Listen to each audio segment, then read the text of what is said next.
on the diaper. Like, if they got to poop, they just poop. Mm-hmm. Yeah. But they still keep doing stuff. And it's like, really? You're not uncomfortable? Well, you can also see when it's a really small kid, you know when your kid's pooping.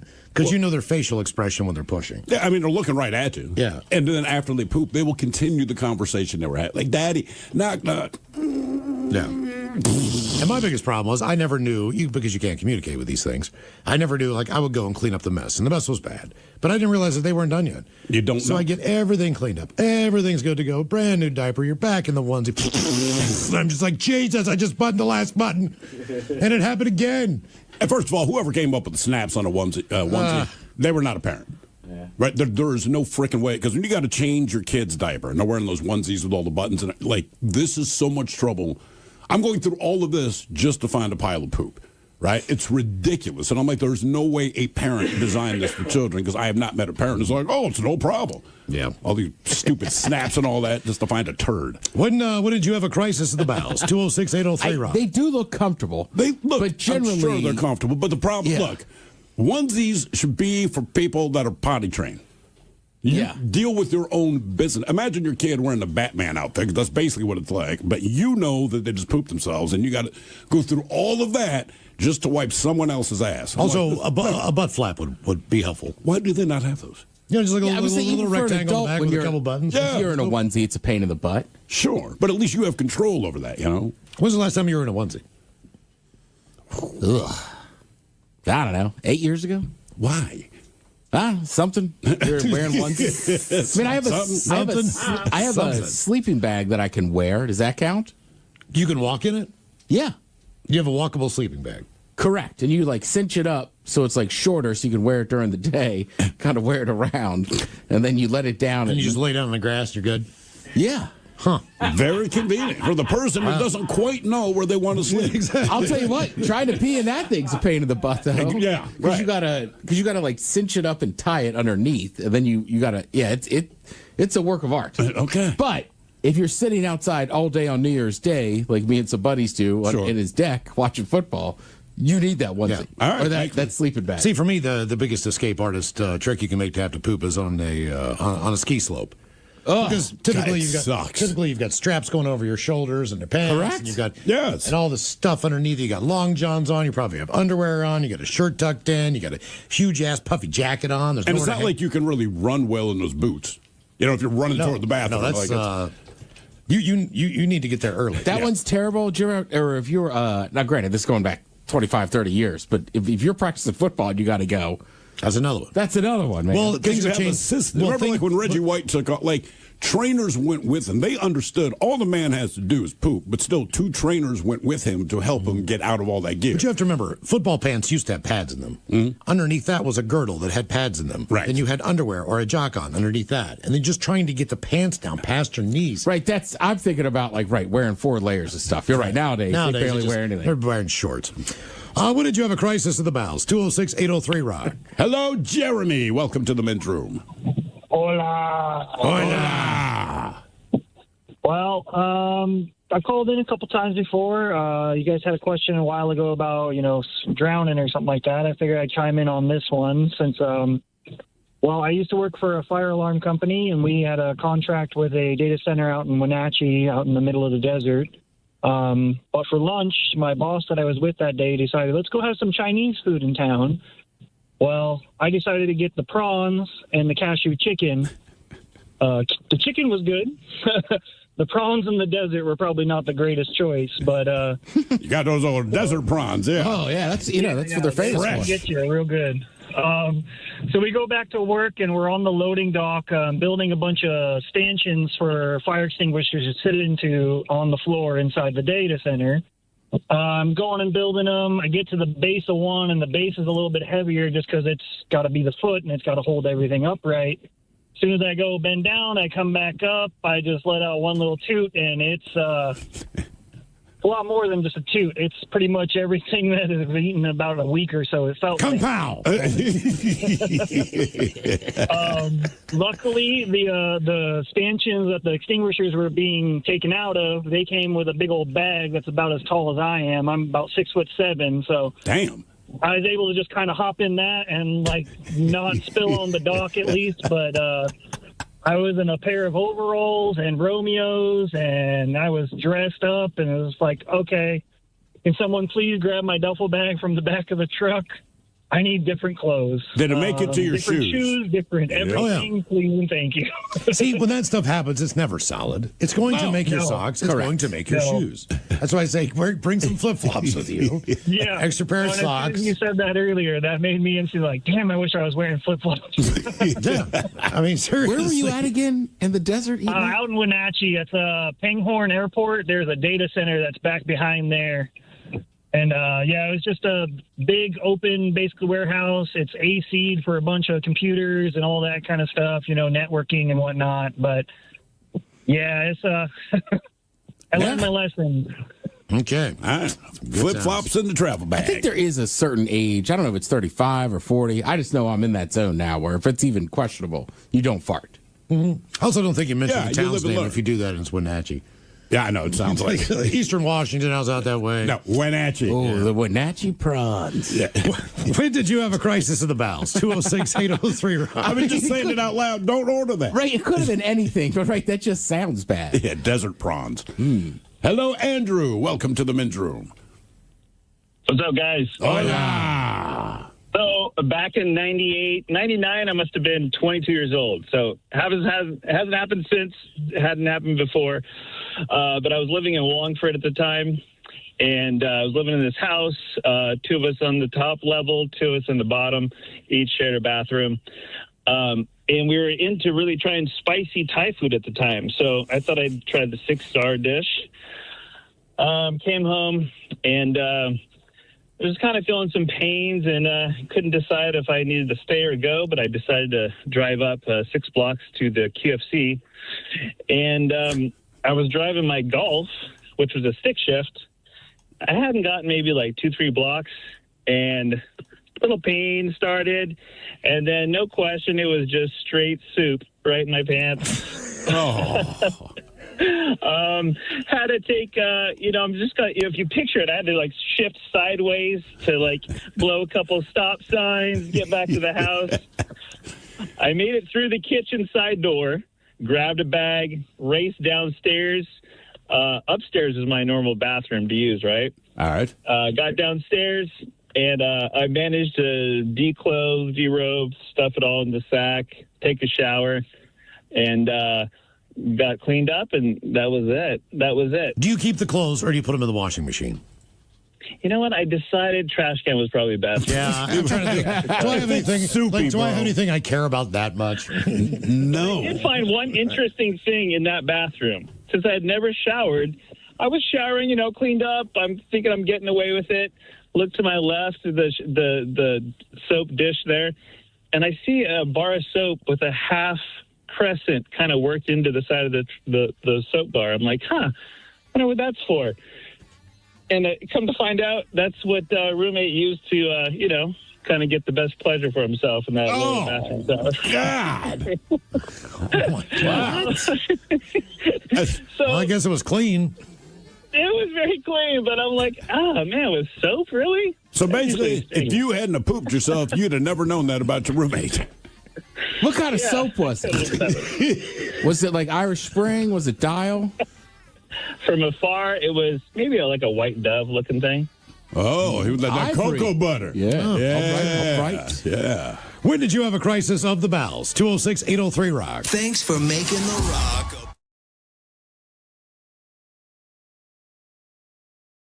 You're listening to The Men's Room with Miles and Thrill. 99.9 KISW. Hold patrols, away we go. Welcome to the 21st Amendment season, episode number 4511.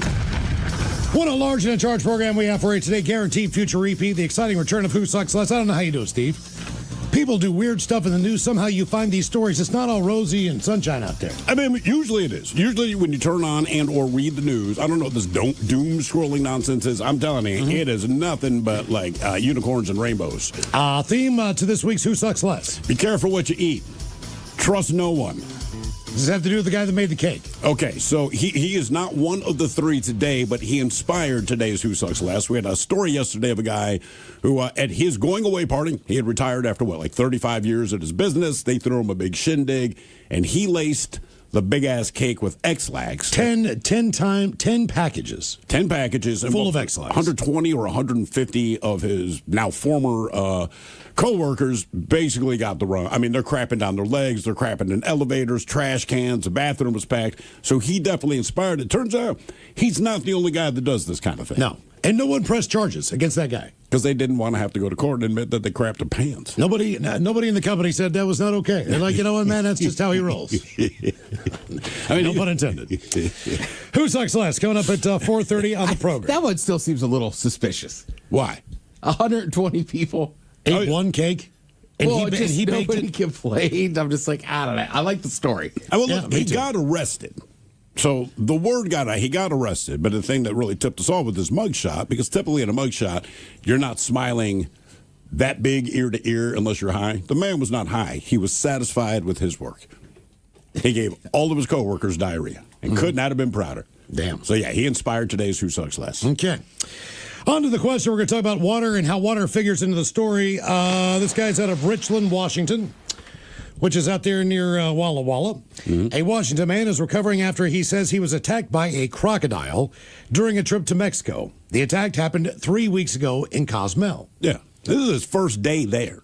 Well, the thing about Cozumel is that Cozumel is in the Atlantic Ocean. Yeah, it's the East Coast. So for me, I did not know crocodiles were in those waters because that's a very popular diving and snorkeling destination. It doesn't mean that's a good idea. I mean, think about it, though, right? Well, so it's on the same coast as Florida. And we know Florida's got gators, Louisiana's got gators, right? So, well, this is a crocodile. This is a good point. This is a saltwater crocodile in the Atlantic Ocean. I was thinking alligator. My bad. Right. So well, they're in the Everglades. Well, they are, right? But they don't necessarily. I know that's brackish water to some extent. I just don't think when I think of Belize, Cozumel, Riviera Maya, Cancun, I'm not thinking saltwater crocodiles. That is not in my brain. Nope. That's not just something I'm thinking about. It will be now. When I turned around, I got an even bigger surprise. It turned out to be a 10 or 12-foot crocodile, said Eric Grieger.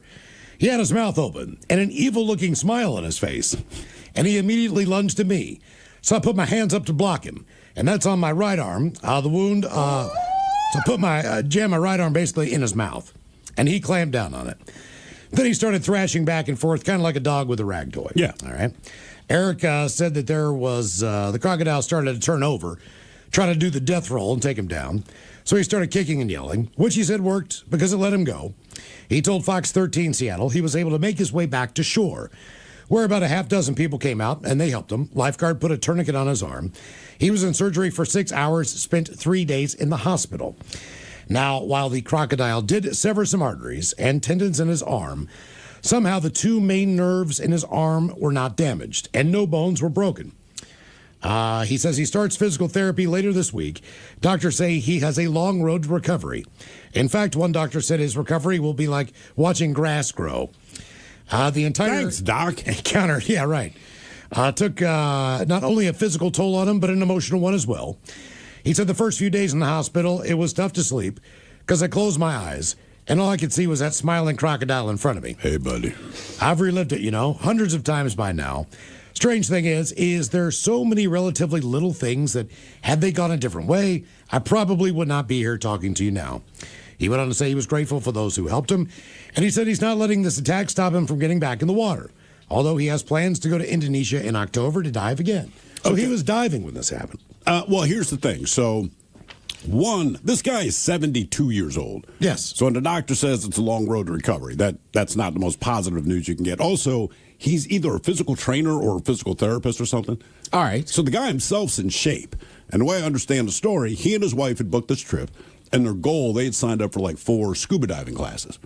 This was the day they got there. The classes didn't start until the next day or so. But he was like, man, I'm looking at this water. Basically, we checked into the hotel.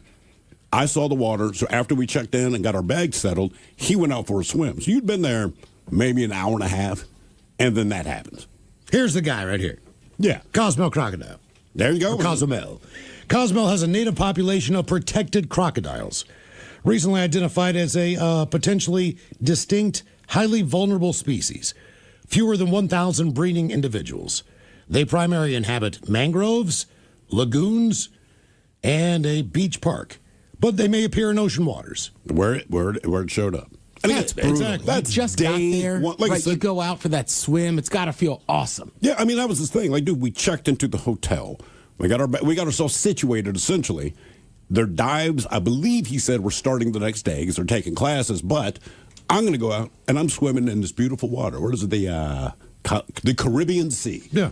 I mean, I wouldn't be able to resist either. Now, no plans on going there. That's day one. See, look, if you're in Australia, I get it. Yeah. If I'm at the beach and I go into the water, I'm thinking shark all the way. It has not even entered my brain that I could be attacked by a 10-foot crocodile while on vacation on the Atlantic Ocean on a beach. That, to me, blows my mind. You're not in brackish water. You're not in a cove. You're not in a lagoon. Right. You're not in any of these locations. You are swimming in the Atlantic Ocean. And now you're being attacked by a crocodile, of all things. This is always my argument with animal experts, and I know they know a lot. But I'm like, well, obviously, this crocodile didn't know that he's not supposed to be there. That's a problem. Yeah. You need to let them know. I went on a golf trip, and they were the dude, right? And he had an Oculus, okay? Yeah. And but I guess they ordered food or whatever. The food had arrived. He had just taken a shower, went back to his room, whatever. So, my buddy knocked on the door. He just opened the door, and there he is in there. He's got a flashlight in one hand. Oh, man. He's got an Oculus on, headphones on, man, just going down. He had no idea that they knew. No. Because he did not know. Sure. He just gently closed the door. God. And then he's went out there, hey, man, I see this. I'm like, no, I really actually don't. But so I don't know if they ever told him or not. He's in Pornhub land. That's a lot for just a trip, man. That is. I mean, look, I have an Oculus. I didn't know they had the porn stuff, but I'm telling you, that sounds like it'd be very immersive. It is, I'm sure, but With the flashlight. but again, as Ted says, if you get caught with that, it's one thing to get walked in on when you're having at yourself. Sure. Man, when you've got The Oculus, tools, the flashlight. right? And you're on a quick trip. What was the trip? 4 days? Like, bro, If seriously? you're that, Right, I don't know. If you're that horny, go in the shower or It whatever. was dinner time. Dude, it was dinner time. But It you was just had- 7 o'clock at night. But he brought his Oculus. Yes. He brought his headphones so he could listen to it. And he brought his flashlight. What do you do if you come across an upside-down dolphin? What do you do if you come across an upside-down dolphin? Don't rub his belly. Flipper. Sexist. I had a conversation with a dolphin the other day. Oh, yeah? We just clicked. They make high-pitched sounds, too. Yeah. How do you know if someone has a podcast? How do you know if someone has a podcast? They'll tell you. They're They will alive. tell you. That's exactly right. There was a period there where we discussed all the podcasts. Is that the new most annoying thing to hear? No, On our podcast. I hear it. I hear it more than the other one, but the most annoying thing to me is, I'm an influencer. Just stop talking. There's a bar in Florida on the Okeechobee Alley, and they have a deck out there. And when you get done with your food, all right, other than the paper products, if you have chicken bones, if you have anything like that, if you have shells from your fish or your shrimp or whatever the deal is, you go out on the back deck and you throw it out, and all the alligators come up and they hang and they just wait for you to feed them. Sure. So, I was getting to the point where I was just taking them French fries and whatever. But then some of the guys that came up were big. A lot of them are smaller. Yeah. You know what I mean? It's just a bar on a lake in the Okeechobee Swamp on the Alligator Alley, aptly named. There's also Black Panthers down there and a bunch of other crazy Do crap. the alligators All never the come up? snakes. All right. Do the alligators never come up any farther? Well, it's just a wooden deck. I mean, it's got chicken wire. But how high is the deck off the water? I don't know, 2 or 3 feet. It's got chicken wire all the way around it. So it's a wooden deck, but you just sit there and you feed the alligators. I mean, I don't know. I had fun. Alligators and people from Wakanda. Well, Who I knew? also poured some beer in this one guy. I am the Black Panther. Yeah, I poured some beer in this. Throw me some chicken bones, man. This dude had his nose closed, right? But I poured the beer right into his nostrils. It was right up front. So he leans up and opens his mouth. I started pouring this beer into his mouth, man. I think he kind of liked it, actually. If he didn't close his mouth, I'm guessing he did. I'm not the first person who's tried it. I guarantee you that. It's like, well, what about your phone? I'm like, look, it's not working now, but I only peed on it. It did not fall into a stall, so maybe I can get it back. And everyone's do the rice thing and all that.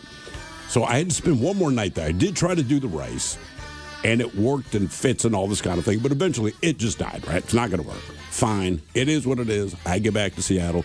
Maybe 2 days later, go down to the Verizon store, and I'm like, man, I got to get a new phone. My phone's not working anymore. So the guy behind the counter Says, well, let me see it. So it's in his hand, and he's like, yeah, it's pretty dead. He goes, what would happen to it? I'm like, I dropped it in the toilet and peed on it. And he drops the phone. He's like, hey, lead with that, man. Like, customer service was done in this moment. He was pissed. And I'm like, I've cleaned it off. He's like, still, man. And he goes, still.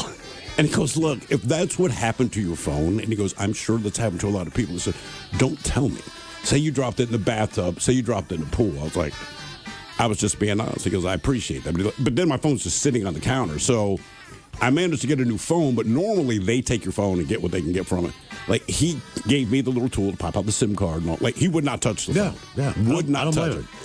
How does water figure into the story? 206-803-ROCK. He has. I told him.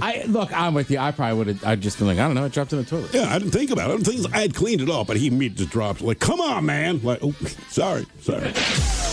I'm not super mad at the guides, only because those people pay all that money and stuff, and I just feel like, from what I've read, the Sherpas and the people that work there get like no money. Jack, sure. They take advantage of them. But Miles is right. In the end, Michigan, because it was just the one brownie that was targeted for the one person. So I guess in the end, that's got to suck the least. And she only put one tablet in the brownie. Like that guy that we had yesterday, I mean, he used, 10 boxes. I will say this. One of these rich people that go over there and spend all that money on Everest and fly up to those camps, somebody's got to be smart enough to start going, we got to kick some more money down to the people that live there. Oh, yeah.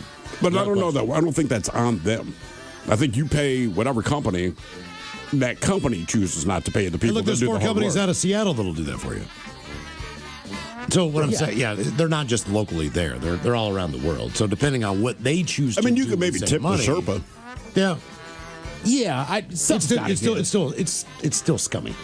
Yeah. The whole thing stinks. Oh, for sure. Right, and it's like a sacred mountain and this and that. Like, I don't know. I get why people did it originally. Now it seems like some people are just, it's like, I can afford it. I'm checking it off. Yeah, pretty much. Mm-hmm. Gentlemen, good day to you and yours. I'm sending in a 40th birthday request, for myself. My name is Justin. I'm from Massachusetts, starting to listen to you guys pre-pandemic when you were playing late night on WAAF in Boston. God, they loved us there. You guys are great and should be national. Did I talk to Carrie in Vegas? Did you? Yeah. Oh, no. Did you run it back?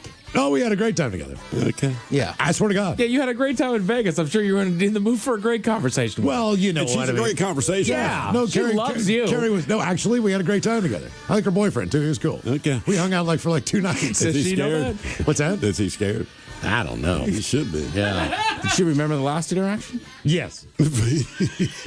Yeah, she does. She was cool, though. She came up to me. I was like, oh, boy. Here we go again. So you're about to get stabbed. As soon as you brought that up, I remembered, because one of the other things that happened, so you guys are isolated for a while. There's just nothing anyone can do. But then some people started looting homes, right, going in on boat.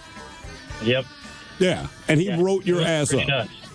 Yeah, I got it taken off after I took it to upper management, but he was pissed off at me, and I was like, you want to come and get me in a helicopter? And that made it worse, and he hung up on me. Do you want to work? Do you really want to work for somebody like that? Doesn't that suck?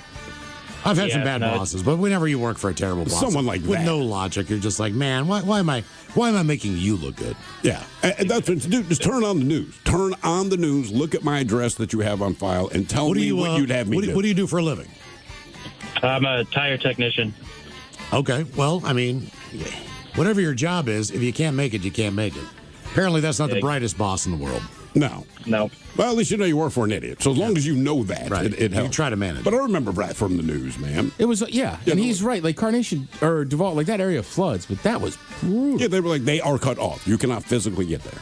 And then a couple of days later, they had drone footage of some opportunists on boats, motoring in at 3 a.m, looting people's houses.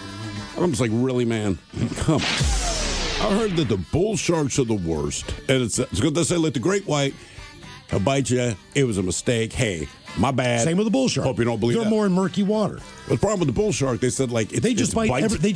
They're just more aggressive. Period. Yeah. They just bite everything, trying to figure out what it is. A tiger shark has a target. There's got to be a better way. It can see you. It's going after you. It wants to eat. Can we come up with something for sharks? Hey, instead of biting me to figure out if I'm I don't know. Kind of like a Denny's menu. I know what fried eggs look like. They still put it on the menu to go here's our fried eggs. Looks like a fried egg. Just gonna stick a Denny's menu to their ass saying no. If we could do a Denny's menu menu for sharks, right? So it's a great white or a bull shark, and like our picture is not good. Like put the Mr. Yuck label over. Like, 'cause you're not going to eat us. You're just going to bite us. You do this mortal damage, and we're not even what you want to snack on. That'd be like me walking up to the buffet and taking a bite of everything up there to figure out what it is I want to eat.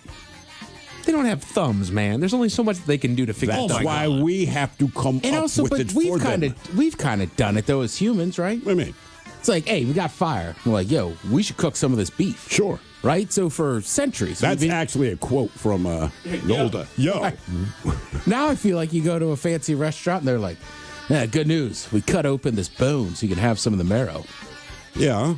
So, like, we're doing the same thing. We keep trying to eat more of the cow. Maybe the shark's like, I got to keep taking bites. Eventually, it'll be good. But we eat it. And now, the men's room legacy continues.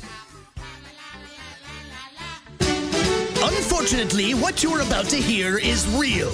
The members of this radio program are simply not that bright, or what some people would call educated. They are merely stupid. They're not trying to offend anyone on purpose. And all have played doctors on TV. You have been warned and are cordially invited to join the party. This is the men's room. Forget it, man, and get with the countdown. Get with the countdown. Shake this square world and blast off for Kicksville. The trippers, the grasshoppers, the hip ones, all gathered in secrecy and flying high as a kite. This is the men's room with Miles and Thrill. You know what they say, shake your radio more than 3 times, and you're playing with it. You're listening to the men's room.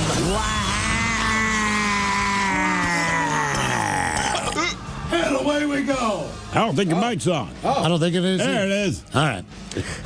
And away we go. Welcome to the 21st Amendment season, episode number 4512.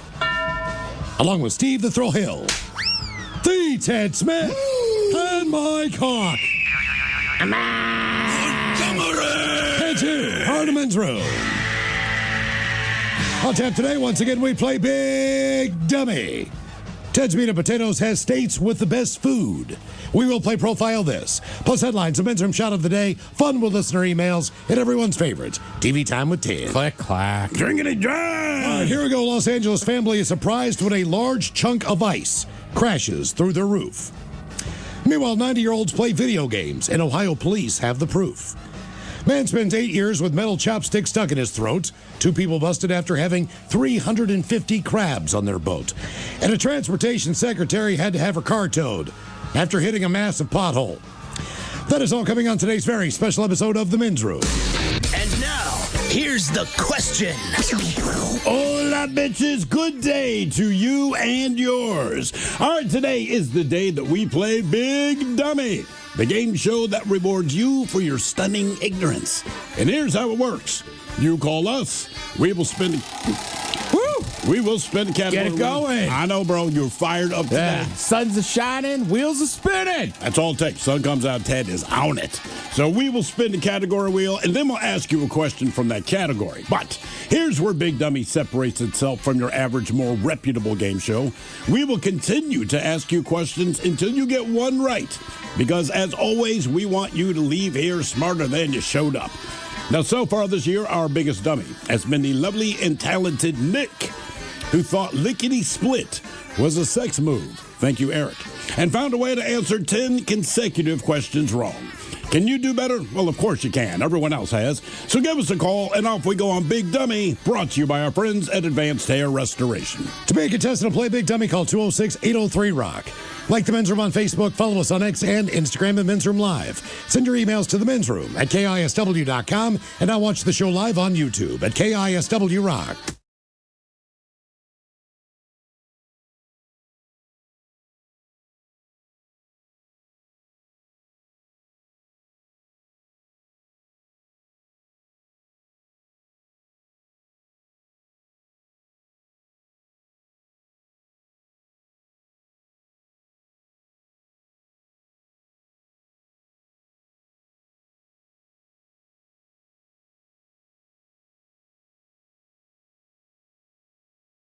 know, oh, this isn't where you're supposed to be. Apparently, I don't know that because that's where he was. Okay. More fun with adventuring. All right. I mean, you're just right. They're just guessing. Like generally, they hang out here. You make a good generalization, but it's like that doesn't really mean anything. No. I'm not saying. I'm just saying, like in general, I'm with you. Like the crocodile's going to go where he wants to go. Like generally, you can find me in the same areas, but sometimes I'm in Tacoma. I know the general areas to look for you, but there was a Ted sighting in Yelm. What's one going to do? Right, I was down there this summer. Like, I don't know. It's like he's not supposed to be down here. It's like, well, we can't here you find go. him. Crocodiles in Puerto Vallarta too, Pacific Ocean. Now I've swam in that bay there for I've heard a couple 7 people days in a row. Getting picked off like in the Bahama Peninsula. A couple of people going in the water, and a gator or a crocodile shows up. And for me, and I know, I don't want to split hairs on a gator or a crocodile. Don't care. Whichever one's attacking me, I'm not happy about that. Like, oh, thank God it's a crocodile, not a gator. Doesn't matter. Well, if you're in Australia, it makes a difference. Just based on the size of the crocs. Well, sure. I mean, the North American crocodile is a little bit smaller. They just have a different shaped nose. I hear you. So, but they still, and you're right. It doesn't matter. It's just like it's like a cut. But in Australia, I'm not getting in the water. I mean, just as a fact, I'm not getting in the water in Australia. Also, badass that you're attacked by a dinosaur. I don't care what anybody says. If you look at that thing, it is a dinosaur. It is. You have been Jurassic Parked, and you survived. I don't think he thinks it's badass. Well, he said, I've had nightmares. I could not sleep for 3 days because every time I closed my eyes, the smiling crocodile was back. That does not sound badass. It's a good story for years down the line, but right now he's not having fun with it. I think it's a good story for me to tell about someone I know. I would rather say, hey, Ted was attacked by a crocodile. He survived. Man, it was unbelievable. We saw him fighting. We dragged him on shore. I don't want to be you. Yeah. I don't want that badass story. No, I don't want to be someone's food. No. That's ultimately it. Would you rather be someone's food or something's food? I know, man. I know. I'm taking something. I know I'm tasty. I already know that. As far as human consumption or animal consumption. Why do you think you're tasty based on human consumption? Oh, just people I've gone out with. But as far as animal consumption, like when you had that cat and I had all those fleas. Yeah. Those fleas wouldn't even touch you. No. They clamored to me like I was a buffet. Well, they were racist. Right. Mosquitoes. They did bite me, too. Like I said, they were racist. Yeah, mosquitoes. They don't bite me. They'll say like, oh, well, if you've had a little bit of alcohol, mosquitoes will be attracted to you. Like everyone here's drinking. I'm the only one who's getting lit up by these things. Yeah. So I feel like I'm tasty. I feel like if an animal got into me, they'd be like, you know what? I'm not letting go. It's a good tasting man. Let me call my buddies. He's got a lot of fat on him. He's well marbled. I'm not skinny like you. Yeah. I mean, you'd be like a tough beef, I'm like, jerky, bro. Yeah, you're like a crappy ass skirt steak or something. Yeah. I'm like a ribeye. I'm the cheapest. I'm the cheapest item on the menu. I'm snow beef. Yeah. I'm on the kids menu. I'm Kobe. I'm just like, all right, get this for the kid. Get yourself some thrill. Witnesses on a South Florida beach watched a powered paraglider plunge hundreds of feet into the Atlantic last week, then saw the man walk away virtually unharmed. Police in Riviera Beach say a 52-year-old man from Pompano Beach fell an estimated 500 feet into the ocean off of Singer Island. Cell phone video captured the paraglider's sudden drop after what a lifeguard described as a troubling change in his flight pattern, apparently triggered by a big gust of wind. A troubling change, like when he plummeted into the ocean? Yeah. Lifeguard Sarah Williamson, Palm Beach County Ocean Rescue, said she started sprinting as soon as she realized something was wrong, radioed a colleague, and the pair paddled out with rescue gear. Beachgoers also jumped in, including a snorkeler, who dove beneath the surface to untangle the man from his lines. Jesus. So he was tangled up underneath the water. The snorkeler was a godsend because we did not have a mask. He was able to get underwater and free the man while we secured him. Rescuers brought the pilot and his gear back to shore, and authorities say he was not injured, except for a couple cuts and scrapes. He was wearing a helmet. He had taken off from Ocean's K Park in Jupiter and was flying south before he fell. Police have not released his name. They later learned the height of the drop and called it an incredible thing to survive. 500 feet. It is still not clear what caused the man to fall from the sky. Lack of verticality. I mean, the lifeguard just said the wind shifted. I would assume that probably has something to do with it. Yeah. Paragliders don't generally do that. Now, Mike, you worked as a lifeguard. So in all of your years of doing, what is the worst thing you saw in the water or heard about at your pool? honestly, there was never anything bad. Other than like a turd, maybe? Right, somebody, there was one kid, I remember there was one kid, I think he slipped or he didn't jump into the pool far enough and kind of ricocheted off some of the tile. And he got a little bit bloodied up, but that's about it. Like, there was never any huge emergencies where I was at. Okay, all right. Didn't you say your daughter rescued someone from a pool? Or Oh, what she was did. it? She was at her home in Columbia, Maryland, and they had a community pool, and they had the regular pool, and they had the kiddie pool. Yeah. And at the time, this was the kind of beginning of the cell phone era. This was probably like 2004, 2005. All right. You're kind of more online. And the moms were sitting over there on their phones chatting. So much has changed. And Ava went over to walk past the little kiddie pool because that's where she was set up with her towel and everything else. And she sees a kid face deep in the kiddie pool. Ooh. And Ava jumped in, pulled that kid out. I don't know if this had just happened. I'm not sure if she resuscitated the kid, or the parents did, or the kid just started breathing again, or the lifeguard brought the kid back to life. But if she had not have spotted that kid and pulled the kid out of the water, who knows? But I know. That was pretty crazy. Yeah, she was very happy with herself because she was like, you know what, I did some good. Yeah, how old was she at the time? She was probably, she was born in 99. So she's probably 12, 13. I mean, before they moved out here. Oh, 99. God, so 5 or 6. That was 2006 they moved out here. God. So, yeah. So she had to be about 5 years old. Just as a parent, I would just throw it out there. If your kid's at the pool and a 6-year-old kid outdoes you watching your own kid, maybe don't take your kids to the pool. That's the one thing about... It's also a foot of water.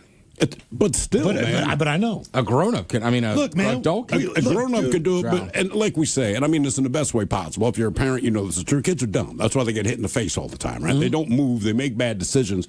That's why they have specifically a kiddie pool, right? To make it as less dangerous for you as they can, but you've got to keep your eye on the kid. Okay, so this incident happened last year, but the news just came out like a week or two ago about the guy who was, I want to say he was 72 years old, and he was getting baptized over in England. Oh, God. And the woman performing the baptism. Like, no one is saying a word about what happened to anybody in the press or the media. So I don't know what the deal is on this thing. But I think she held his ass down under the water while she kept saying prayers and did not let him up. She drowned that mother in a bathtub in like somebody's backyard on as a baptism. This is an actual baptism, and no one jumped in to say, "Look, you just drowned this guy. This guy's drowning." I'm not even sure anybody. No one said they tried to resuscitate him. No one said they tried to save him. It was almost like they watched this woman drown this dude. They did. Because one thing about drowning victims, at least if you can get to them before they die, their body makes it clear that they're under duress. Yes. You don't he had to have fought back. Right. Your legs start kicking, your arms, your hands on the wrists. And, I don't know how long the prayer is that she did, but you might want to shorten that up just a tad. Right. Who the hell drowned someone? It's almost like she was singing 99 bottles of beer on the wall. I'm at 89. Hang on. Right, exactly. It's like, what in the hell's going on? And you're right. Like, nobody that was there will say anything to anybody. Yeah. So I'm like, well, in my mind, then she just killed his ass. Right. I mean, and that's it. She did get charged with negligent manslaughter. Yes, as you should. Maybe don't do a baptism if you're not entirely clear how long a human being. And again, that was an old man, too. Right. Okay, so this church we used to break into, it had a gymnasium in it. We broke in, honest to God, to play basketball. Sure. That was the entire point. And we did not want anyone to know that we were breaking in because we were hitting the lights, we're doing all the stuff, but we did not want to lose access to that gymnasium, in the winter months when you couldn't do anything. But if you kind of, this was like one of those grandiose churches that had indoor basketball court that was actually like a theater type of just bigger general assembly. Yeah. Then you had your main area of the church, but behind that, at the back where the minister was, they had this huge set of steps, and it was a baptism pool. Yeah. But you walk down one set of steps, and then you walk through the pool. And then you met the dude in the middle. He dunked your ass, and then you walk out the other side. Yeah. Okay, that's how this thing is. But that pool itself, and it was above ground, obviously. Yeah, It's like a giant bathtub. It was probably 15 to 20 feet long. All right. Maybe only 3 feet, 4 feet high. But that's how they did communion. And Sure. this, Jesus Christ of Latter-day Saints reorganized. I don't know what the hell it was. But anyway. But it was always full of water.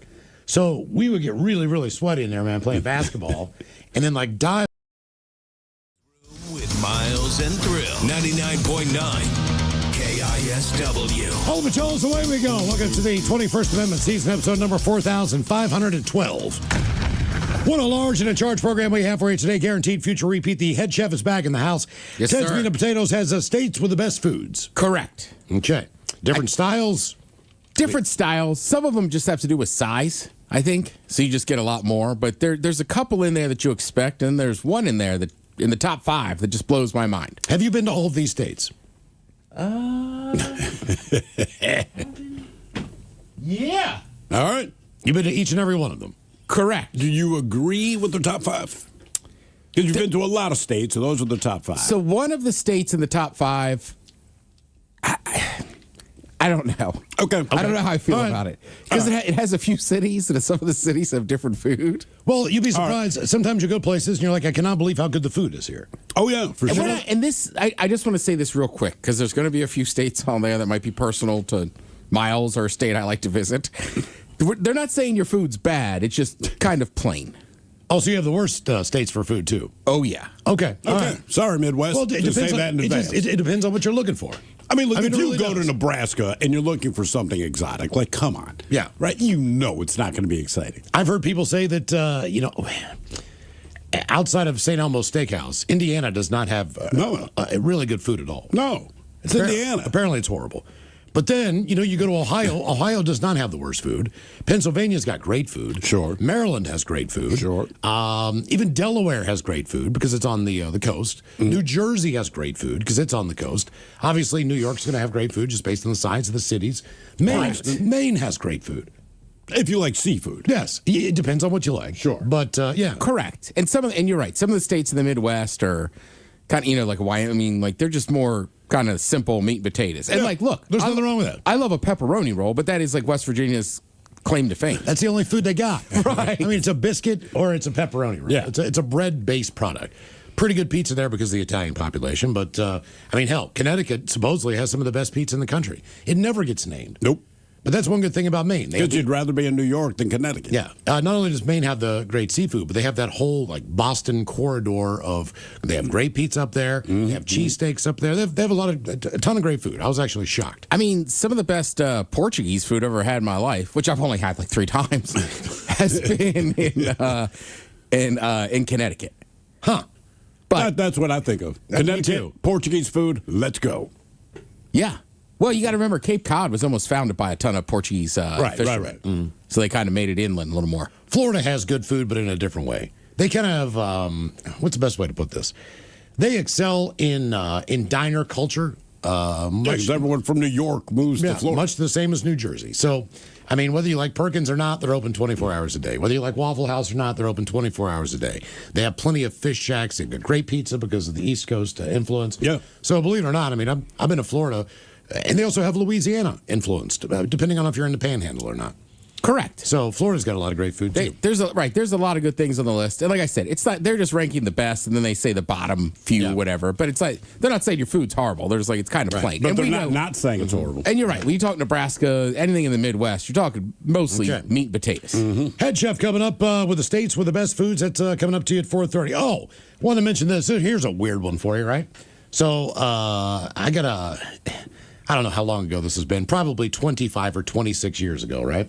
I was working in a radio station, and they wanted to do all of the air personalities as bobbleheads. Yeah. Because that was the big deal. And they gave them away, believe it or not, indoor soccer, Major League Indoor Soccer. Whatever. And, that gets people to go. Right. They really wanted these bobbleheads. Jesus Christ. But either way, what they determined they were going to do is make every one of the staff members a member of a band. So if you got the entire set. Okay. Like they gave away one person's bobblehead per night. And then if you went there 5 nights, whatever. What band were you in? It was just we're all just You're playing just different. a band. Right. Like, okay. The midday guy was behind a drum kit. He doesn't play drums. Sure. They put a guitar in my hand. I did not play a guitar. Just because everybody else is doing Stolen Valor doesn't make it right, Miles. I understand that. This was their idea. What about that Fender jacket? This was Ed Hale's idea, not mine. But so that explains the indoor exactly. Did he take that thing bankrupt? But okay, so I bring in this bobblehead, who is playing a guitar, and I'm playing a guitar, which I do not play. Be kind of like if they put you with a ukulele, you can't play the thing either. I got some strings down. All right, got another lesson tomorrow. Okay, so we come in here, and I'm chopped off at the knees, like this thing has been broke. But they kind of lean me up in the corner of the window. Right? But it wasn't broken. We just came in one day, and it was at broken. the ankles. Yeah. Correct. I broke both angles, completely cut off. But they set it back in the windowsill, just got it at an angle, and we're all just like, just say, hey, man, sorry I broke the bobblehead. But no one says it. We posted a picture on the Men's Room Instagram page. It might have the Facebook. And Facebook. And so today we come in, because I was thinking to myself, well, engineering's got everything back there as far as the people who run the radio station from the technical side of things. I figured, look, they got super glue, right? I can go in there because Phil's here, so is Patrick. I'll just get some super glue and I'll super glue my legs back on. And then we come in here today and the bobblehead is gone. Yeah, correct. It's gone. We have no idea what the hell happened to it. It's a mystery. It's crazy. Anyway, we're gonna get to the bottom of this. Who took it? Yeah. I mean, somebody broke. Do you think the same person who took it is the same person who broke it? Yes. Absolutely. Because they knew. Because, I think if they had just taken it on day one, it would have taken us probably 2 weeks to notice that it's not there.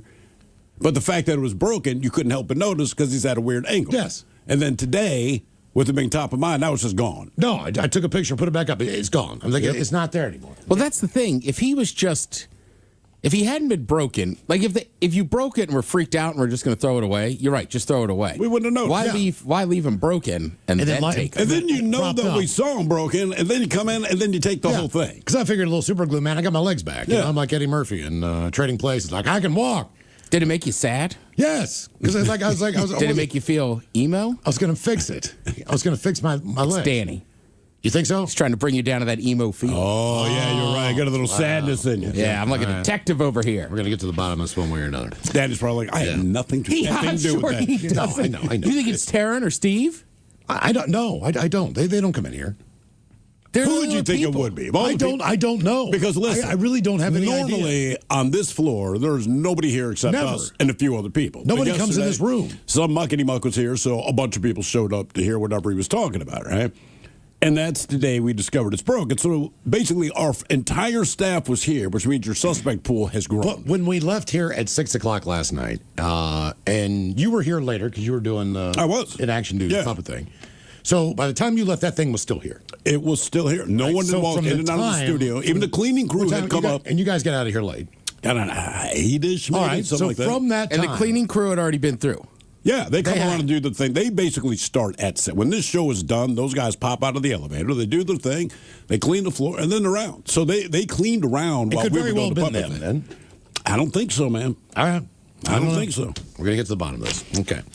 All right, let's get it going on here with the game known as Big Dummy. It is an easy game to play. We spin the category wheel. You're either playing for Team Sober or Team Not Sober.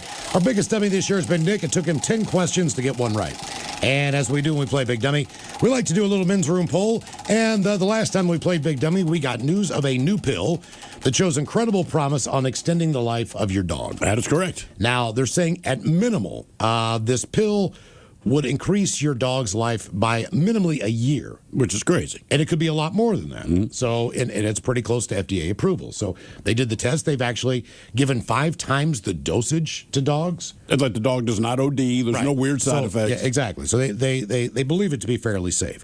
So we're asking you, if you could make one thing last one more year, would it be your car? And as you know right now, cars are very expensive. Gas is very expensive. If you could just maybe drive that thing one more year, hopefully without a car payment, you'd be doing pretty well. That is what I would do right now based on circumstance.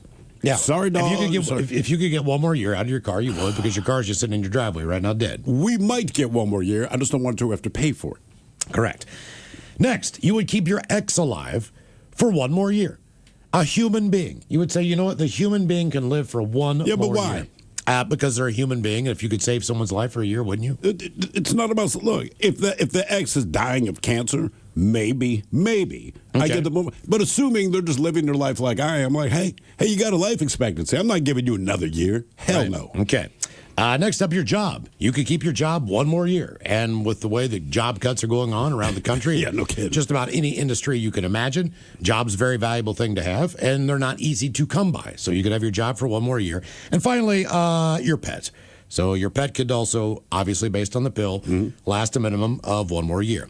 And if you happen to follow us on X and Men's Room Live, here's how the voting went down. Coming in last place with only 10% of the vote, you said you would let your ex live for one more year. See, man, they're right where I am. That was the last one. Yeah. A human being. Are you giving it to the ex? Sure. How do you know it's really going to be a good year? Well, just because... Is there anything wrong with them? You're just giving them... They might live to be 93, being firm. Well, you're right, but they're I'm in taking... pain, broken hips, and you're like, you know what? One more year. Yeah. You don't know. That's a good point. That's all I'm saying. All right, okay. Fair enough. Job came in second place at 15%. Okay. Tied with car at 15%. Wow. Number one, overall, you said if you could last one thing for one more year longer, it would be your pet at 57%. And that's the good news is because that's what this pill can actually do. Right. So good news, hopefully. We should let them know. People care. Keep your pet around for a little bit longer. All right, this week on the poll, we're going to talk a little bit about Taylor Momsen of the Pretty Reckless. She is awaiting the arrival of superpowers, she said, after suffering a venomous spider bite while on tour with AC/DC. The Pretty Reckless front woman took to Instagram to document her night in a Mexico City hospital after a massive spider decided to take a chunk out of me, she said, and its venom did a number on my system, triggering a rash-like response up her leg. Have you seen the picture of what that spider did to her leg? I did, yes. It is nasty, and that spreading is not stopping. Oh, cool. That's what you always love. They say the former Gossip Girl star shared photos and video from a gurney, thanked the doctors who treated her, joking, "When do my superpowers kick in?" Now, if this sounds familiar, it's because this is the second time that wildlife has gone after her on AC/DC's Power Up tour. Her band is the opening act. In May of 2024, a bat latched onto her leg mid-song during a concert in Seville, Spain. Did you see the picture of that? I did not. It's exactly what you picture. She's standing on stage, kind of rocking out. She's got shorts on. I want to believe like fishnets under it or something. And there is a bat latched to her thigh as she's singing. Yeah. That put her in a hospital for rabies shots and earned her the nickname Batgirl. It would be an AC/DC tour if I didn't get bit, Momsen wrote, adding that she might now be dubbed a Spider Woman. Is that a real nickname? What? Batgirl? Yeah, there's a Batgirl. No. I'm saying, can we call her that? What's up, Batgirl? Batgirl? I think she'd be cool with that if we saw her. Despite labeling poisonous spiders no bueno, Momsen said the show must go on, and she did her show Wednesday night in Mexico City anyway. So obviously that had to hurt, but she kept going. Okay, next story on the list. And we brought you this one too. Woman walking in Hamburg, Germany, suffered something that folks in Germany almost never do: a wolf bite. The animal attacked the victim near an IKEA. Everything about this just sounds wrong. About 2.5 miles from the city center. Was he moving? I don't know. Marking what, probably just there for the meatballs. Making a new den, yeah. What federal conservation officials describe as the first documented wolf attack on a person in Germany since the animals were returned in the 1990s. Local media reports that the woman was bitten in the face. Damn. After the confused wolf kept hitting a glass wall. So the woman goes over there, tries to help guide it out of the mess it was in. I don't know if she did not realize that this was a wolf, maybe thought it was a dog. I don't know what the hell. Have you seen a wolf? Look, I understand. If it's a small all these things wolf, look different in different countries, so maybe it's a coyote-sized wolf. I'm just saying, either you would think that is the biggest goddamn dog I've ever seen in my life, or something clicks and you go, that is a wolf. Yeah. Because there's some dogs that look like a wolf, and then you see a picture next to a wolf, and you're like, that is not a wolf. Yeah. Well, the big bad wolf, right? That thing. Wasn't that a German-based? I think they all were, weren't they? I believe so. What was it? Well, the writer was German. What was that chick's name? Little Red Riding Hood? Or they're different? Did she have an actual name? That was Little Red Riding Hood, but she had to have a real name. There's no way you named your child Little Red Riding Hood. So wolves are there. Yeah.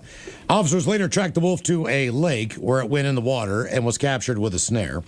Authorities believe the wolf was a juvenile, so maybe it wasn't that big. All right. Had left its pack, had been roaming the city for days.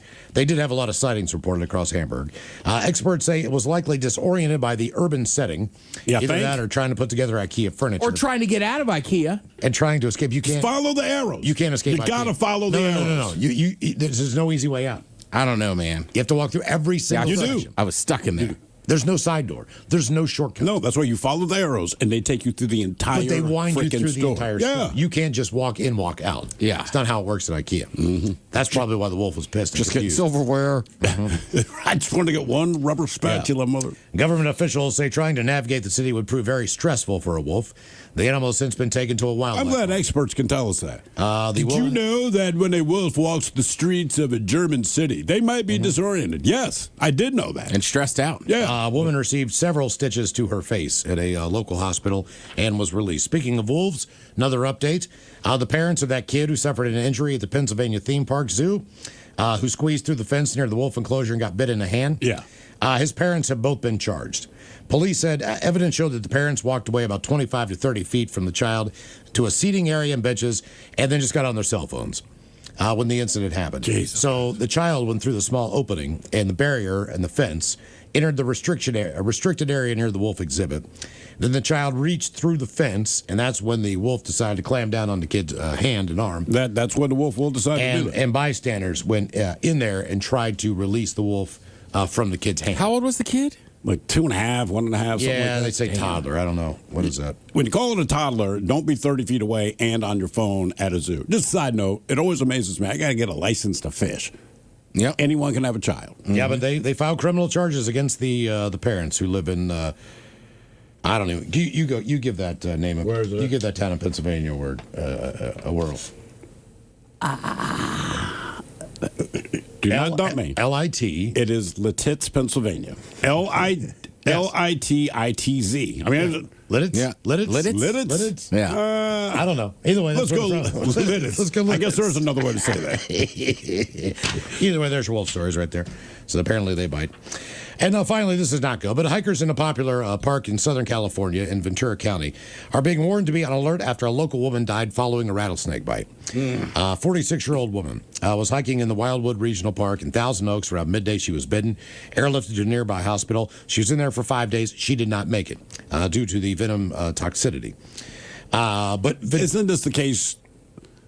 They didn't know that she'd been bitten, so they kept hiking or something like that. I believe she knew she had been bit, but this was the time when you're supposedly being able to hike there, and it's safe. But because of the warm weather, the rattlesnakes have been coming out of hibernation a little bit earlier. Sure. So they don't. They say like typically, you could wait until I don't know, late May. Typically to not pay attention, I guess. They said the snakes don't know that. The area has seen an unusual spike in rattlesnake activity. 4 reported bites since March 14th, compared to 9 in all of last year. Where is this at? Because of the warm forecast, Ventura County, California. Batista's bite was the first of 2 in the area in a week. The Northgate area of Seattle. A teenage cyclist who fell off her bike was bitten March 20th. She survived after receiving the anti-venom. I'm moving. A 25-year-old man in Orange County died earlier this month after a February bite. The CDC reports that out of 8,000 bites and people who are bitten by venomous snakes annually, around 5 die. So you can be bit by a snake, but the chances of dying are real low. They're pretty low considering. 5 out of 8,000. I mean, it depends what bites you, but with the rattlesnake, just get medical attention. There's also the sense of urgency involved as far as how quickly you can get the anti-venom. So our men's room poll today, you're going to be bit by one. Are you taking the venomous spider? Are you taking a bat? Are you taking a wolf? Or are you taking the snake? Vote now if you follow us on X at Men's Room Live.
off one end of the stairs, swim through that thing, come out the other end, get a couple laps in, man, then just throw our clothes back on and walk home.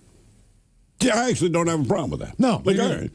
I mean, in theory, you shouldn't. Well, But like, you're not doing anything. You weren't peeing in it. You know, I mean, just, we turned out the lights. We knew there's how. nothing. The water, right? He's baptizing. I don't understand why we can't just put adults like in a hairdresser chair and just pour it over their forehead like we do babies. Right. Something. yeah. You know what I mean? Like hairdressers, no offense to hairdressers, but they've been doing this for 50, 60 years. Yeah. Washing your hair, your head goes back. Nobody's drowning out there. Yeah, exactly. You know what I exactly. mean? And it's like I was saying to Mike last week, like John the Baptist did it in a river because that's all he had. Wow. You're right. He didn't have I mean, a it's pool, 20 man. I'm just like, we don't dunk babies full under. Like, I don't know why we have to dunk adults fully under. Like, just pour it over their head. I'll Yeah, tell you why what, not? You know, like other than sex, okay? You know, sex is pretty good. But there's a few things that feel real good in life. And you guys get screwed on it all, man. Because I'm telling you what, when some chick is just massaging down on your scalp, washing your hair when you're getting your hair cut, man, it is orgasmic. Yeah, I miss those days, It's Miles. one of the greatest things about getting a haircut. Hey, a friend of mine is some told me chick just massaging about a your head scalp. spa. A head spa. A head spa. A head spa. You, all right? you could go get your head massaged. That was her whole point because I said, dude, a head massage when you're bald is unfreaking believable. And she goes, oh, and, like, I should know this. She's like, oh, you live in so-and-so head spa? I'm like, the hell's a head spa? But they shut that down. I know.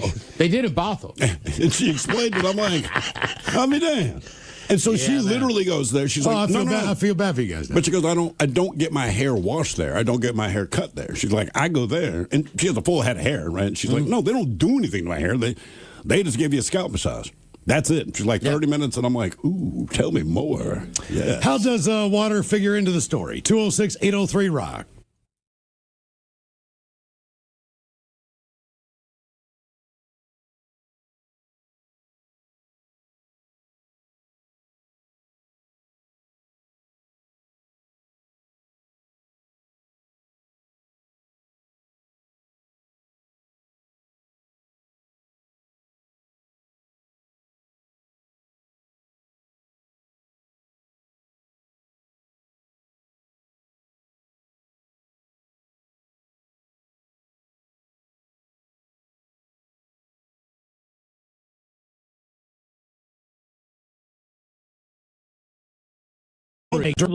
outside.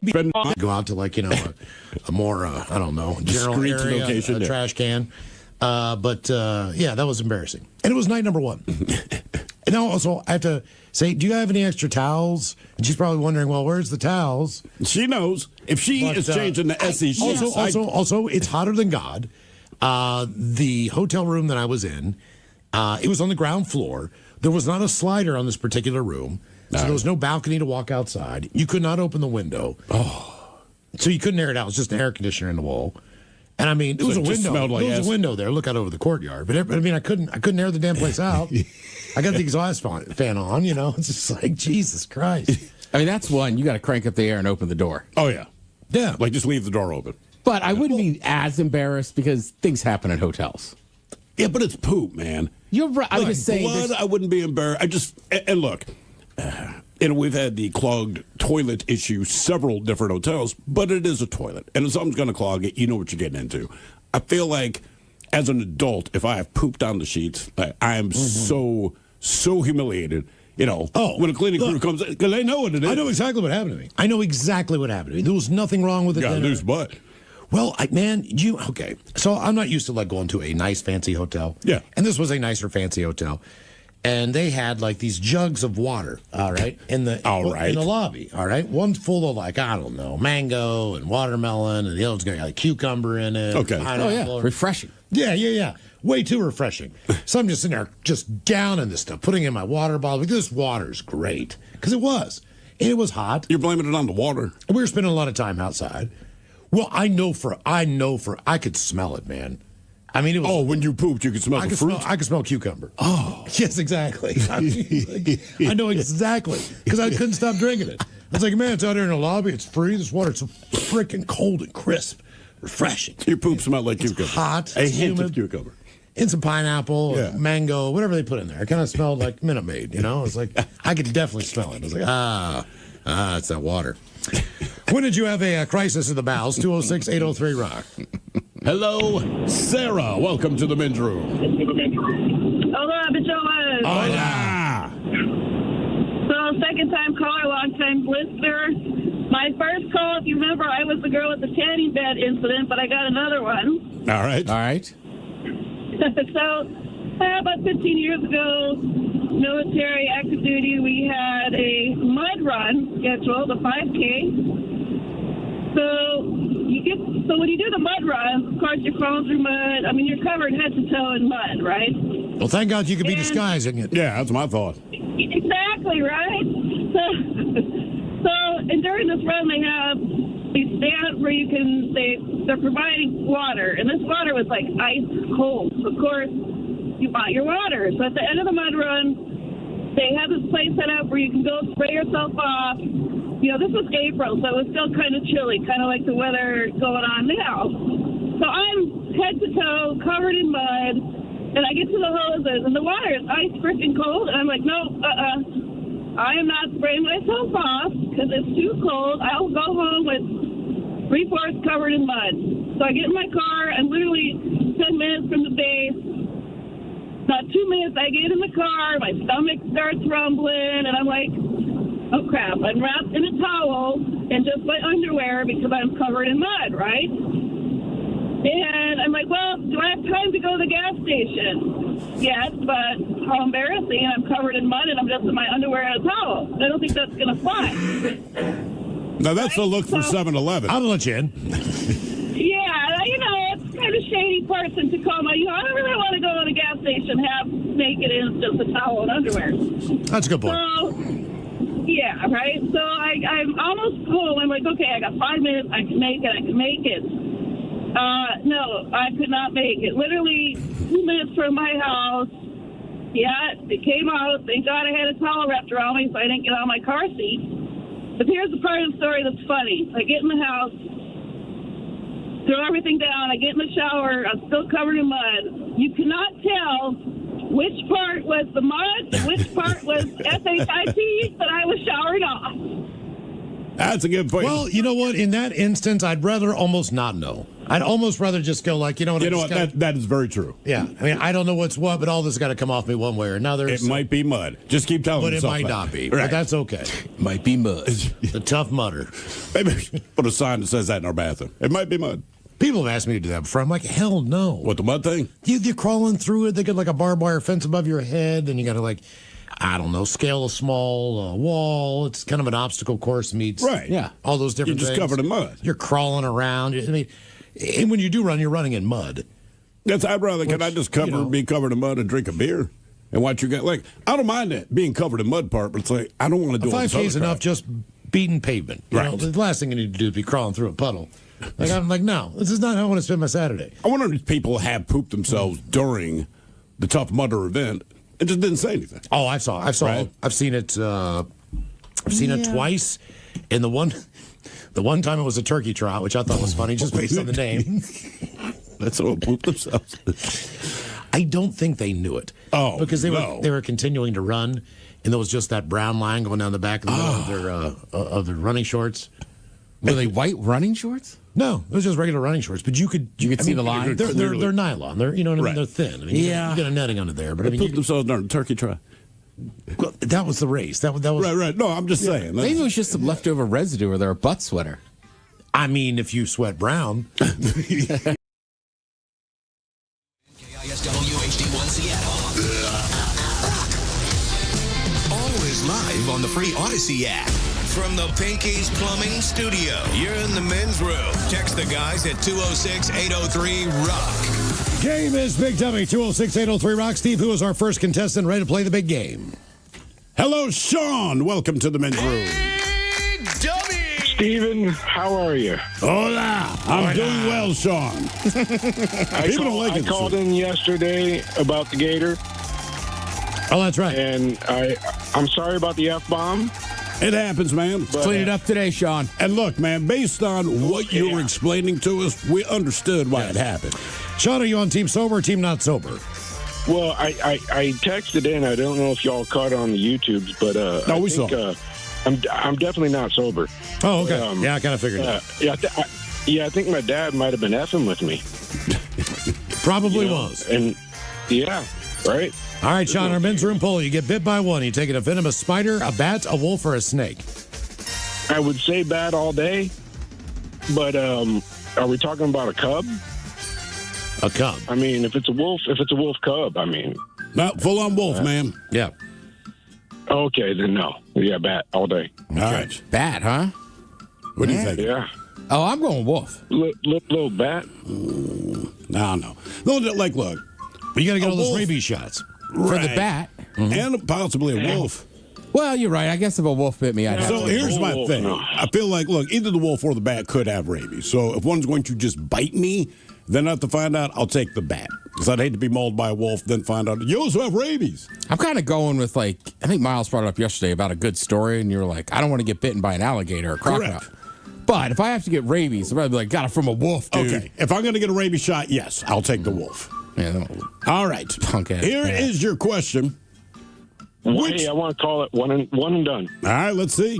Which two animals represent optimist and pessimist on the stock market? Okay. Thanks, Thrill. Bull. And Bear. Got it. All right. Nice job, Sean. I'll wait before we let you go. Oh, crap. I got to find my 50-50 questions. Just hold your horses. I'll find No. it. God damn it. All right, here we go. Now, I've used all these. Son of a bitch. Hang on. I know they're, normally I'm more organized. My fault, Steve. All right, just take your time. Sean doesn't mind. Sean, you don't mind, do you? Nope. It's like the Babe Ruth of this game, calling his shot. All right, here we go. Yep. True or false? The oldest person to ever father a child was 96 years old. True. Absolutely true. His name is Tony Randall. Yeah, this dude apparently he believed the reason he can still have children is that he'd been a vegetarian his entire life. Oh. We Got a little stock in that carrot. Yeah. Hello, Harrison. Welcome to the men's room. Hello, Harrison. Liquor and horse. Liquor and horse. Harrison, sober or not sober? Sober, working. All right, Harrison, welcome to Big Dummy. Thank you. All right, our men's room poll, you're going to get bit by one. You taking a venomous spider, a bat, a wolf, or a snake? Oh, I'll go snake. I'm horrified of snakes, so I might as well get bit by one. Okay. You're horrified of Wow. snakes, so you might as well get bitten. Okay. That's the opposite of me. All right. Here is your question. How many feet is the free throw line from the backboard in basketball? 25. Oh, 10? 12? 15. Oh, 15. 15. That's not one they normally bring up, What, the distance? Yeah. No, you just say the free throw line, right? We all just accept it is what it is. Correct. And guys hit jumpers from free throw extended. Mm-hmm. But yeah, you don't hear that feet much. They never bring it up. No, this is a 15-foot shot. All right, your question. What fluid is stored in the gallbladder? Bile. Good job. Bile with a B. What does bile do exactly? Do we know? Doesn't it Breaks down the food? Doesn't it line your stomach to keep anything from eating away at it, kind of? Right, because it's So that's the bile that does that. if The it thing gets that out of protects there, it's bad. When you're dry heaving, and in your youth, when you're 19 years old, and you've had one of those nights, Yeah. and you got to the point where you're completely dehydrated, and you've thrown everything up, and you're dry heaving, and like that one just Long, thick ass, yellow, nasty tasting thing comes out of your mouth. That's bile, I know it's bile. I just didn't know. and it ruins your throat. But I didn't know. But that's the lining in the stomach is bile? I believe so, yes, Okay. All right. but I'm probably wrong. In other words, we don't know. Game is Big Dummy 206-803-ROD. Hello, Josh. Welcome to the men's room. Hola. Oh, Miles, we're getting confirmation here. Bile is, in fact, the mucus that protects the stomach. Okay, Josh, sober, or not sober? Sober. All right, Josh, welcome to Big Dummy. Okay, you're going to get bit by one. You're taking the venomous spider, the bat, the wolf, or the snake? I'm going to take the spider and then I'm going to murk that thing. You're going to murk it. Yep. What exactly does murk mean? Define murk. Kill it. Oh, it's going to die. Oh, yeah, there's no doubt about it, man. Look, man, if I get a spider or a snake on me, it's not living. Yeah. I mean, one thing's for sure. I'm going to take that. I think the wolf has the best bet of surviving this encounter. For sure. All right. Your question. In 2005, Angela Merkel became the first female chancellor of what country? Merkel was she UK or New Zealand? Just Deutschland. Germany. Yeah. She was Germany. Yeah. You're thinking of the chick in New Zealand whose name I cannot think of. I think she's not there anymore.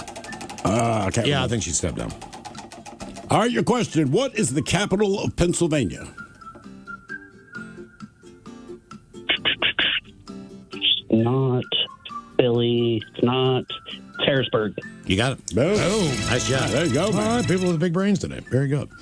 Big Dummy is the game, 206-803-ROCK. I say it every time. That's a sad-looking town. Harrisburg. Everything in central Pennsylvania is sad. And you the only time I've ever seen it is on the way to Hershey Park. Yeah. That's the only time you want to see. Huntsville sucks. Shenandoah sucks. Allentown sucks. Lancaster sucks. Yeah. York is growing a little bit. Put it this way. If you're not in Philly or Pittsburgh, but you're in Pennsylvania, you would think to yourself, wow, this is a depressed town. And you're right. I mean, they'll tell you straight up. And I don't They know. make Yingling there. That's the best thing they do. And pretzels. And pierogies. And chips. I mean, look, their food and drink is fantastic. It really is. It's all German stuff, for the most part. I just don't know also if you can get a bigger personality change in a state between Philly and Pittsburgh. Very different sets. Did you ever go to Dutch Wonderland when you were a kid there, Ted? We went like to a the little Bavarian. Amish. We went to the Amish market a lot. I don't know if we went to Dutch Wonderland. You would know. Even as a kid, Dutch Wonderland didn't appeal. They play the ads and come up here, man. We got roller coasters. And I'm like, I'm not feeling that place, man. Absolutely. I wonder if not. it's still there, Dutch Wonderland. I bet you it is. Took my kids there. I don't. Oh, maybe. Hello, Jeff. Welcome to the men's room. Hola. You girl in your Johnson. Proud Jeff, to are you, announce that Jeff and I broke down on Saturday. Oh, yeah, did you? Yeah. Nice. We did, yeah. We had a good conversation. Met you all. I see you're still alive after Saturday. Shout out to Joe and Abby. Met them also. Seem like good people. Nice. Joe's solid, man. I like that dude. Yeah, that was a good part. Everybody there was decent, man. Jeff, are you sober or not sober? Working, not sober today. I've had enough time. I've been home. I've had a couple drinks. Okay. All right. I reversed Ted Smith Jeff. Oftentimes I'll meet people and they'll go, I thought you'd be taller. I thought you'd have hair. Sure. And I went, Jeff, that's you? And he's like, yeah. And I was like, I thought you were going to be old and fat. He's like, no, man. I was like, sorry. I don't know why I had it in my head. Old fat Jeff, you've been bit by one. Is it a venomous spider, a bat, a wolf, or a snake? What are you taking? I'm not there yet, but I'm getting there. I don't want to get bit by any of these. At least for the story, let's go wolf. Wolf. I'm going to get a rabies shot either way with one of those. And I don't know if you said the snake was venomous or not. It's venomous. The spider's obviously venomous. Yeah, we're definitely not going to go venomous. I'll do, for the story, we'll go wolf. All right, for the story. All right, old fat Jeff, here's your question. What are I'll take it. What are the old fat Jeff? Yeah. What, Classic Jeff. Oh, you know old fat Jeff. Yeah, he's not old, he's not fat, but his name is Jeff. That's one of those good hood names. I know. Like that's Jeff. That's old fat Jeff. He can get you whatever you need. Why do you guys call him that? Like, don't be what? Don't sweat the details. Where are you getting your weed at? Old Cops fat talked to him 8 times, still didn't realize he's the guy. All right, old fat Jeff, your question. He hides in plain sight. What are the 10 referred to when a surfer says hang 10 on a wave? 10 o'clock position at the feet. Is that a 10-second 10 ride? toes down. 10 toes. Yeah. Ted knows. Surfing Ted over here. Surfing Ted with big fat Jeff. Can't just hanging in No, old fat Jeff. Old fat Jeff. Jeff. Old fat Jeff. Jesus Christ.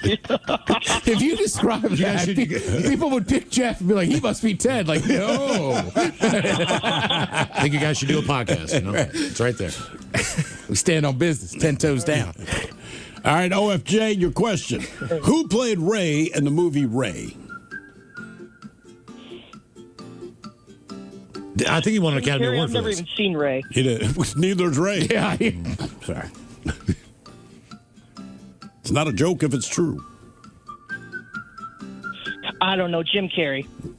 Jamie Foxx. Jamie Foxx. Is that annoying to Ray Charles? Like, hey, man, they made a biopic about you. The guy won an Academy Award. Apparently, it's great. Ray Charles, cool. I'm not going. Can't see nothing. And I know all the songs. What would be the point? Well, no one complained that they didn't hire a blind actor. I was just going to say, I haven't heard that one, but there's got to be blind actors. But you need a blind black guy who's an actor. That's exactly what you need. I'm just waiting for the agents to send it black actor. We need a blind black actor. Right. Yeah.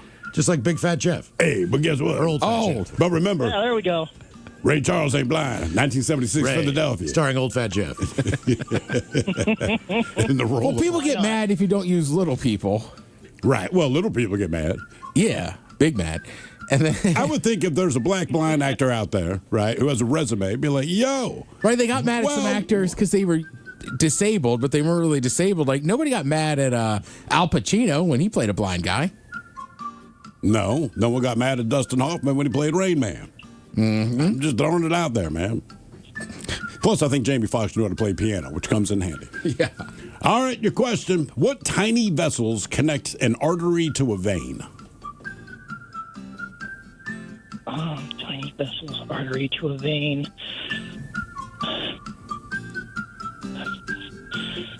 You've heard of it, Old Fat Jeff.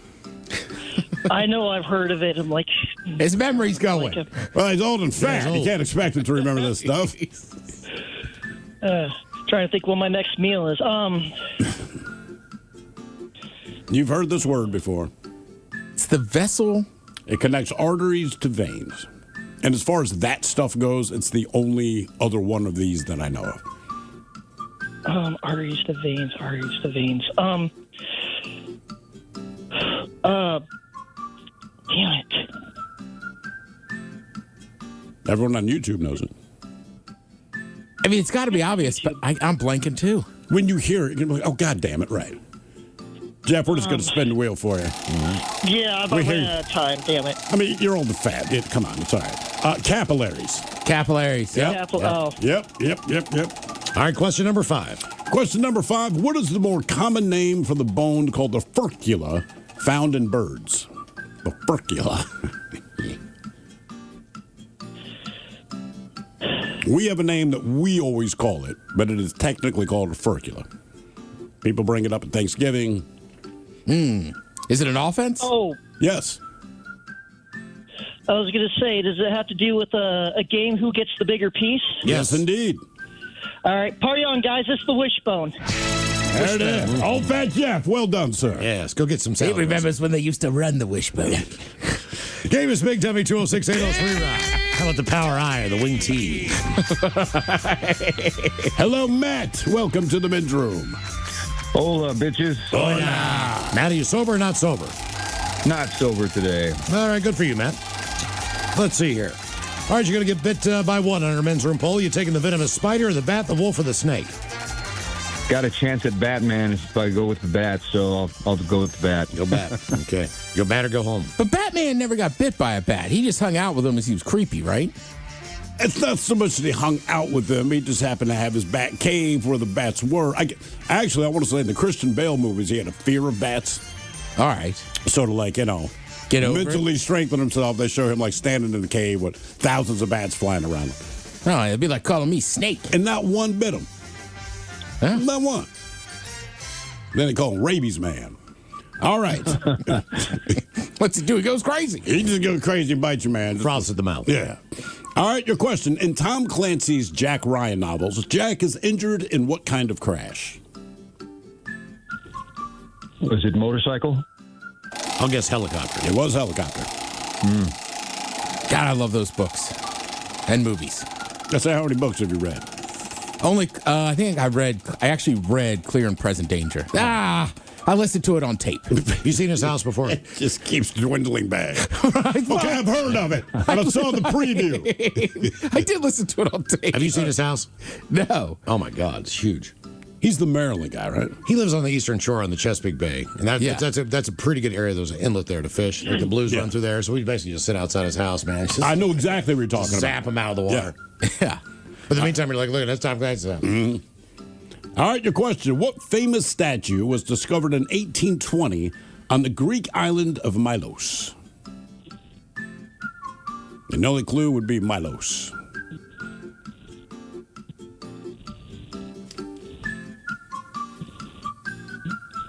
I don't even have a guess. Come on, Ted. You're not getting that straight. Medusa. No. All right. Big boobs. Boobs. Armless. Armless boob. Armless boob. Venus de Milo. Oh. Is that what she is? Armless with big boobs? You've never seen the Venus? Google it. You'll recognize it. You'll be like, okay. I mean, she's got nice boobs. They're not massive. That'd be weird. What, no arms and boobs? No arms and big boobs. So, Oh, yeah. Right. I recognize that one. when I was growing up, my parents had like this 1 foot tall replica of it, and I just never understood. Oh, trust me, I'll spend much time looking at it. I just never understood why there's an armless woman with boobs. And my mom finally explained, hey, man, she had arms when they found a statue that had broken off, which you couldn't tell that from Kind of like the feet on my bobblehead. You know what? It's just like that. But now it it's is gone. just like that, man. Mm-hmm. That's what your bobblehead is the Venus de Milo of the men's room. It's gone. And now it's been stolen. Now it's gone. Well, it's an art heist. That's an art heist. All right, your question. What is the official currency of Russia? Is it the ruble? I'll give it the ruble. But yeah, close enough. The ruble. Game is Big Dummy. More of it coming up. 206-803-ROCK. Thanks for making the rock.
I don't judge. I can't remember if that race was. It was Thanksgiving morning. That'd be a tough one. Yeah, man. You don't even eat yet. Well, a lot of people like to go out the night before. And it's like, ooh. Yeah. Yeah, that Wednesday night's that's the biggest drinking day of the year. I think it's like the biggest bar night of the year. I believe so, yeah. When did you have a crisis of the bowels? 206-803-ROCK.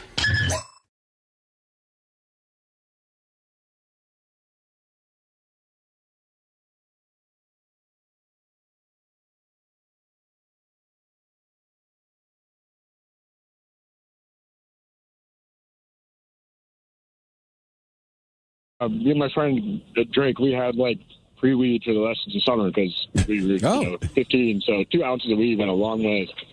Yeah, you go a long way today, man. Yes, it would.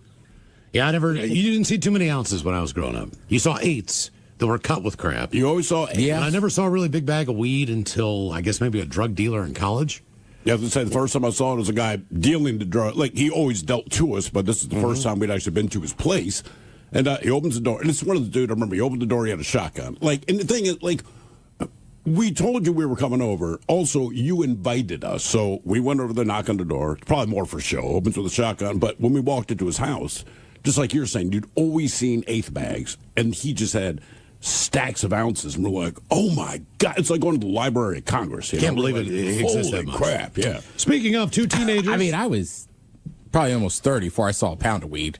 I don't know if I've ever seen a pound, man. Yeah, like how vacuum big is that sealed? with their hand? Yeah. I mean, it was vacuum sealed, so it was like holding like a small like pillow.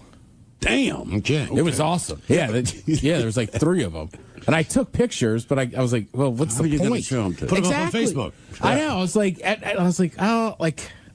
You can't do anything with them. I don't want to say who, but when we first got to Seattle, we got some weed connects real quick, and there's this one guy who's like, hey, man, I have this full-on grow operation. I don't remember what direction it was from Seattle, but they're kind of out in the cut. And we're like, cool. So he'd supply us with weed.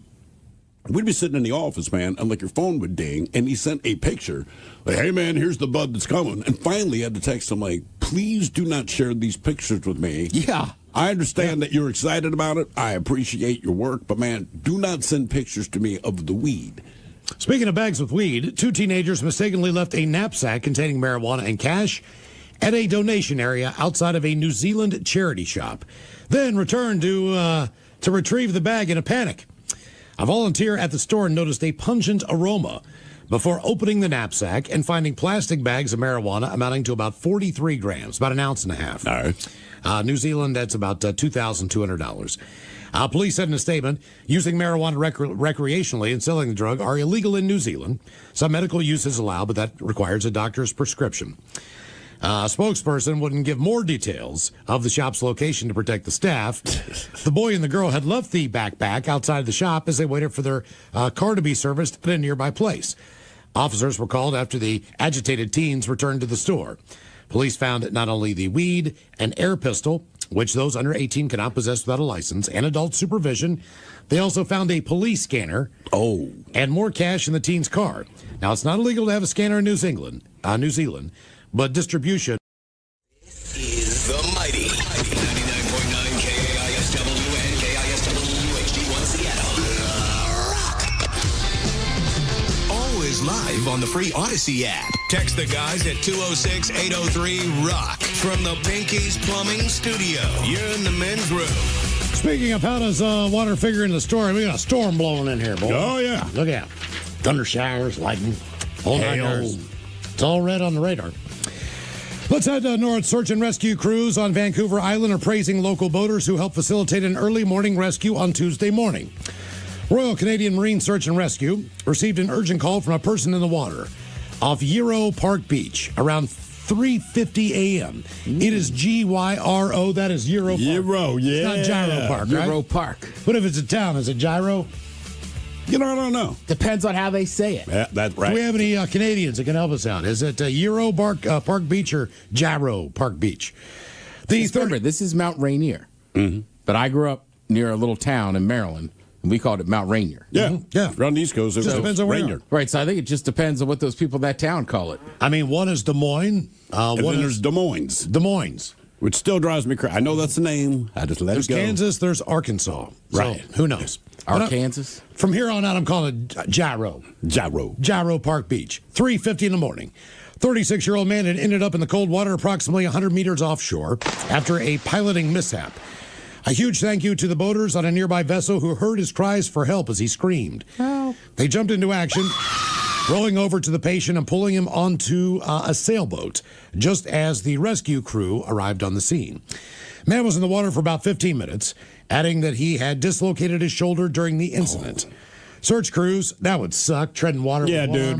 arm. I mean, that's got to blow. Search crews transferred the man to paramedics shortly after 5 a.m. Police and the Canadian Coast Guard also responded to the call and met the man at the marina. A reminder to our boating community, accidents can happen in a split second, especially in the dark and in the early morning. Man, that would suck. The water's still cold. It's cold. One shoulder's dislocated, and you got to tread for 15 freaking minutes. Our question, how does water figure into the story? 206-803-ROCK. Hello, Joshua. Welcome to the men's room. Hey, good afternoon, fellas. Hola. All right, so this one will be a bit shorter. So I work at a doggy daycare, boarding, grooming facility. And last year, we had like this little pocket where a bird can make a nest, and last year a bird made a nest. That bird got killed by one of our dogs. We had to let go of that dog anyways. But this year, another bird made a nest there, and it had 2 or 3 babies. And I had pointed it out, like, oh, we got a bird back. I hope none of one of the dogs doesn't attack them. No, one of the little babies drowned in this little water solution that we have outside. Oh, like where the dogs drink? No, not where the dogs drink. We had this little bucket for like where we put the pooper scooper in because it's disgusting. God, man, it's a horrible way to go. That's terrible. What is the crappiest breed of dog to deal with? I mean, what is the one you don't like? We've only had this dog or these two like 3 times, but Akitas. They're pretty mean. Yeah, aren't they like high maintenance, kind of crazy? Very mean. They do not like other dogs. They're the ones with a curled up tail, right? Well, there are some breeds that have that curled up tail, but yeah, there are one of them. Well, I mean, look, I would think if you own an Akita, because it's not like you got it for free, right? You drop some cash on this, you'd think you'd be somewhat aware of their behavioral pattern. Why would people want to take their Akita to doggy daycare knowing that one of the traits of Akitas that they don't like other dogs? Well, the two, they only came in for boarding. Right. Like I said, they've only been 3 times. But it was annoying to have the schedule of bringing dogs out to fit with them, being able to bring them out. Okay. How many times have you been bitten doing your job? Oh, I haven't been bitten yet. Well, knock on wood. But yeah, I like that. I'm waiting for it, man. Just put that out there. See what happens next. Okay. Yeah. All right. It's crazy those dogs are so mean because they're just so cute. They are, but it's like you've seen a really cute chick at the bar, and by the end of the night, you're like, she's mean. Like, just mean. Yeah, right? There's fighters that are good looking. That's true, right, exactly. Then you go, dude, but they're mean. You're right. It is a good-looking dog. It looks like a dog you'd think you'd want. It's just not a dog I would want. Mm-hmm. I'll stick with mutts. You don't know what you're going to get. They're weird. It's fine. My dad had a Hobie Craft sailboat, and it was kind of just has like a canvas top on it with a couple pontoons. Yeah. You could ride on one. You could pick one pontoon up out of the water and kind of lean back and put your weight into it. Sure. Do that whole deal. And my dad had a dog, so when he would go to work, I'd take the dog out on this boat. And this dog knew a porpoise that he was friends with, right? And so, I this has not been explained to me yet. I was not in the know, all right? So I'm sailing out to this island. 99.9 KISW. The shenanigans continue. This is the Men's Room with Miles and Thrill. Game is Big Dummy 206-803 Rock. Steve, who is our next contestant, ready to play the big game? Hello, Justin. Welcome to the Men's Room. Big Dummy! Hola. Hola. Justin, are you sober or not sober? What's up? I'm your spirit animal. Wow. That's my 10-year-old. He really likes Ted. We got that. I didn't know a kid could be a spirit animal. I didn't know that either. Yeah, there you go. Justin, are you sober or not sober? I called in the other day about the golf stuff. I am medically not sober. Okay. Aha. Medically not sober. All right, you're going to be bit by one. Are you taking the venomous spider, the bat, the wolf, or the snake? Am I dying from this? We don't know. Yeah. It's got to be the wolf. Taking the wolf. There you go. Like the movie The Gray, I'm going to take a couple of them out with me. Brother, I'm telling you right now, I saw that movie. I enjoyed that movie. But my thought at the end of that movie is, I don't ever want to deal with wolves in my life. My idea is that I'll befriend the wolf, and then eventually I'll get too close, and he just gives me a little nip. Have you seen the movie The Gray? I have not. I'm telling you, man. Like, it's a decent movie. It's not groundbreaking, but by the end of it, you're like, yeah, wolves, bro. Just don't F with them. That's what I took out of there. All right. Here is your question. What actor played Forrest Gump's son in the movie Forrest Gump? Ooh. Forrest Gump's son? Mm-hmm. Oh, I don't know. I know Tom Hanks. Yeah, Tom Hanks was Forrest. Who played Jenny? Was that Robin Wright? don't know. I don't know. I haven't watched that movie in years. Leonardo DiCaprio. That would be Haley Joel Osment. Walker told me I have AIDS. Yeah, that kid. Let's play Forrest Gump's son. That kid. That kid. Yeah, that's the same kid. His mom died of AIDS, and Walker told him he has AIDS. Man. He also sees dead people. He does see dead people who have AIDS. All right, your question. Who voiced the character of Mowgli in the 2003 movie Jungle Book 2? Oh, my goodness.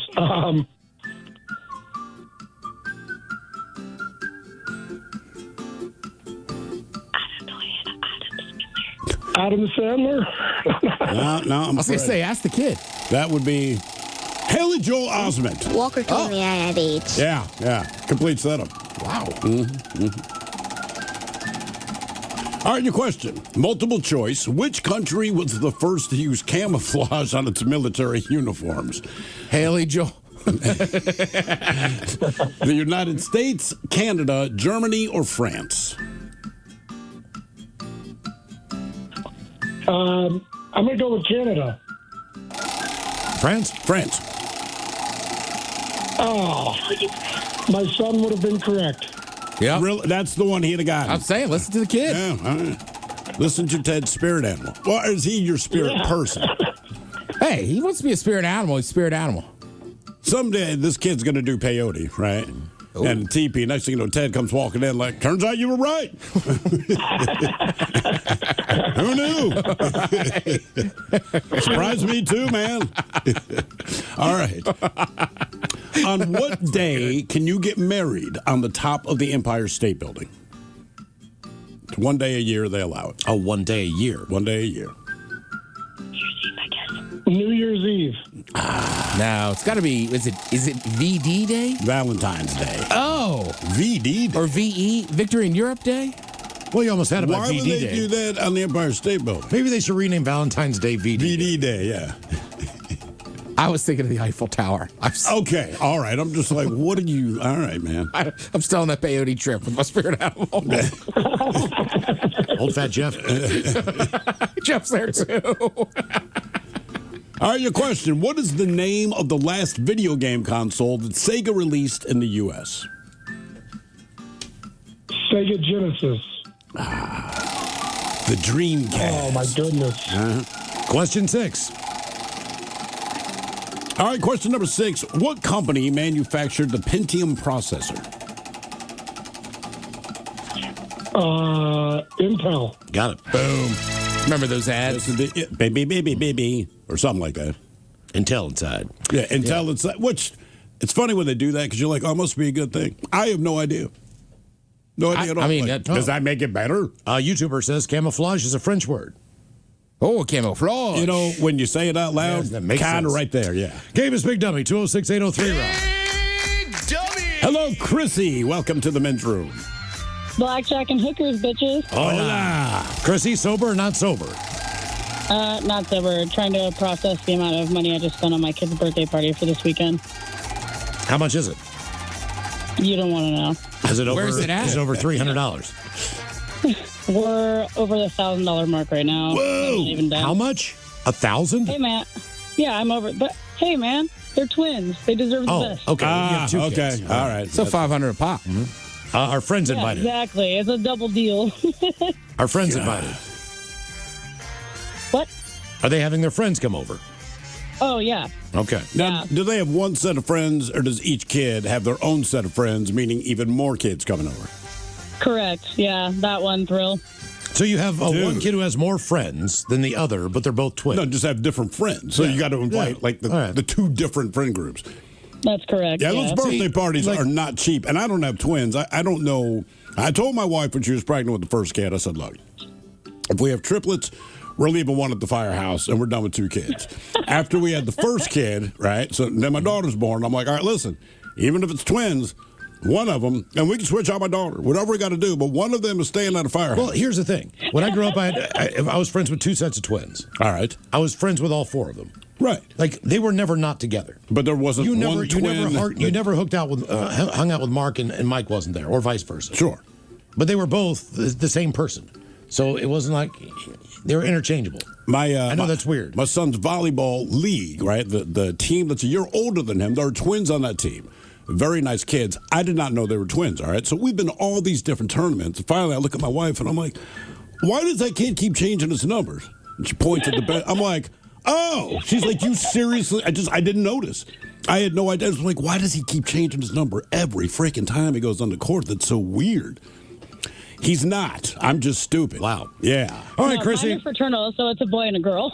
Okay. All right, Chrissy, our men's room poll. You're going to get bit by one. Are you taking a venomous spider, a bat, a wolf, or a snake? Bat all day. Bat all day. Bat all day. Okay. All right, here is your question. The character Launchpad McQuack was the 1990s cartoon superhero sidekick of who?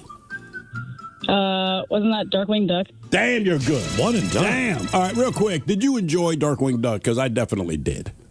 I did as a kid, yeah. Yeah, well, even as an adult, I'm telling you, he was fun. I mean, as an adult, I still enjoy it. My kids have Disney Plus, so.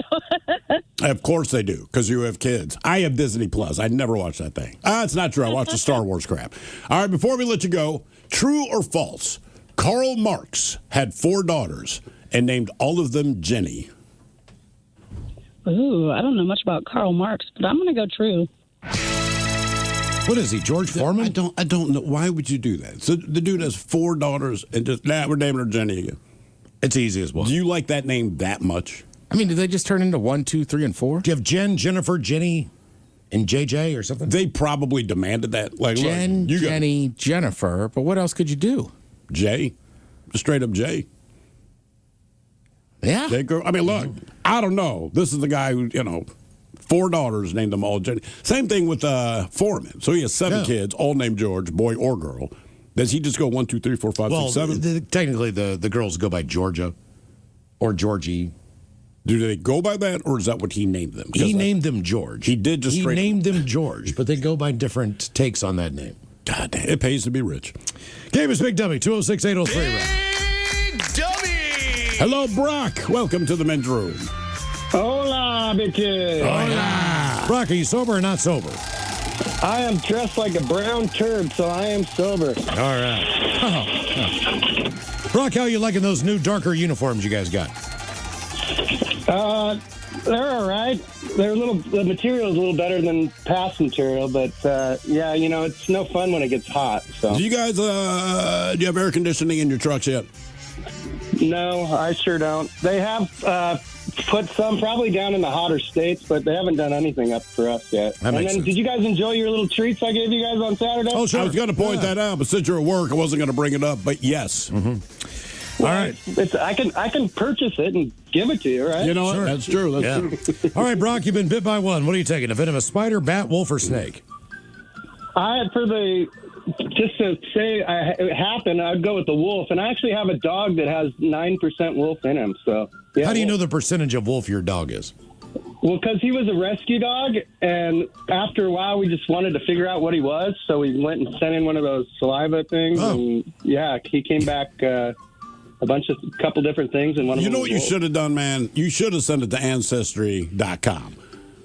Just to see if they're on the level. Because if they send it back and say, dude, this is the dog You're from Ireland. Oh, you're Irish. Like, okay. All right. Well, it was interesting, though. A lot of the breeds were kind of from the same area, so that was kind of interesting. I mean, in theory, wouldn't all dogs be some percentage wolf? I mean, you got to be. It's right. Yeah. Yeah. Or do you separate enough that you're no longer wolf? Does it make your dog bigger? Like, when I look at your dog and say, that is a big-ass dog. His paws are the size of my hands. Okay. His paws are huge, and he's mostly Malamute, but no, his paws definitely look like wolf. All right. I'm going to do that, man. I'm going to take a swab of my dog's mouth and send it to Ancestry just to see what they come back with. All right. Here is your question. Mount Sunflower is the highest point in what notoriously flat state? Mount Sunflower, flat state. Is it Kansas? One and done. Boom. Nice job. Mount Sunflower is 4,039 feet tall. So that's a mountain I would hike. All right, before we let you go, which is greater, the human population on Earth, or the bacteria population in your mouth? Ooh. I want to say mouth. Mouthing it. Yeah. Nasty. Not even close. If his dog, just thinking here, right? If like I said, it seems like most dogs would have some percentage of wolf. Yeah, but at 9%, he can go to an HBCU. Everyone except for a corgi. So, like, do I have a percentage of a chimp in me? I think you do, yeah. No, I mean, look, man, it's like this. So keep in mind, 98% of human DNA and chimp DNA are the same. All right. So it's not that you have chimp in you. It's just you already share 98%. That said, I want to share... The 2% are important, though. Yeah. Those 2% go a long way. But I also want to say that we share like 50 or 60% of our DNA with a banana. Oh, my God. I'm a cannibal. Yeah, you might be part banana, part chimp. The genetically engineered banana or the actual banana? That one, I don't know. I don't know. Yeah, because one was made by man. If it doesn't have seeds, it's made by man. Exactly. Game is Big Dummy, 206-803, Rob. Hello, Corey. Welcome to the men's room. Montgomery! Hola. Corey, sober or not sober? I'm not sober today. I had to drive to Montgomery County to pick up some building materials. How far of a drive is that? About 30 minutes. Oh, I didn't know what Montgomery County was that close So to. did you say you're not sober because you have? Oh, that's right. You're in Kentucky, aren't you? Yes, sir. That makes perfect sense. Okay. All right, Corey. Okay, you've been bit by one. Venomous spider, bat, wolf, or snake? Is the wolf bite just a bite, or are they gripping and ripping? They're doing whatever they I don't know. do. How Gotta do risk wolves it. bite?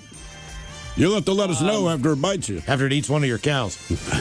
I mean, the woman that got bit in the face did survive. She did. She got bitten in the face by a wolf. Multiple stitches, though.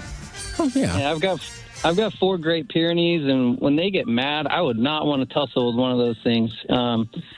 But I've already been bit by a snake, and I probably will be bit by a venomous one now that I'm in Kentucky. So I'll just embrace that. What kind of snake bit you the first time? Embrace the venom, yes. The first time, just garter snakes. Oh, no. I've been bit multiple times by gardeners. Get your mouth Black off me. snakes. Yeah. Yeah. If you pick them up, they're eventually gonna latch on. Well, sure. I mean, I would too. Like if King Kong picked you up in his hand, like my last defense is to bite his finger. Like a black snake will leave a little mark, but I mean it's not much. That's right. It's a little brand. Mm-hmm. Yeah, I mean, I was a little kid, and the milker, it was lashed on me pretty good, and the milker was mowing the lawn, and he had to come rip it off me, and then he ran it over with the lawnmower. Now, I can tell you this from my buddy's experience, because he picked one up, a rat snake hurt, because I could see the look on his face. I was like, that did not feel good, did it? That thing was thick and big, though. I was like, dude, you go ahead. I had a buddy driving from Baltimore down to like South Carolina. Somewhere in the Carolinas, they stop at a farmer's market, gets out in flip-flops, gets bit by a snake. Awesome. Yeah. And we sell antivenom over here, buddy. Yeah, awesome. I know. That's a Just like, setup. that is horrible. All right, here is your question. What drink's Gaelic name means, quote, water of life? Gaelic name. That'd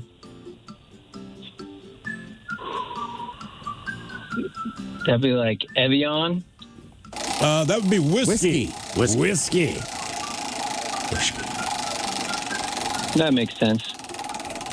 From the Gaelic point of view, it absolutely does. All right. What type of artwork depicts human characteristics that are exaggerated for comedic effect?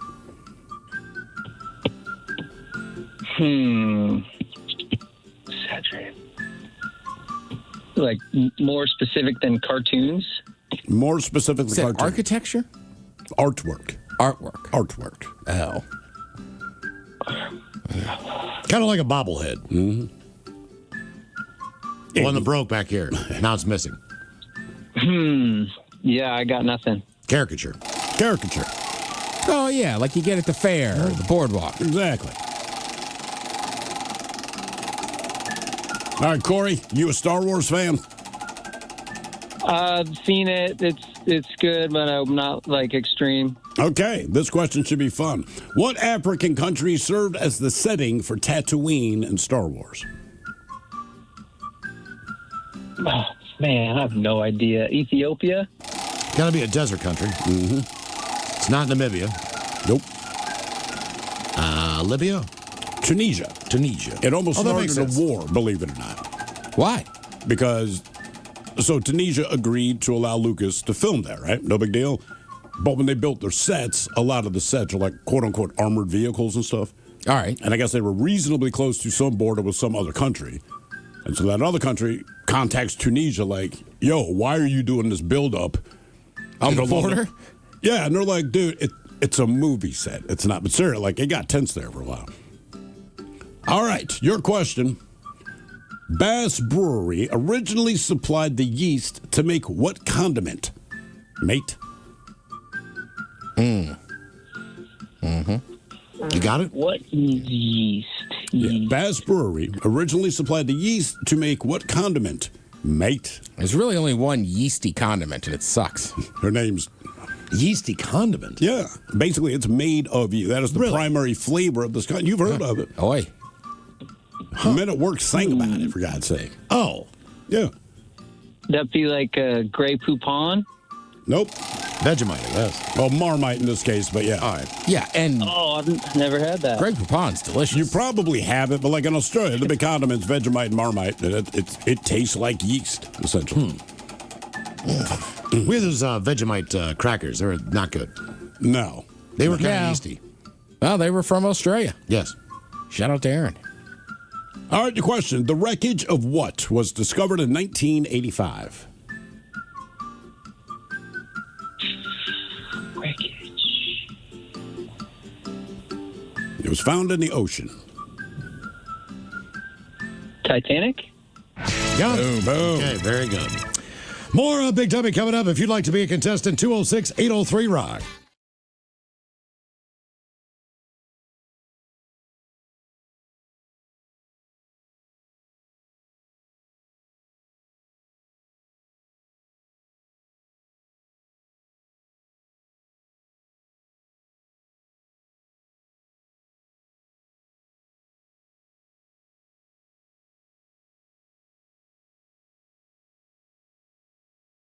For the day, because there's a state park out there, and they had a refreshment stand where you could get ice cream, sure, you could get hot dogs, get a soda, whatever, kind of walk around the beach, hang out. So that's where I was headed. Not too far out from shore, probably 600, 800 yards, right? It's a straight shot in fairly shallow water on the Gulf of Mexico. So I'm sailing out there, and I turn around, the dog's gone.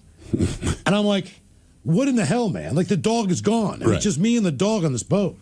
And I turn around, I look, I turn the boat around, I start sailing back to shore, and there's that idiot swimming with that dolphin.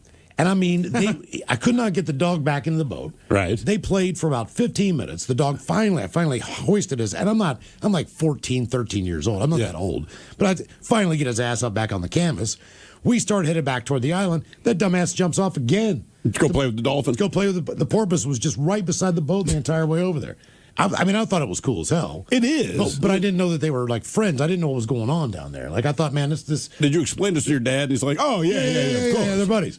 And I was like, get out of here. Yeah, they're buddies. Most dogs are like water. The first dog I got, that big-ass shepherd, right? He just water freaked his ass out. But I remember taking him to the beach. It's the Atlantic Ocean, so the waves were real choppy, real big. And he would chase anything. So I throw sticks out there, throw a couple balls. He just does not want to get in the water. I'm like, come on, man. You're a dog, and you're a big-ass dog, and you were just the biggest bitch in the world. Just go into the ocean, get the sticks. So finally, I throw one kind of shallow. The dog goes out. The water's only maybe the bottom of his belly. All right? I mean, it's not deep at all. Gets the stick in his mouth, and now he's super proud of himself. But instead of running back to me, he turns his head and looks at me, showing off like, hey, I got the stick. I think I'm okay. But in this moment that we're locking eyes, and he's clearly proud, one of those big-ass waves just swells up behind him. And I'm like, oh, no. It's like a 6-foot wave, which there's not that uncommon, right? And this thing just lands on top. The dog disappears from view. It's just all foam. Then I see legs spin real quick, and I'm like, all right, he's all right. Anyway, the wave recedes, and now there's this giant wet dog panting, puking up water on the beach. Oh, no. Would not go into water again. No. Ever. It's like being in a washing machine. I know, but I was like, dude, you got to step out of the water. But I mean, this took like 45 minutes for him just to get into the water to get the freaking stick. That's the biggest problem with getting rolled by a wave is the fact that you're so dizzy. Oh yeah. By the time it's done, because you get twisted so quick, you don't know which way's up. Yeah. So, and then but you can't even settle your legs right because it's almost like doing the thing where you put your nose on the bat and spin around. But it's like 4 times that fast. But once you know what's going to happen, that's when you have fun. My son would not do it. So I go to Delaware every summer, and he was like, so there's always a pool nearby. And he'll go to the beach, but he saw those waves first couple of years. He's like, I'm not doing it. He actually told me, this is a quote, because I said, man, I'm going to pick you up and throw you in there. He goes, Dad, if you pick me up, we're throwing hands. This kid's like 11 years old. We're throwing hands. We're throwing hands. He's like, we're throwing hands, man. He's like, seriously, I don't want to get in. So, like, he would stand at the very edge, right? Mm-hmm. But once you go out, maybe 4 feet, that's where the waves get kind of crazy. And I'm like, man, just do it. It's fun when you get used to it. He just would not do it. So he wants to stay at the beach all day with his cousins. I finally roll back to the house. About 3 hours later, they get back. He was so jacked. He's like, I finally got in. He's like, it is awesome. I told you, there's just a place to stand. Don't let the wave crash on you. Just go, Yeah, you just got to get past that break. Right. You got to get past the break, and then it lifts everyone. Every once in a while, you're going to get schooled, right? But overall, now you couldn't get his ass out of the water. And you're right. You know it's coming, like your dog. He's got no idea. He's looking at me, and you just see this wave come up behind him, and I'm like, this is going to end poorly, dude. And I mean, it like basically broke on him. And to me, it was very funny. I just felt bad for the dog because he finally worked up the courage to do this thing, and you could just see the pride in his eyes. And then I see that wave coming up, and I'm like, God damn it, really? Right now? So I worked at that beach for a summer, which is 3 months. You know, you get a couple jobs, you work with your buddies. That's a great job, though. You have a good time. But this chick who I kind of knew that I worked with for a while on a place called Bull on the Beach, which actually had some pretty good pit beef. She also did parasailing. All right. So she worked on a parasailing boat. She said, hey, do you want to go? It's a light afternoon. There's like 2 or 3 clients, but we'll be able to get you up. And I was like, man, hell yeah, I'd love to do that. So parasailing is when they put you in the water and you got a parachute basically in your back. They're pulling you on a motorboat and they pull you up into the air. And you're pretty far up there. You're, I don't know, 100 yards, maybe even more. Sure. You're up in the air on this big tethered line. And they take you up the coast. They take you away from the beach, obviously, but you're close enough to the beach. You can see everyone swimming. You can see everybody in the water. At that point in time, I had been in that ocean probably every single day since I'd worked there. Mm-hmm. I'd been there my entire life, going for a week in the summer as a kid. Now I'm up in this thing, and I'm looking down, and there are sharks everywhere. Oh, yeah. When I'm saying everywhere, I mean everywhere. And they are clear as day. They're all on top of the water. Yeah. You can't see their dorsal fin, but you can see them swimming in 2 to 3s. Yeah, when you get the bird's eye view, big one, you go, oh. You're up there. But here's the thing. You still, once you're up in the air, you still have to come back down into the water. Right. Yeah, to get back into the boat, man. And I'm like, she's like, are you ready to come down? I'm like, no. I'm like pointing down because the point where we launched, that was like the area where the most sharks were down by the pier. But she can't really see them from the boat, right? No, you can't see anything to get up there. And she's like, oh, did you see all the sharks? I'm like, yes. Yes, I did. She's like, they don't bother you, man. She's like, they don't attack anybody here. And I'm like, they're everywhere. She's like, yeah, but we don't like to tell our clients that. I'm like, but they can see them when they get up in the air. Right. It's like the mystery's over. Like, you know what I mean? Like, they're everywhere. I mean, for me, it was Shark Week. Right? Like in the early 2000s or something, same thing. They finally started showing those overhead shots. Oh, the drone footage. From the helicopters. And same thing, you're like, oh man, the people in the water waving at the helicopter. Like I'm sure I've been surrounded by sharks and never knew it. Did not know it. Especially in those waters, right? I think I know the one you're talking about. They were in Florida, I believe. Yeah. And when they it's an overhead view of the beach, but they keep pulling back. And when they pull back, it's not just that there's a ton of sharks. It's that they are very, very, very close to the swimmers without anyone being aware of it. And they were like in a lateral line. Yeah. I mean, basically, they formed a perimeter where everyone was in the water. I'm like, oh, my God. And I remember seeing, like, you can see bull sharks and you can see hammerheads. And I'm like, you've got to be kidding. Like, I'm looking at this. Hammerheads don't attack humans. Okay. But they're still 14, 15 feet long. That's the weird thing. I get most of them generally don't. Most of them don't. But sometimes they will. The one I saw in the water. I get it. Shark people, I get it. It's always by mistake. But it happens. Also, right, it doesn't matter if it's a mistake. That's the difference between manslaughter and homicide. Manslaughter, I did not mean to hit you with my vehicle, but I still got hit by a vehicle. But when they feed close to the shore. And they're very, very fast because they're chasing like bait fish. Yeah. And the one I saw in Cabo, man, he had to be at least 14, 15 feet long. That was where the guy said, we need to get all these guys out of the water. Mm-hmm. Coming back, it had to be the same shark because this thing was absolutely massive. He said, don't worry, man. Those are not the ones that are going to attack you. And I was like, I don't care. It's 15 feet long. It's black and it's fast as hell. And it's majestic looking, but sure. But man, I mean, so are lions. But that's the whole thing with that new Smyrna Beach in Florida. right? I watched that whole thing on it last year. The way that water is set up, it's awesome for humans and sharks, right? Because it's like you could walk out. It seems like forever. Right. It's like a big sandbar. Right, but there's whatever the vegetation is that grows in there. Those little Nerf sharks and lemon sharks love it. It's the same thing. They're like, there's a lot of shark attacks here. People don't die, so people still go in. But same thing. They're just moving around fast, trying to eat the vegetation and bite humans. I know that most people don't die. Look, most people don't die when a dog attacks them. I don't want to be attacked by a dog. You know, I'm not going to wear ground beef underwear and go run through a dog kennel. So, yeah, I'm probably not going to die, but this is not the situation I want to be in. I did it last summer, right? When I was on the Cape. All right. We went to this beach. I forget whatever beach it was, right? But it's kind of, like the Cape kind of curls, right? So they're like, oh, don't worry. The sharks are only on the outside of the Cape. I can do the sharks know that. Right. So my cousin, she's doing her swim because she's going to do the swim part of like a mini triathlon. Damn. And then I'm just swimming in the waves. And they made fun of me. But I was the only person on that beach in the water besides my cousin. And then we got back here, and I want to say, like, seemed like the next time I was on the air, they were like, oh, you won't believe it. Found a shark on the inside of the Cape. I was like, I was at that beach. Maybe everybody should make fun of me for swimming in that water because I was kind of like, they were like, oh, you looked scared. I was like, I was scared. It's the great white capital of the country in the summer. Yes. And now they got orcas up there knocking everything out. So they believe the great white shark population is left for the time being. I just read something either yesterday or the day before, and I did not read the whole story. I just saw the headline where it's the same general thing. The great whites are doing whatever they do right now, probably mating, hunting, whatever. But the population disappeared, and it says scientists baffled. And my first thought was an orca showed up and killed one of them. Mm-hmm. That's it, man. They did a study. It was probably about 15 years.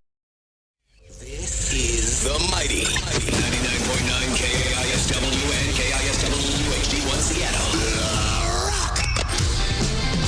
Always live on the free Odyssey app. Text the guys at 206-803-ROCK. From the Pinky's Plumbing Studio, you're in the men's room. KISW Miles Montgomery Golf Classic presented by Pinky's Plumbing. Hopefully you have a day like today. Much like the day we had last year. That's going down on Monday, June 8th up at Redmond Ridge Golf Club. Grand prize includes tickets to see Guns N' Roses with the Black Crowes for your foursome in Vancouver, BC on August the 29th. You get the Amtrak tickets up there and the hotel room as well. Those foursomes are almost sold out. So head to KISW.com, get your guys together and come out with us and enjoy a fun day on the golf course. Take a Monday off, drink some beer, hang out, eat breakfast, eat lunch. That's the sales pitch. Yeah, absolutely. Maybe we'll get another hole-in-one off of a toilet this year. All the details and the foursomes are available at KISW.com. All right, the game is Big Dummy, 206-803-ROCK. Big Dummy! Hello, Austin. Welcome to the men's room.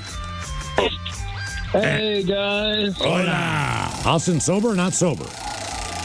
I just had surgery, so not sober. What happened, man? It was colorectal surgery to drain a massive abscess in my rectum. Wow. Make sure you put that on a dating app, because I'm telling you. I'm assuming they put you out for that? They did. They did after they tried half a dozen different painkillers to try to ease the pain, but nothing worked, man. I mean, morphine, Dilaudid, I mean, like everything, nothing helped. Do you have to do any kind of suppositories? No, probably wouldn't be able to. Yeah, I guess so. All right, Austin, you're going to get bit by one. Not that it matters now. Venomous spider, bat, wolf, or snake? I'll take a snake. Snake bite. Yeah. Oh, yeah. All right there, Austin. Here's your question. Where was Vincent van Gogh when he painted the painting The Starry Night? Oh, Rome? Italy? He was in France, but he was also in an asylum in France. So that's what he saw out of his window. That's what he painted. All right. Is that the Scream? No. No, that's the Scream, and that's Edvard Munch. Munch, or say his name. All right. And the Scream, I believe, was the inspiration for the Home Alone poster. Yeah. I mean, basically the same thing, right? Also good if you're stuck in a bad spot in jiu-jitsu. The Scream? Home Alone. Protect your neck, dude. Oh, okay. Gotcha. I'm like, wait, that's Scream? Protect that neck. All right. No, Home Alone, not Scream. Don't just scream. Just tap. Well, I thought like maybe that would work too. Ah! All right. It's a verbal tap. A verbal tap. Tap, tap, tap. All right, your question. In what country did fireworks originate? It's got to be China, right? Yeah, it is. It's back China. Nice job. China. Man, did you see the drone show they did over there? No. All right, so they broke the record. I don't know, like most amount of drones in there or something. But before I read the headline and looked at the picture, it was the coolest looking thing. I thought it was like this giant floating lantern or something. I don't know how many drones it was. So if you get the chance just to Google the picture, it is super freaking cool. Do you know the story about the fireworks in France? I want to say it was Marie Antoinette or whatever. All right. So basically, fireworks back then, you had to be really rich to have them. Of course. So I think it's her wedding, and they invite all the regular people to like whatever city center, and they're like, we're going to give you guys a fireworks show. Something goes wrong, giant fire starts, but there's so many people in the square, like they can't get out. Oh, damn. Yeah. So does That's that mean a pick-me-up? they all passed? Not all of them, but a lot of them did. I don't know Not why all I'm of saying them, it. But the last thing I saw was a nice fireworks show. Just like they did nothing right.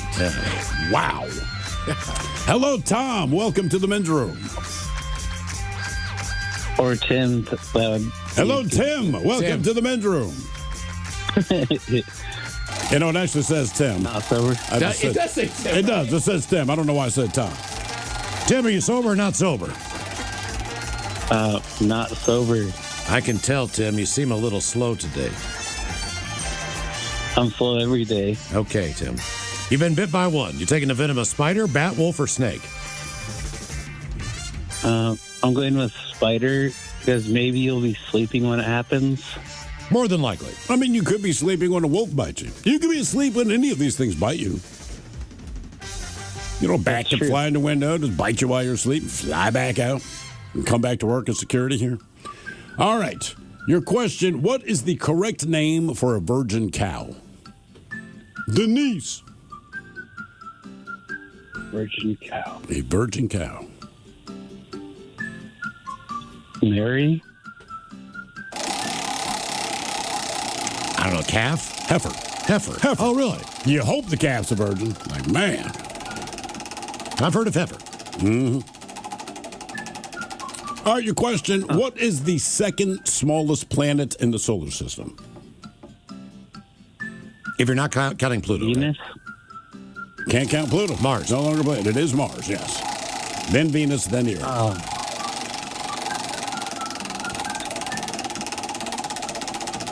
All right, according to his theme song, what's the most wonderful thing about Tigger?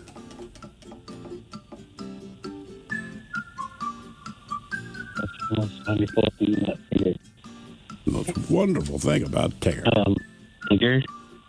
What's that? Tigger? Yeah, what is the most wonderful thing about Tigger? According to his own theme song. They're bouncy. That he's the only one. T-I-double-gur. Question 5, Tim. Or 4, sorry. All right, question number 4. The Doak Walker Award is given annually to the top college football player at what skill position? The Doak Walker Award. Linebacker? Quarterback? Running back? Running back. Running back. Yeah. Now we're at question 5. Doak Walker. Man, I'm not even sure I know that one. I know the award. He played way back in the day. I'm not He sure. had to. A name like that. Doak That's got to be like Texas or Arkansas, right? Doak Walker, Texas Ranger. All right, your question. How many states begin with the letter W? Uh-oh. The letter W. As in whoop ass. 5? Hold on, give me a second. I don't know. Doak Walker went to SMU. SMU. 4. 4. Wisconsin, Washington, Wyoming, West Virginia. That is correct. Jesus. I forgot I Washington. named them all in my head, too.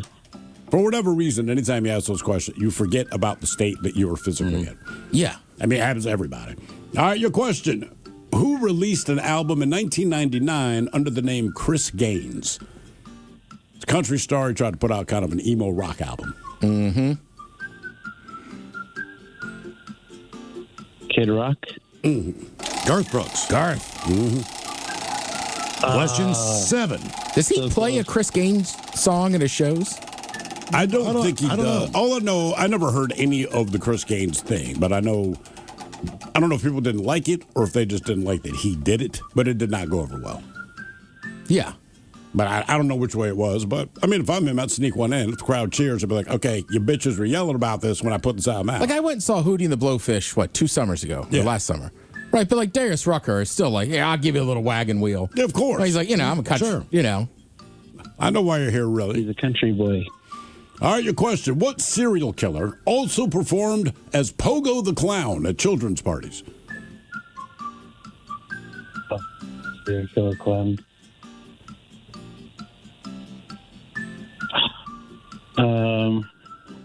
He's from Chicago. Marilyn Manson. Marilyn Manson? I know who. Charles Manson, you mean? Yeah. Ted Bundy? No. John Wayne Gacy. Oh, John Wayne Gacy. That's right. Yeah. And when you see him in the Wayne clown Gacy. makeup, I would never hire you to entertain my children. All right, question number 8, Tim. Question number 8. What actress and American Idol contestant was nominated for an Oscar for her first screen appearance in the movie Dreamgirls? Beyonce? No, Jennifer Hudson. Question 9. All right, if you don't get this one right, you're going to tie Nick as our biggest dummy, Tim. Tim was not sober? I think I might have to hang up after this. Are you hearing him? Right, just checking. Let's make sure your headphones work. That's all. Yeah. Turn the volume up. All right. Yeah, man. Your question. What band's first top 10 hit in the United States was 1984's Legs? We play this band on this station. 3-man band. Mm-hmm. Take that. Actually, still touring. Wow. Part of the band still touring. Yeah, they lost one member. Even though the guy who replaces him looks like him. They also put out, Tush. LaGrange. How. Honestly, Legs is the one. To me, that's their biggest song. Sharp Dressed Man. Sleeping All Bag. right, my bad. Can I get a hint? You just got about 10 of them. The band's name starts with the letter Z. Band with the band's name at the start of Z. And the second letter starts with a Z. Second letter starts with a Z. Oh, ZZ Top. Oh, my God. There it is, man. Great work. Tim's one of them horses you can lead to water. Cave is Big Dummy, 206-805. When you walk away after you've given up, the horse will go, oh, yeah. I'm supposed to drink. Yeah. Wow. Hello, Kyle. Welcome to the men's room. Hola. Kyle, sober or not sober? Sober, but only for a couple minutes till I pick up a men's room IPA. Nice. All right, Kyle. Very good. Okay, Kyle, you're going to get bit by one. Are you taking a venomous spider, a bat, a wolf, or a snake? Oh, those options all suck. Let's go snake. Snake it is. All right there, Kyle. Your question, in what year did the U.S. Revolution begin?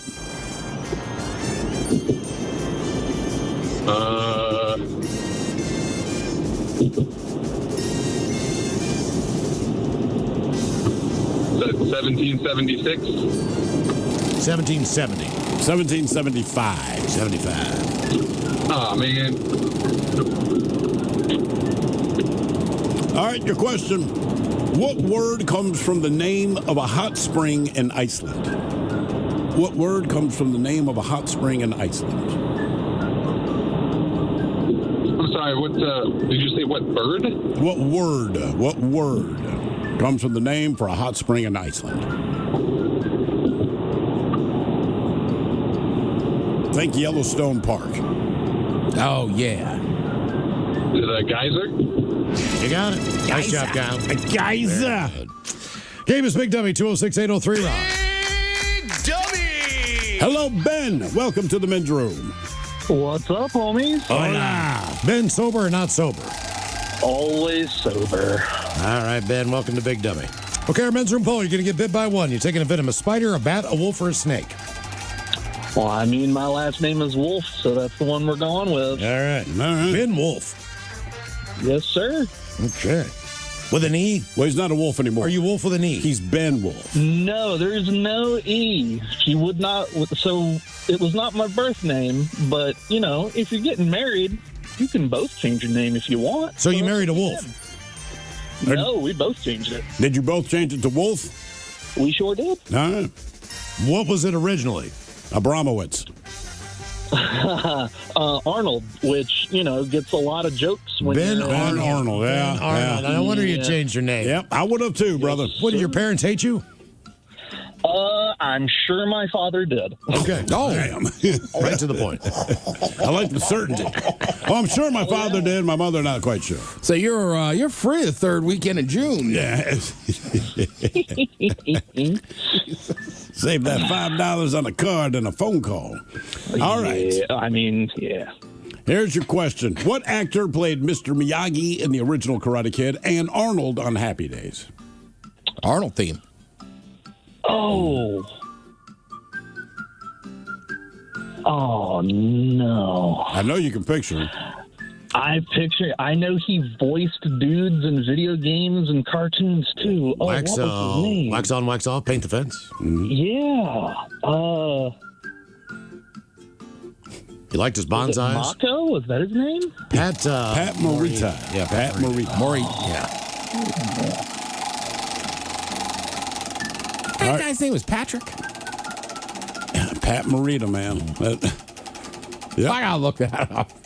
He just doesn't strike me as a Patrick. No, nothing about him strikes you as Pat, but it was Pat Morita. All right, your question. Mount Etna is located on what Italian island? Mount Etna, isn't that Italian island? Is that Sardinia? Sardinia? No, Sardinia is Greek, and it is Sicily, yes. Sardinia's kind of a little Sardinia bit of is both. Italian. Well, they're both. It's kind of a mix. I mean, culturally. I know, but I think Greece claims owns it. Sardinia as part of its own. That's ours. You have Sicily, we're taking Sardinia. All right, your question. What is the chemical symbol for iron? Oh, that's easy. That's Fe. Boom. Got it. Iron Man is a female. Yeah, that's what I was going to say. Thank you, Benedict Arnold. I cannot say Pat's real name. I get why he added the Pat. How do you think you say it? How do you spell it? Norioto? Norioto? All right. Okay. Just call me Pat. I guess I can say it. Yeah, it's like you hula hooping. Right. Hello, John. Welcome to the men's room. Hola, bitches. Hola. Johnny on team sober or team not sober? Sober. Okay. All right, John, our men's room poll. You're going to get bit by one. You're taking a venomous spider, a bat, a wolf, or a snake? Well, I hate snakes, so it's probably going to be a snake with my luck. You're taking a snake? Just taking it then. Okay. Taking a snake. All right, John. Here's your question. So, the last question is, what is the chemical symbol for iron? And the answer correctly, it is Fe. Now, your question is, why is Fe the chemical symbol for iron? Yeah, you got the tough one. Yeah, thanks a lot. Sulfur addition. Iron was originally called ferrum. Oh. Hence never would Fe. All right, your question. Who is the first black actor to win the Oscar for Best Actor? Boignet or I think you're tracking. I think you're right there. Yeah. Sidney Poitier. Yeah, I got it. Boom. Nice work. Nice work. All right. Yes. Who's coming to dinner? Big Dummy! Naughty dreadlock. I feel like the only movie I've seen him in is the reverse, that old movie that they redid. Where he's playing, like, black people are the majority. And Yeah. Who? Is it John Travolta? Is like the white guy? Was that Harry Belafonte or was that Sidney Poitier? I think it was Harry Belafonte who played that movie. Oh, I see. They kind of look alike, Ted. They're both black. I see. I see what's happening here. Wow. Man, we've known each other a long time, bro. I just Walked into that one. Hey, whatever, man. Whatever. It's all good. Hello, Tom. Welcome to the men's room. Hola, gentlemen. Hola. Tom, team sober? 15 sober. All right, Tom. Welcome to Big Dummy. Okay, what's going to bite you? Venomous spider, bat, wolf, or snake? I think snake. Taking the snake. All right, Snake Tom, here's your question. What is the capital of Missouri? Springfield, I do declare. One and done. Oh, is that Springfield? It's Jefferson City. Oh, that's right. Give it its due. Jesus. Jefferson City. I forgot about that. But I like that you did declare. I was so confident, too. Oh, no, once you say I do declare, that reeks of confidence right there. All right. Here's your question. What English earl's name is now associated with a type of sweater? Cardigan? Now you go. Oh, all right. got it. Didn't take long. No, it's a pullover. Or no, it's a cardigan. It's a V-neck. Hoodie. It's a Tech Bro North Face. Earl of Hoodie. Well, remember in Dumb and Dumber, when he's like, pull over. He's like, no, it's a cardigan. Yeah. Big Dummy! Hello, Dwayne. Welcome to the men's room. Hola, gentlemen. Hola. Dwayne, sober, not sober? Sharing a men's room lager here with my dog. Oh, nice. With the dog. With All the right. dog. Dwayne, what are you taking that's going to bite you, man? You taking the venomous spider, bat, wolf, or snake? I don't care. I'll do a snake. I don't like them, so I'll stomp on it when it's done. Okay. I'll let that you wait for him to finish. No, bite me first. Then I'm going to stomp you. All right. Here's your question. What part of the human body experiences different growth rates called anagen, catagen, and telogen? Part of the human body. Anagen, catagen, and telogen. These are different phases of growth on the body? As best I can tell with my scientific background, yeah. And your scientific background is pretty extensive, right? Very deeply. Let's go. The brain? Feet? Hair. Yep. That's my next guess. That's stupid. Well, I don't really have any, so I stopped kidding. Yeah, what is yours called? Nonagen. All right, your question. According to the Bible, who was the strongest man on earth? Hercules. Are you helping me out, Miles? No, he is not. He is not helping you out. I'm joking. Wrong book. Yeah, that's what I thought. You've heard of this dude before. I believe he's the hair guy. That's what it's Samson. Samson. Got it. Okay. What do you think, Ted? One more? One more. All right, let's do one more contestant of Big Dummy. Big Dummy! Hello, Gary. Welcome to the men's room.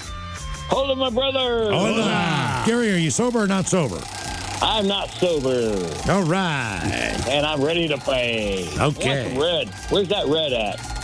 Oh, you know what, man? We haven't got a list yet of locations. As soon as we get that, we'll get that out there. For sure. Absolutely. All right. I've had a couple people ask that.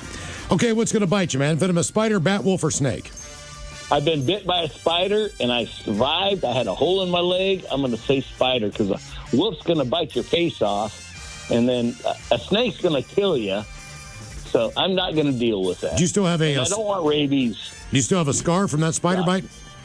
I do. There's a hole in my leg. I can feel it. You can't really see it, but it's still there. I can feel it. I heard that. All right. Gary, on a quick side note, you never have to say out loud, I don't want rabies. Just as a general rule for most human beings. In my experience, we all agree on that. No matter what our differences are on this planet, most of us come to the table and say, don't want rabies. Can't believe it. I finally got rabies. Thank God. All right. Well, I was in the military. They pumped me through all kinds of stuff, so I probably would be immune to it anyway. You know what they should do? You know what doctors should do, right? So, what are they called? Before your kid's born, what do they call those parties with the pink stuff or the blue stuff? Gender reveal. They should do that with diseases, right? And depending on the color that they shoot out of the can, like you can have rabies, you can have syphilis, right? Exactly. Just so there's a little buildup, make it kind of exciting, you know. All right. Okay. Hey, man, I'm throwing ideas out there, you know. All right. Our question for you, what constellation and zoological sign is represented by scales? Libra, my brothers. Okay. Wow. Well, you want it done? Hang on. Then we give you a one and done question. True or false? After the success of teddy bears, the same company also sold Billy possums. Billy possums. What? Say that again, please. So, after the success of teddy bears, the same toy company also tried to sell Billy possums. I have no idea what teddy bears are, but I'm just going to say Build-A-Bear. You don't know what a teddy bear is? A teddy bear. I have no clue. It's a stuffed bear that you give a kid, a teddy bear. Yeah, don't they go build them somewhere? Well, you can go to Build-A-Bear, but before Build-A-Bear came around... True or false? Yeah. You know, listen, it's true. Offended. So... You can't, come on. Oh, what's a teddy bear? Like, Jesus. A teddy bear's a teddy. I don't even know how to explain it. So, teddy bears are named after Teddy Roosevelt, right? All right. So they launched a teddy bear, and they did very well. And then William Taft, he actually had a pet possum. Oh. So they tried to sell the Billy possums. It turns out people weren't too excited about that one. Speaking of possum, Ted's Meat and Potatoes coming up. The head chef has the states with the best food. And we've got your emails on the way next to the men's room at KISW.com.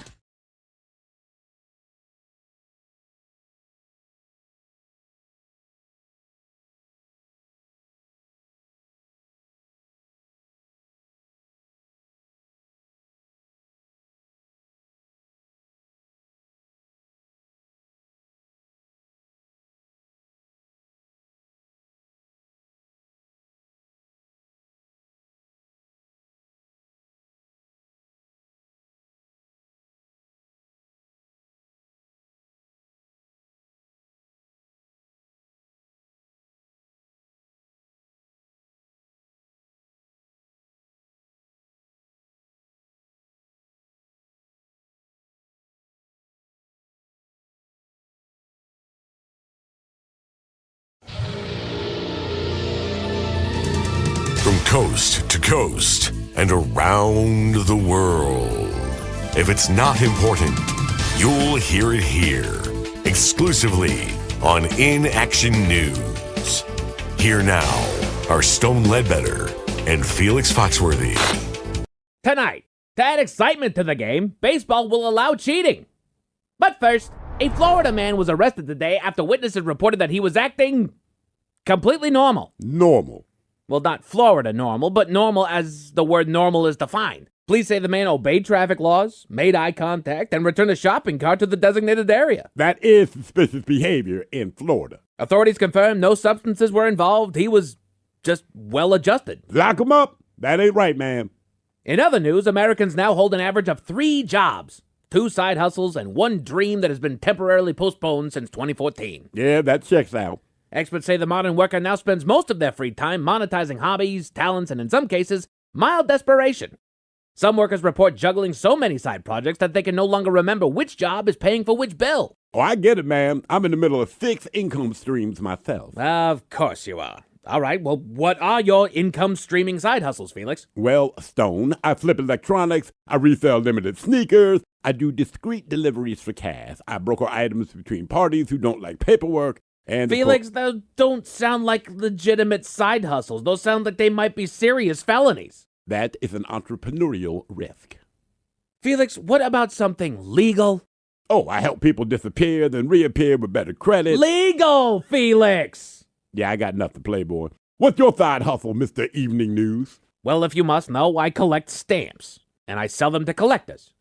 Stone, your client base still writes checks and uses landline phones. They are respectable hobbyists. That hustle comes with a cardigan and an early dinner. It is steady, low-risk income. Yeah, if your growth strategy is to outlive the market. Regardless, side hustles are about ambition, not whatever you're doing. Excuse me, I'm extremely ambitious. I have a whole operation. An operation? Multiple clients, multiple aliases, different phones. You are describing a crime documentary, which means, statistically, Bonnie is the only normal one left. Bonnie, do you have a side hustle? Yeah, I do some overnight grave digging. You do what? I'm a grave digger. You dig graves? Yeah, that's why I said I'm a grave digger. Overnight? Yes. Like, for the city? Sometimes. Sometimes? Sometimes I dig graves for people trying to fix old mistakes. Old mistakes? What kind of old mistakes? The kind that start to smell bad if you ignore them. I don't like where this is heading. I don't think we should unpack all of that here, Bonnie. Yeah, but Bonnie's side gig proves the point. Everybody is hustling, Playboy. Felix, your hustles still sound extremely illegal. Fine, I'll tell you my most legally recognized side hustle. Please. I'm also a puppeteer. A puppeteer? Yes, Stone, a puppeteer. I do children's parties, libraries, team building workshops, corporate trust exercises, etc. After all that other stuff, you do puppet shows. Yeah, for children's parties, libraries, team building. I get it. That is actually surprisingly wholesome, Felix. Thank you. But also deeply childish. Said the man who sells stamps. This is different. Besides, puppets kind of creep me out. You get creeped out by puppets? Yes, they can be a little terrifying at times, if I'm being honest. Says the man who looks like he was designed to nod and say, breaking news. Well, I don't think making fun of my appearance is... You know what? I think you need a demo. Stone, say what's up to my guy, Little Reggie. Hi, friends. Today we're learning about respecting creative careers. Nope, absolutely not. Stone, why you gotta belittle others when you are emotionally invested in adhesive rectangles? Take it off. Take the sock off. Big feelings are okay, Stone. I do not accept therapy from hosiery. You trust envelopes, but socks are where you draw the line. Okay, maybe it's time to go to break now. Felix, just take the sock off. Nah, man, he's in the middle of a segment. He does not have a segment. I absolutely have a segment. It's called Mind Your Business. He got better ratings than you already. That is not possible. We'll be back in an hour. Don't go nowhere. Did a puppet just put us on break? Sure did. Hello, everyone. This has been an Inaction News broadcast, a Comedia Dysfunction. Watch all Inaction News videos, new and old, on our YouTube channel, youtube.com/@InactionNews. And make sure you like and subscribe, man. And be sure to follow us on all your favorite social media platforms at Inaction News.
The men's room returns with Miles and Thrill. Now, let's see what's happening in the real world. All right, here we go. Baby Jesus has returned to a manger after being stolen in Jeanette, PA.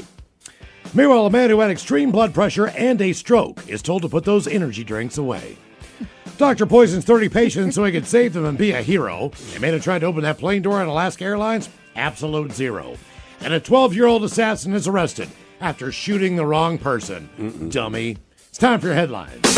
Now, it's time to hit the headlines.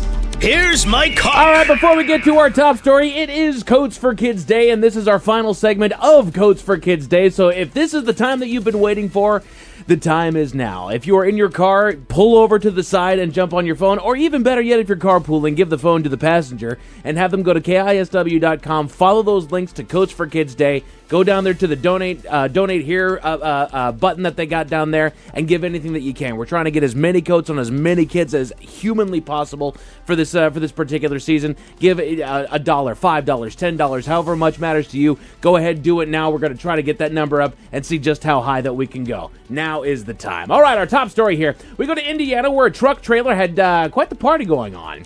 A truck driver took a little rest at a local pilot travel center, returning to his truck to find the seal on his trailer had been tampered with. He opened up the back to take a look and find 10 boxes that were not a part of his original haul. He investigated, cracking open the boxes to discover that they were filled with $16 million of cocaine. Damn! He didn't say a word, and he just drove off. He was never seen again. That'd have been my story, yes. He immediately... 60 million. 16 million. Not quite that much, Ted. 16 million. That's a big load. That's a haul there. Yeah. He immediately called authorities, who arrived and seized the shipment, labeling it as one of the biggest drug seizures in the history of the state. No suspects have been taken into custody, and the drugs have been scheduled to be destroyed. There's a drug kingpin out there who's livid. Yes. Right? You call your guys like, you put it in the back of a truck. Right. And then he realized his seal was busted. I just lost $16 million worth of profit because that's the plan you guys came up with. Right. Yeah, if I'm them, I'm brilliant. Calling out from work that day, if you know what I'm saying. That's right. I'm not going to show up to that meeting. Yeah. If that's an option. Yeah, right. It's not really. Yeah, I was going to say. Run! You think that that was meant for a different trailer and they just screwed that up? It maybe. Either way, like I said, if you're the guy at the top, like those guys might not be with us much longer. Right.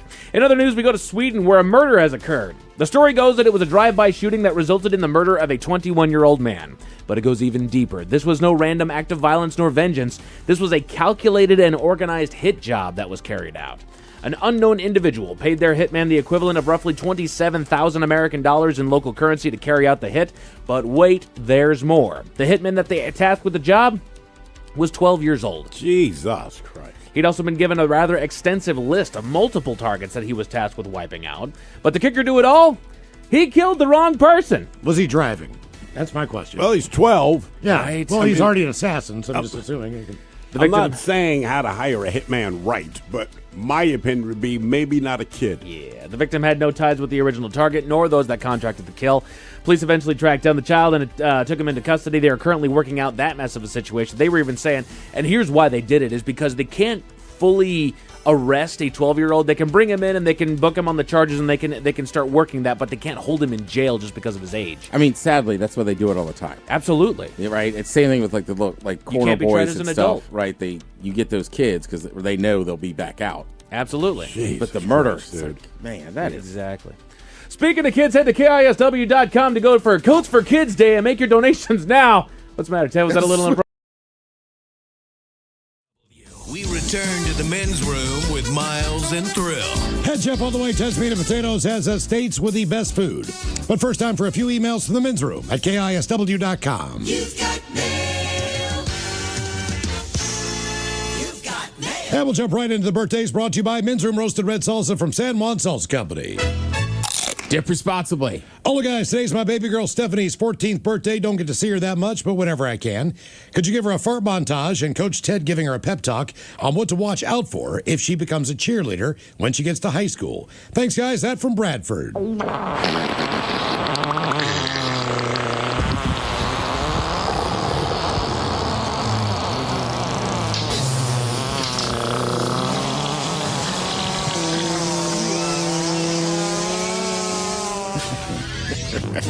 All right, cheerleading in high school. Well, watch out for farts. I would also say watch out for that one girl. She's sneaking behind your back, talking to the coach. That seems to happen to cheerleaders in TV shows and movies. Other than that, just work hard. I don't know. Is there? I mean, if it's about cheerleading, right? It's always about drama too. Backstabbing, Sure. right? Yeah. I mean, yeah. I mean, that's the nice thing about trying out for football is you can put the other dude on his butt. That's a good point. Yeah. Gentlemen, hoping you could give my son Ethan a shout out today. He's turning 18 years old. He's a wonderful person, great son, and brother, and almost finished with school. Could you guys give him a fish sandwich medley? Your penis is too small. And Coach Ted giving him life advice about turning 18. Thanks, fellas. That from JC. Can I get a filet of fish sandwich? So you know I got I'll have a fish sandwich. Oh, brother, can I have a fish sandwich. Put the cheese and the tartar on the side. I want a fish sandwich. Is it too early for a fish sandwich? Cheese and tartar on the side. Yeah. I smell the fish sandwich. Maybe some sure relish in the morning. At noon. And at night. Can I buy you a fish sandwich? So you don't want a fish sandwich? All right, there's a lot of good advantages. You're 18, you're an adult now, you can vote, you can get drafted. You can go to, oh, trust me, I'm getting there. You can go to a, let's just say, an adult entertainment venue. Maybe see some of that good stuff. Now, the downside. Stop doing all the stupid crap you were doing a year ago, as they will charge you as an adult now, fella. Yeah. Gentlemen, want to wish my beautiful and voluptuous wife, Tiffany, a very happy birthday. It's her dirty 30, and it could not be more appropriate for her. Fun little fact about her, she loves anything penis. So could she get your penis is too small? Miles giving a few penis jokes. What else? And the Dirty Germans with Jennifer Coolidge talking about, I guess, penises. Thanks so much, guys. And just to prove my point, here's a gift she received from one of her coworkers. A picture of a penis type a sculpture. Yeah. Okay. Guys, did you know that my penis was in the Guinness Book of World Records? No. Then the librarian told me to take it out. All right. My penis may not be 12 inches. Okay. Smells like a foot. Smells like a foot, though. And finally, I was riding the bus in Thailand. A beautiful woman gets on the bus and sits next to me. And I keep thinking to myself, do not get an erection. Do not get an erection. Do not get an erection. And she did.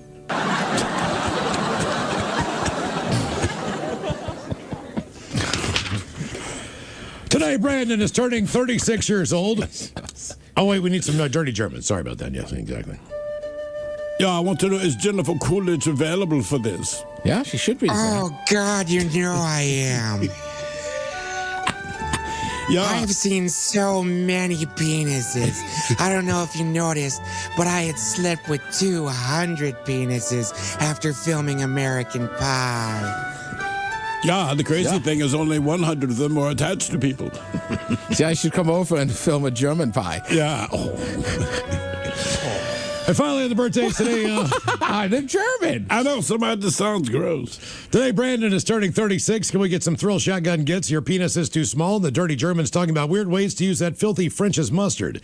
Miss you, man, that from Nick. Get.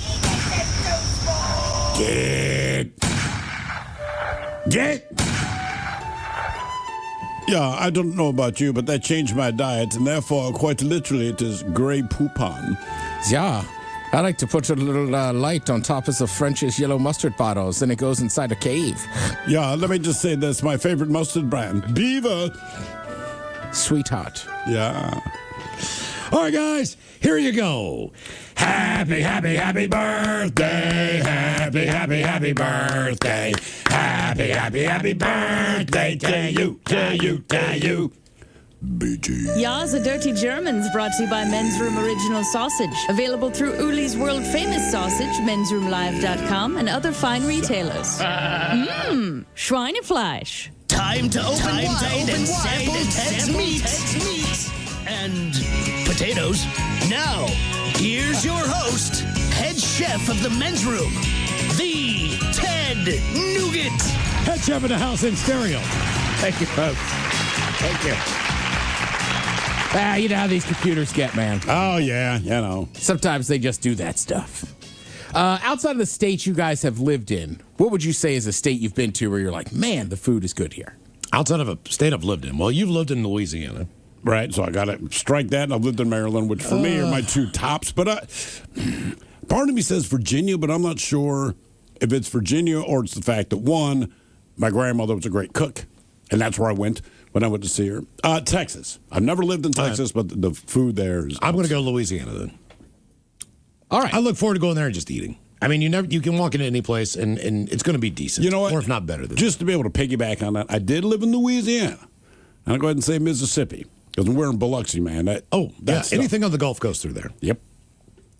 So they asked about 5,000 Americans, and they were just saying, hey, what state has the best food?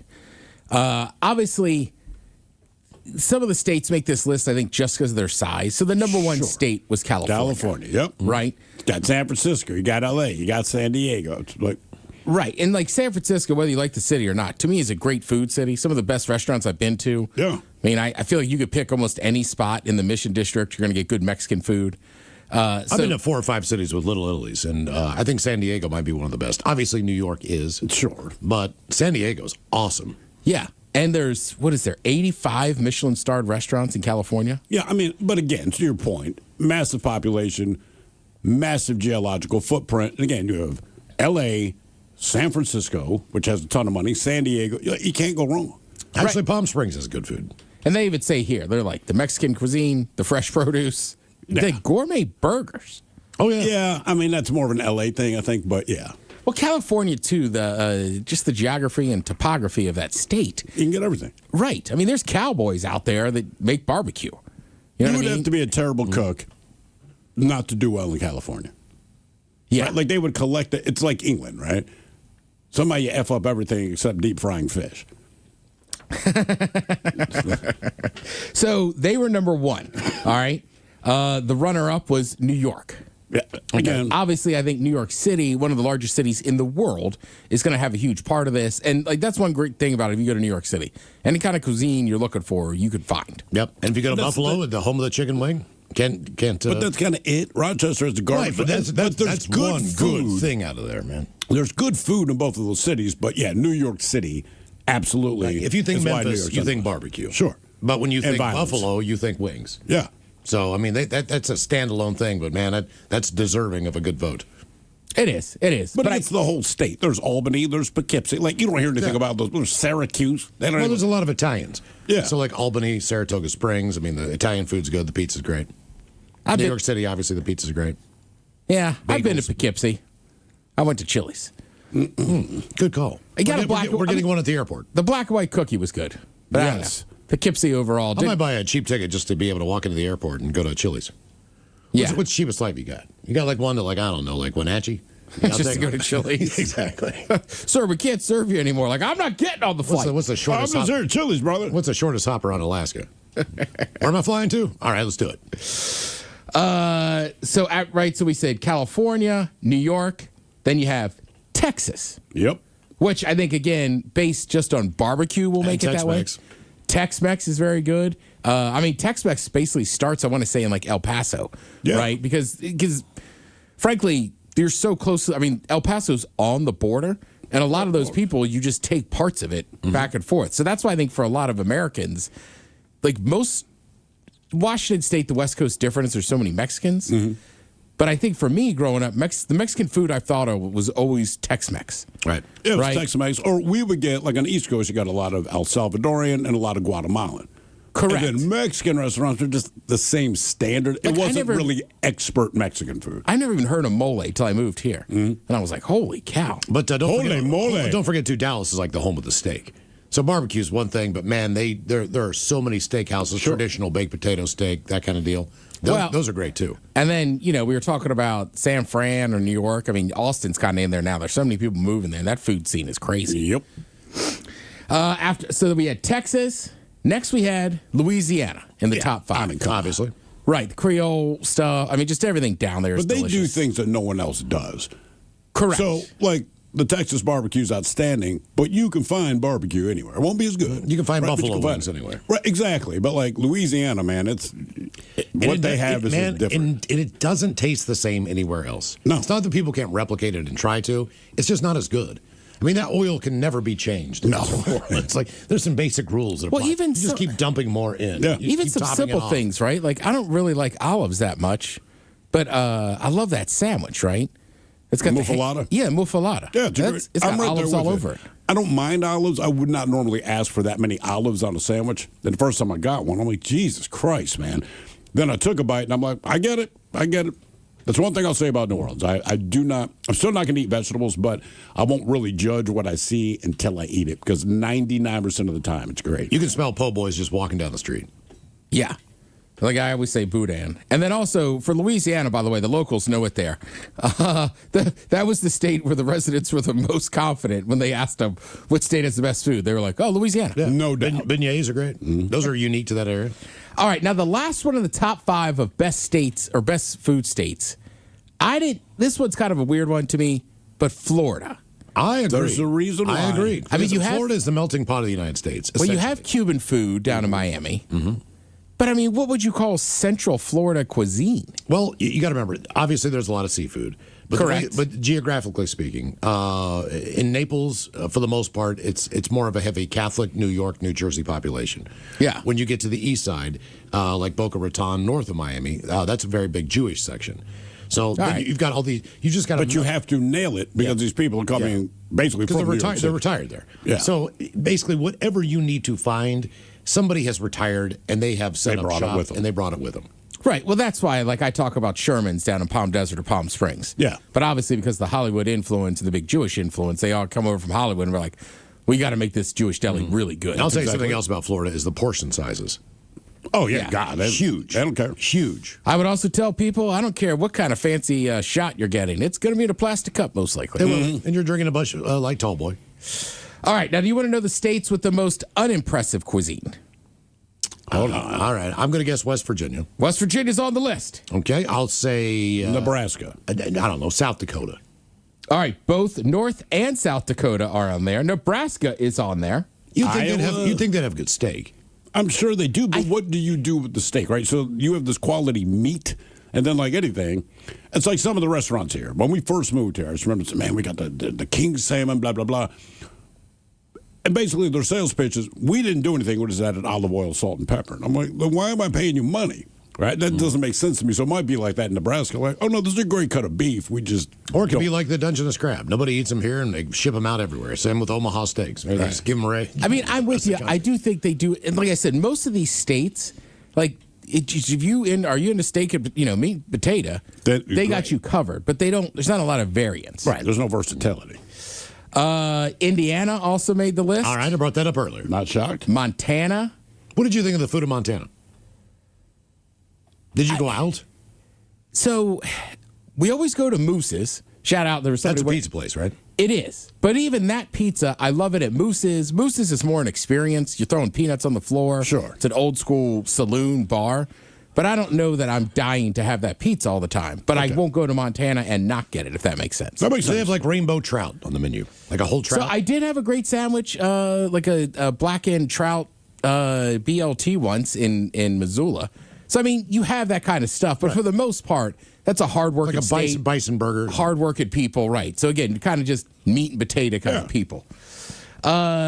Utah, Vermont, and then they put Delaware on here. I don't agree with that. But I'm with you, because Delaware is... I mean, you're sandwiched in between. You're basically Maryland. You're on the away from Philadelphia. Philly's right there. But are they saying that it's not authentically Delawarean?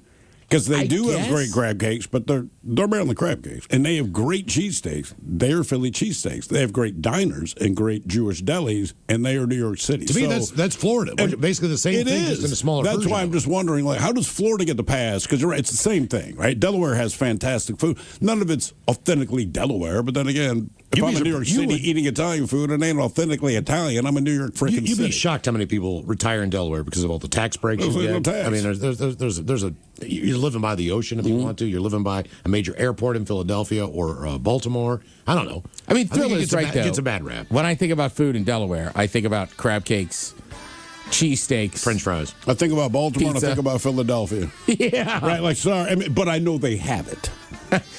Just the last thing here is New Yorkers spend the most time eating, 52 minutes a day. Arkansas eats the fastest, 41 minutes.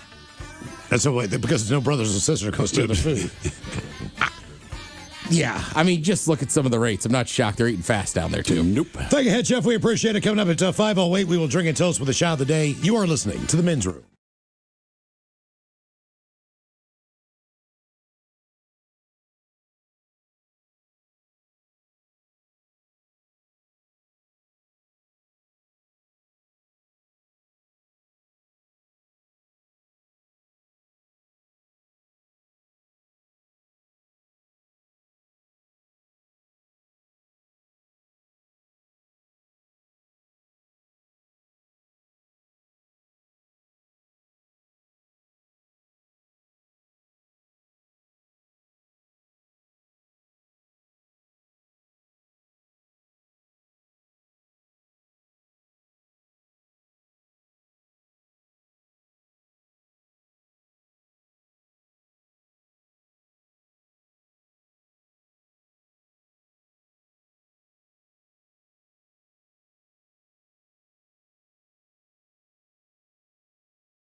From coast to coast and around the world. If it's not important, you'll hear it here. Exclusively on Inaction News. Here now are Stone Ledbetter and Felix Foxworthy. Tonight, to add excitement to the game, baseball will allow cheating. But first, a Florida man was arrested today after witnesses reported that he was acting completely normal. Normal. Well, not Florida normal, but normal as the word normal is defined. Police say the man obeyed traffic laws, made eye contact, and returned a shopping cart to the designated area. That is suspicious behavior in Florida. Authorities confirmed no substances were involved. He was just well-adjusted. Lock him up. That ain't right, man. In other news, Americans now hold an average of 3 jobs, 2 side hustles, and 1 dream that has been temporarily postponed since 2014. Yeah, that checks out. Experts say the modern worker now spends most of their free time monetizing hobbies, talents, and in some cases, mild desperation. Some workers report juggling so many side projects that they can no longer remember which job is paying for which bill. Oh, I get it, man. I'm in the middle of 6 income streams myself. Of course you are. All right, well, what are your income streaming side hustles, Felix? Well, Stone, I flip electronics, I resell limited sneakers, I do discreet deliveries for cash, I broker items between parties who don't like paperwork, and... Felix, those don't sound like legitimate side hustles. Those sound like they might be serious felonies. That is an entrepreneurial risk. Felix, what about something legal? Oh, I help people disappear, then reappear with better credit. Legal, Felix! Yeah, I got nothing, Playboy. What's your side hustle, Mr. Evening News? Well, if you must know, I collect stamps, and I sell them to collectors. Stone, your client base still writes checks and uses landline phones. They are respectable hobbyists. That hustle comes with a cardigan and an early dinner. It is steady, low-risk income. Yeah, if your growth strategy is to outlive the market. Regardless, side hustles are about ambition, not whatever you're doing. Excuse me, I'm extremely ambitious. I have a whole operation. An operation? Multiple clients, multiple aliases, different phones. You are describing a crime documentary, which means, statistically, Bonnie is the only normal one left. Bonnie, do you have a side hustle? Yeah, I do some overnight grave digging. You do what? I'm a grave digger. You dig graves? Yeah, that's why I said I'm a grave digger. Overnight? Yes. Like, for the city? Sometimes. Sometimes? Sometimes I dig graves for people trying to fix old mistakes. Old mistakes? What kind of old mistakes? The kind that start to smell bad if you ignore them. I don't like where this is heading. I don't think we should unpack all of that here, Bonnie. Yeah, but Bonnie's side gig proves the point. Everybody is hustling, Playboy. Felix, your hustles still sound extremely illegal. Fine, I'll tell you my most legally recognized side hustle. Please. I'm also a puppeteer. A puppeteer? Yes, Stone, a puppeteer. I do children's parties, libraries, team building workshops, corporate trust exercises, etc. After all that other stuff, you do puppet shows. Yeah, for children's parties, libraries, team building. I get it. That is actually surprisingly wholesome, Felix. Thank you. But also deeply childish. Said the man who sells stamps. This is different. Besides, puppets kind of creep me out. You get creeped out by puppets? Yes, they can be a little terrifying at times, if I'm being honest. Says the man who looks like he was designed to nod and say, breaking news. Well, I don't think making fun of my appearance is... You know what? I think you need a demo. Stone, say what's up to my guy, Little Reggie. Hi, friends. Today we're learning about respecting creative careers. Nope, absolutely not. Stone, why you gotta belittle others when you are emotionally invested in adhesive rectangles? Take it off. Take the sock off. Big feelings are okay, Stone. I do not accept therapy from hosiery. You trust envelopes, but socks are where you draw the line. Okay, maybe it's time to go to break now. Felix, just take the sock off. Nah, man, he's in the middle of a segment. He does not have a segment. I absolutely have a segment. It's called Mind Your Business. He got better ratings than you already. That is not possible. We'll be back in an hour. Don't go nowhere. Did a puppet just put us on break? Sure did. Thank you for watching. Please like and share this video. It helps us a lot. And be sure to subscribe to our YouTube channel and social media pages at Inaction News.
returns with Miles and Thrill.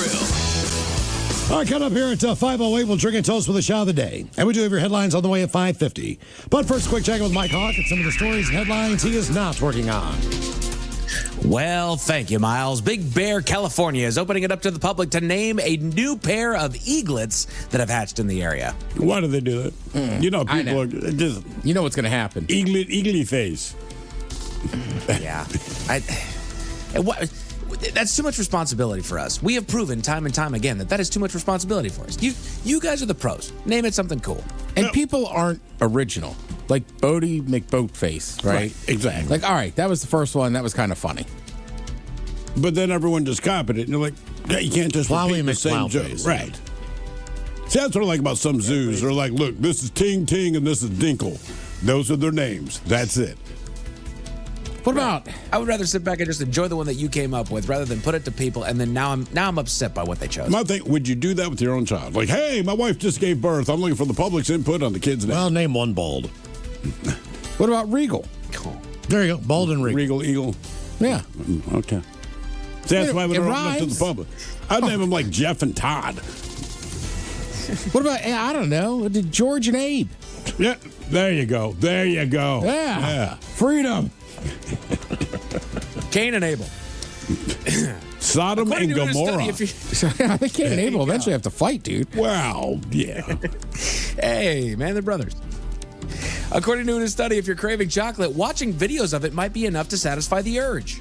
I think they are incorrect. Doesn't taste like that. I can watch a lot of videos of people having sex. Doesn't stop the urge to have real sex. That's a very strong point. Yeah. Think about it. Like Pizza Hut does not put out a commercial and not show you pizza. Our fear is that if you keep watching this commercial, you're not going to want our pizza. I mean, my God. Reese's, Godiva chocolate, someone else, the Lindt chocolate. They advertise all the time. Also, pictures of chocolate really don't do anything for me. Well, because it just looks like it's a piece of chocolate. Yeah. But I've also seen videos of people that make chocolate molds and little statuettes and whatnot. It's just, and it's so much chocolate that I actually get a little bit of an overload in my brain for it. I'm like, okay, I don't need it.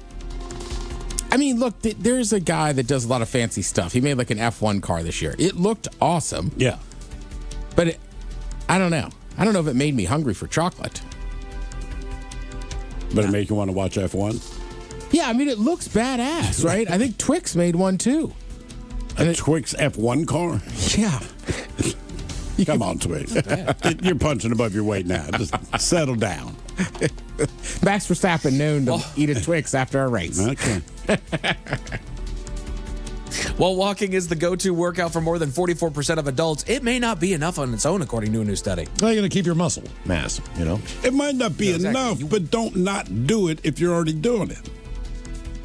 Correct. It's like if you're working out, they say do weight training and cardio. There's two things you need to do in the weight room, and then there's you just got to eat well.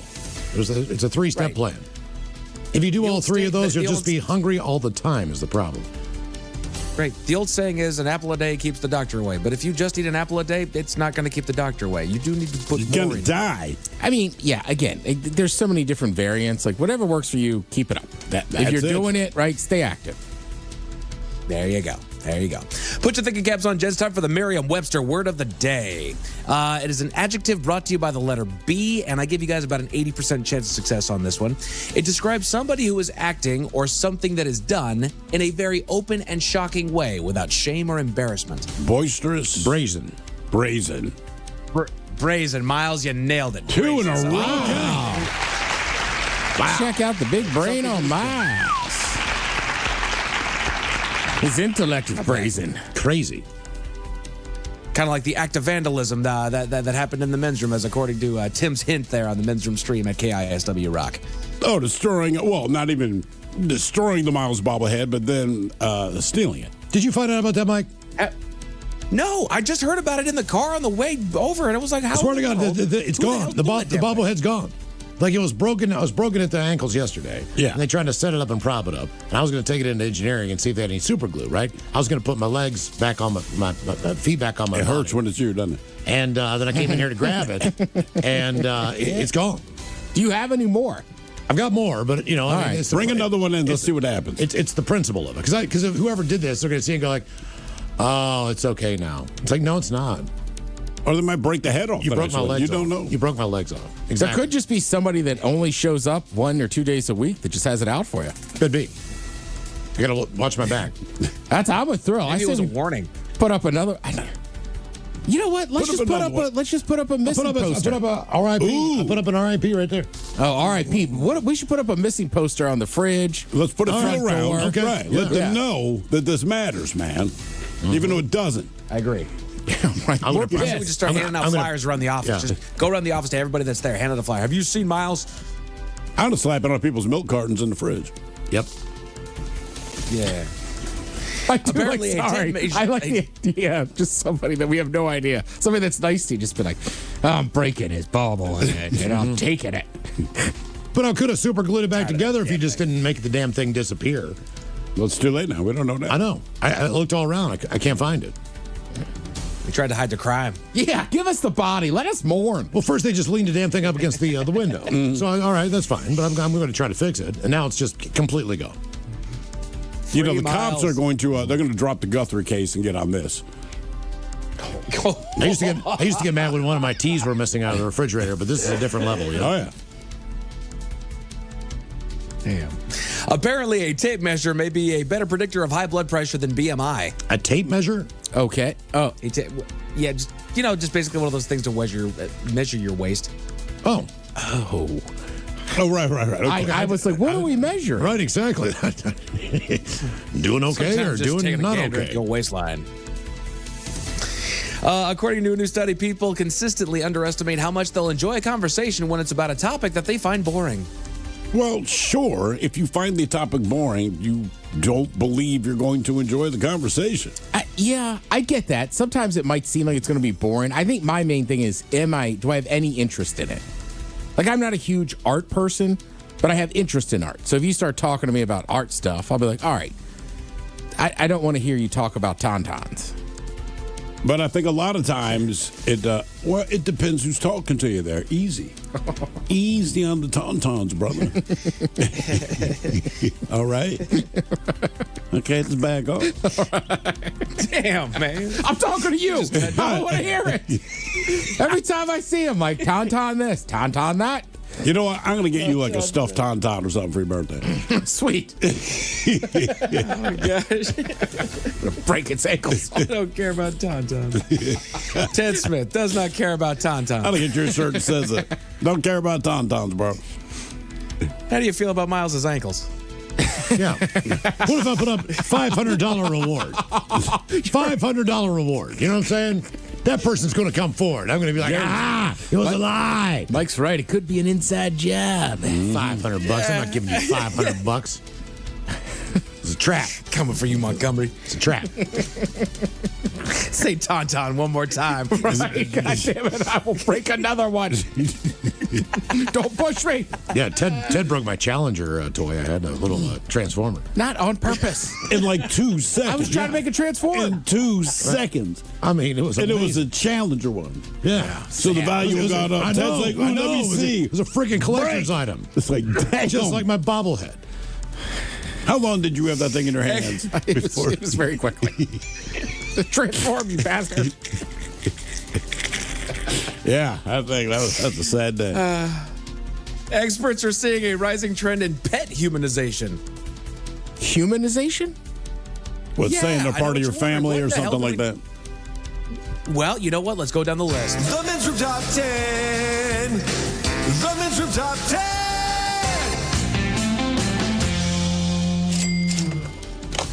So I looked up here the 10 ways that we humanize our pets.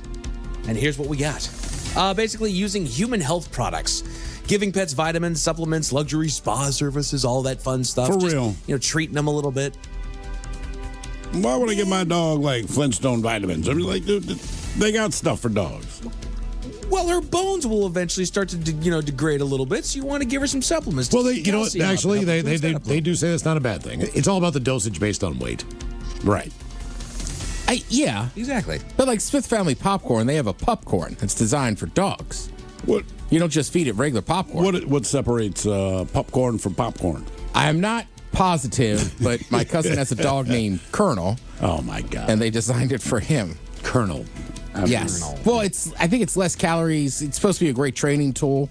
I don't know. I'm selling it for him. Okay. Yeah, popcorn. Popcorn. My dog gets a puppuccino. It's just whipped cream in a cup.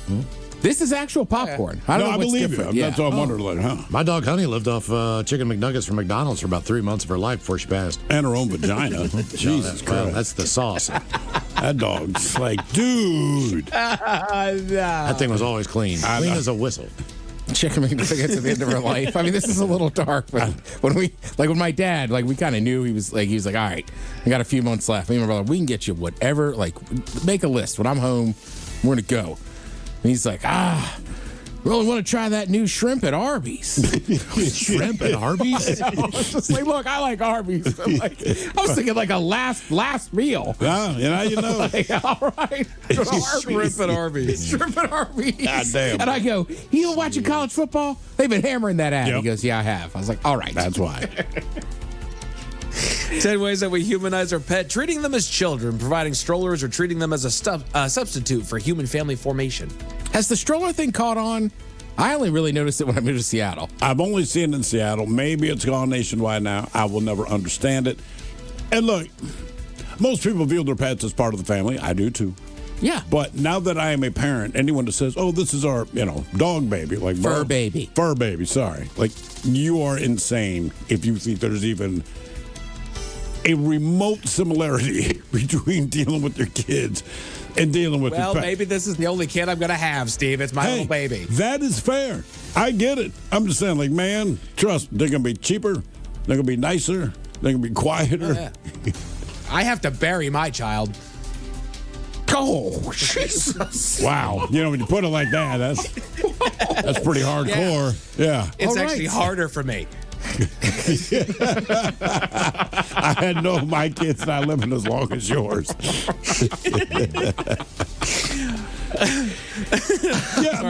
But you put yours down. I would never do that. Hey, man, the kid's really sick. All right. That costs too much to fix them. Just put them down. It's cool. I'll figure it out. I'll get another one looks like it. Forcing social interaction, taking pets to dog parks, social events that match human schedules but can cause the animal stress. Well, some dogs like to play with other dogs. Other dogs just like people or want to be left alone. And you'll know. Take them to the dog park. You figure it out quick. And no offense to our pets, you got to be on our schedule. Mm-hmm. Get a goddamn job if you want to change that. Go play the role of Beethoven or something. Otherwise, I'll get to you when I can. What's the big dog park? Is it Magnuson? Where they have a river and all that stuff. You know the dogs that like to swim. They run right to that river and jump in, and they're in there the entire time. The rest of them are not in there because they don't want to swim. So all dogs have different traits. And all dogs go to heaven. Yeah. Mm-hmm. Except that one, Sunshine. Yep. That poor dog. Only dog in hell. Great. The lonely dog in hell. That's dog hell. They're absolutely all alone. You should almost write like a children's story. The only dog in hell. Jesus. Well, maybe she's getting a visit from bobblehead Miles. $500. Conversational talk and speaking to pets, expecting them to understand complex sentences or talking for them in high-pitched voices. I'll admit I do that all the time. Yeah, I mean, I don't currently have an animal, but I'm guilty of it too. I'll talk to dogs all the time. I talk to my dog all the time, but I know damn well she doesn't know what the hell I'm talking about. She's just happy because she knows I'm communicating with her. But you can also hear the tone and resonance of your voice and understand. And they get right. Yes, they get your temperament based on how you communicate with them. If you go, hey! If you go, hey, buddy, they know that. Here you go, Ted. Serving gourmet or specialized diets, feeding a pet artesian, human grade, or specialized diets. This could also go into your dog popcorn. Yeah, popcorn. Popcorn. I get it, and I understand if you can afford it, you want to feed your dog a great diet, but it's like, I don't know. Dogs ate puppy chow for years, or dog chow. It seemed fine. They lick their own butt. I mean, don't overthink it. I did watch our boss's dog hair clubs years and years and years ago. Hey, man, will you watch my dog? I'm out of town. I think it was 2 days. I'm like, sure.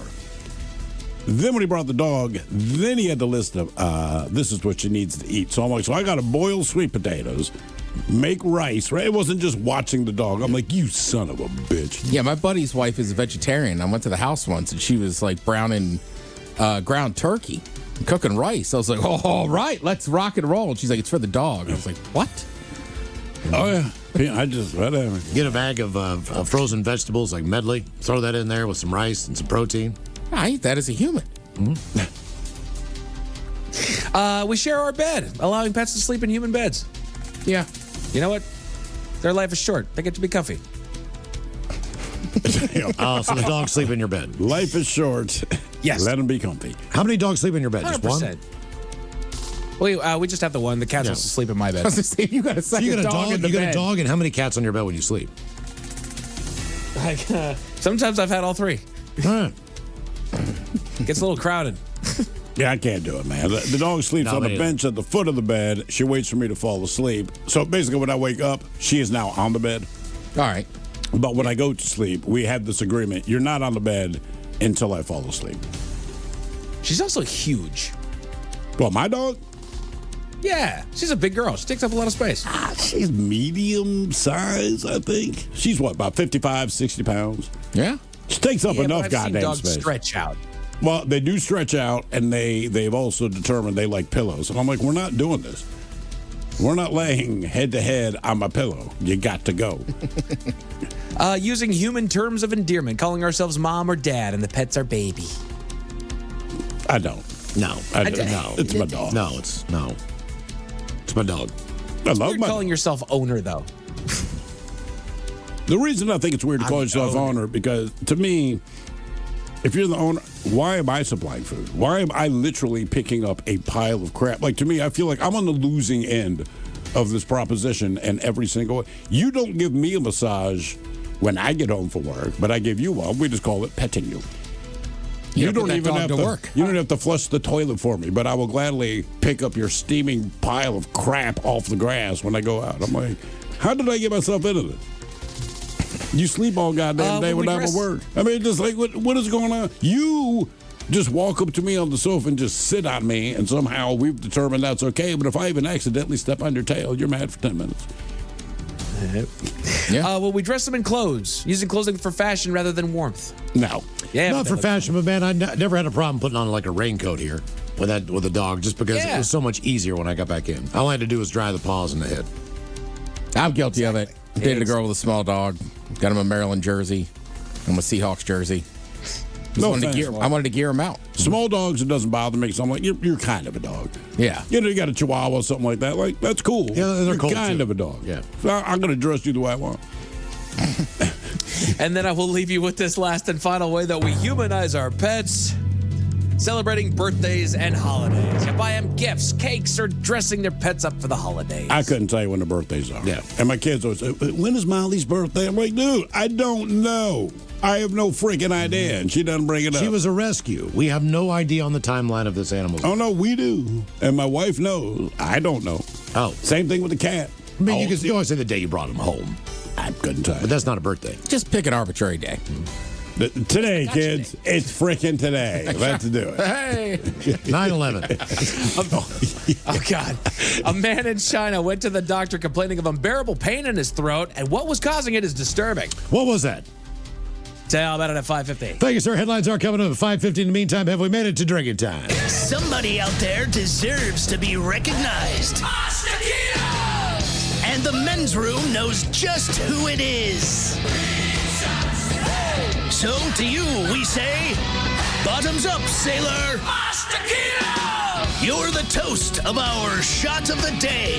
Drink time it is, and as usual, we head to the drink desk and Steve Thrill Hill to find out who we're toasting. Yes, indeed. Today we toast 50-year-old Heidi Alexander of London, England.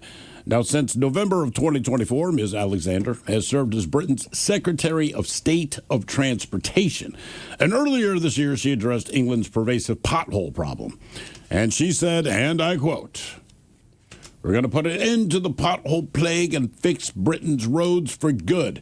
You're driving to work and you hit that same pothole day after day. Our broken roads are a daily misery for drivers and cyclists who face the inevitable choice of either damaging their car or dangerously swerving. Potholes also risk unexpected costs, resulting in vehicle repair bills that can be as much as £1,000, a headache that all of us could do without, especially when times are tough. I share the frustration of motorists around the country.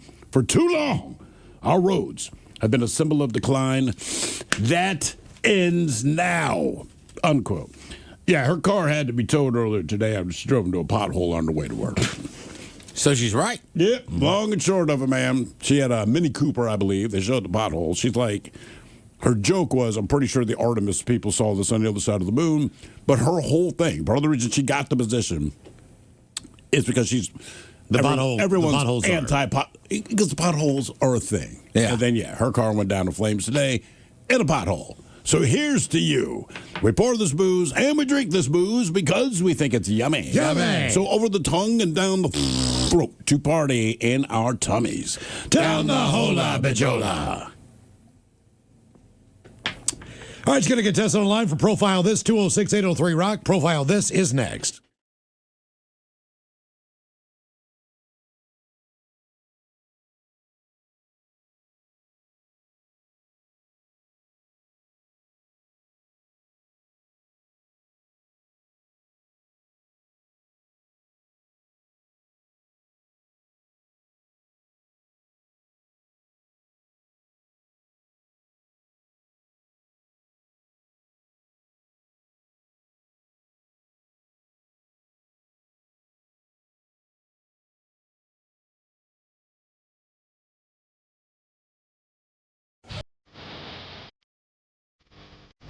From coast to coast and around the world. If it's not important, you'll hear it here, exclusively on Inaction News.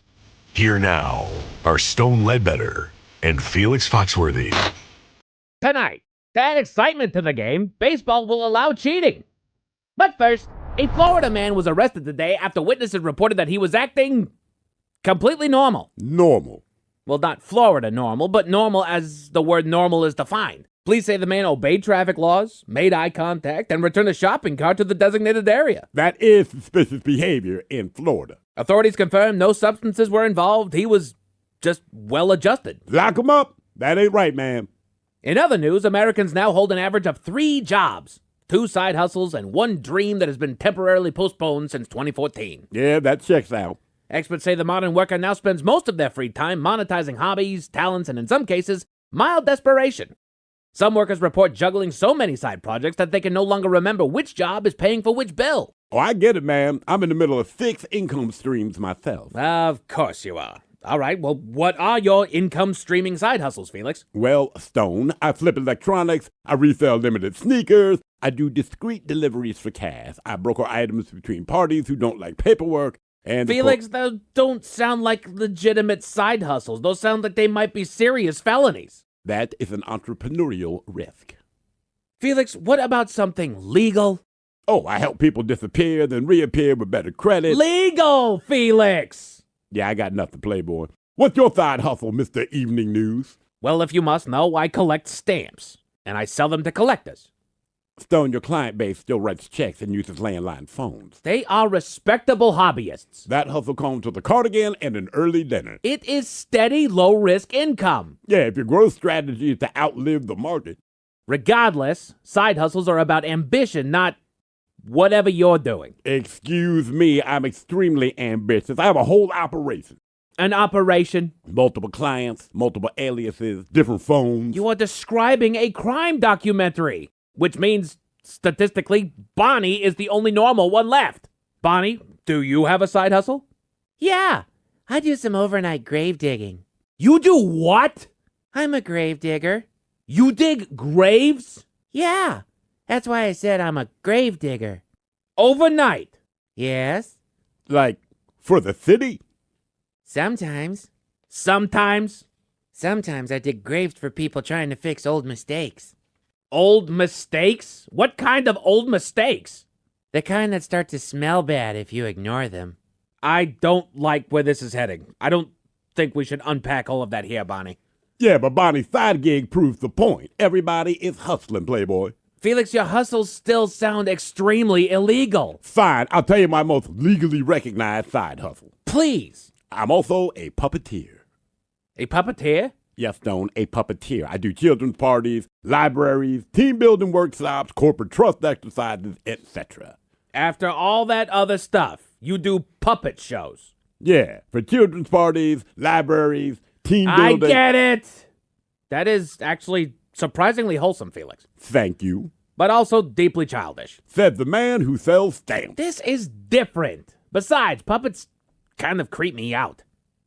You get creeped out by puppets? Yes, they can be a little terrifying at times, if I'm being honest. Says the man who looks like he was designed to nod and say, breaking news. Well, I don't think making fun of my appearance is... You know what? I think you need a demo. Stone, say what's up to my guy, Little Reggie. Hi, friends. Today we're learning about respecting creative careers. Nope, absolutely not. Stone, why you gotta belittle others when you are emotionally invested in adhesive rectangles?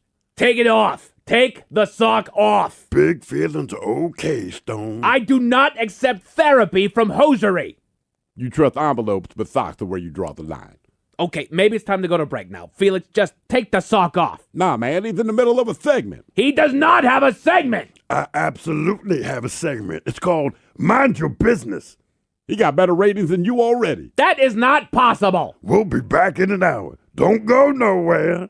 Did a puppet just put us on break? Sure did.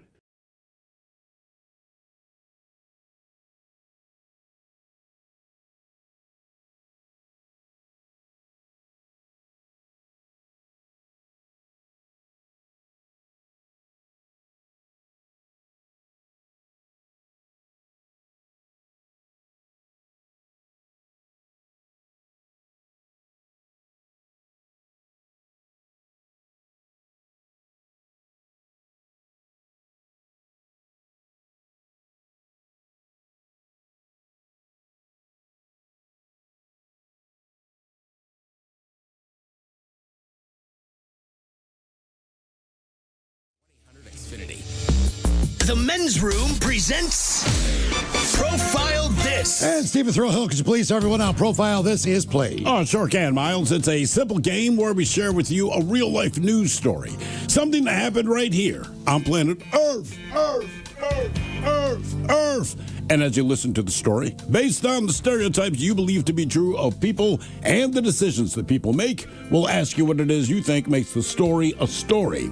Hello, Jorge. Welcome to the Men's Room. Hola, guys. Hola. All right, Jorge, you understand how this here game is played? Yes.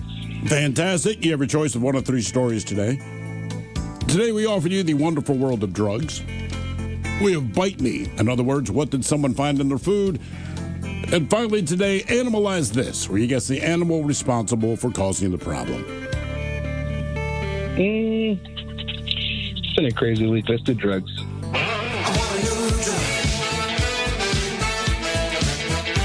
You're not going to believe this, but we go to the state of Florida, where officers with the Jupiter, Florida Police Department, they were dispatched to the Jupiter Wellness Center and Pharmacy for reports of an aggressive patient armed with a gun.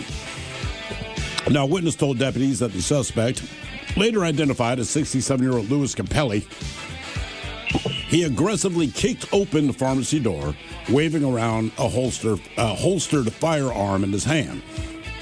Two staff members told police that he stated he would, quote, blow you guys up if he didn't get his drugs. Quick side note, he had a prescription. Anyway, the two employees called law enforcement, and when Capelli noticed that they were calling the cops, he said, quote, call the cops. I'm allowed to open carry. Capelli then continued to the back of the pharmacy toward a doctor and continued to aggressively demand the prescription. Now, upon arrival of the police, Capelli, he was in possession of a black bag containing two firearms and one pellet gun. Now, he told officers that he never brandished a firearm, but he did admit that he had visited the medical office. Now, based on the evidence, officers say they found probable cause to book his ass for 2 counts of aggravated assault with a deadly weapon and 1 count of carrying a firearm into an alcohol establishment. Oh, okay. Anyway, the question is, what drug was he demanding, even though he had a prescription for it? Was it Oxycontin? Was it Xanax? Was it Percocet or was it Valium? So Oxys, Xanax, Percocet, or Valium? But there are some options. What do you think, Ted? Man, I don't know. It's tough because they're all. I mean, I can see people freaking out if you're addicted to any of them. Yeah. I guess Valium too. I guess if you Just don't because have it's it. Florida, I'll go Oxys. I don't understand. Like, he has the prescription. You have a prescription, dude. Just George, I'm doing the same thing. I'm just going to Percocet route. Okay. Is it a prescription? I'm gonna say Oxy. You're going to go Oxy. All right. Okay. What did this guy have a prescription for, but wanted to get a gun and try to get more, I guess? Oxy, Xanax, Percocet, or Valium will let you know next. That was a tease. You are listening to The Men's Room.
Listening to the Men's Room with Miles and Thrill. 99.9 KISW. Category is drugs on profile. We got to Florida where a patient was at a facility. He kicked open the pharmacy door, wherever that was. He had a gun. Yeah. He demanded drugs from the pharmacist. Drugs that he actually had a prescription for. Question is, what was the drug? Oxycontin, Xanax, Percocet, or Valium? And Jorge, that is the question that we asked you. Let us start with Miles Montgomery. You went with Percocet. It was not Percocet. And Jorge, you agreed with D. Ted Smith, who said, look, man, they're all prescription drugs. Anyone might go crazy if they're addicted, but it's Florida, which says a lot. And you were both correct. Okay. Oxys. It was, in fact, Oxys. Yeah. He had a prescription for them. That's the part I don't get. He just walked in already mad? It said he kicked the door open to the pharmacy and started waving the gun around. It's like, bro, you have a prescription. We have it here. We have to fill it for you, but like, put the gun down. But he was, whatever was going on in his brain, I'm assuming he was on something else when he showed up.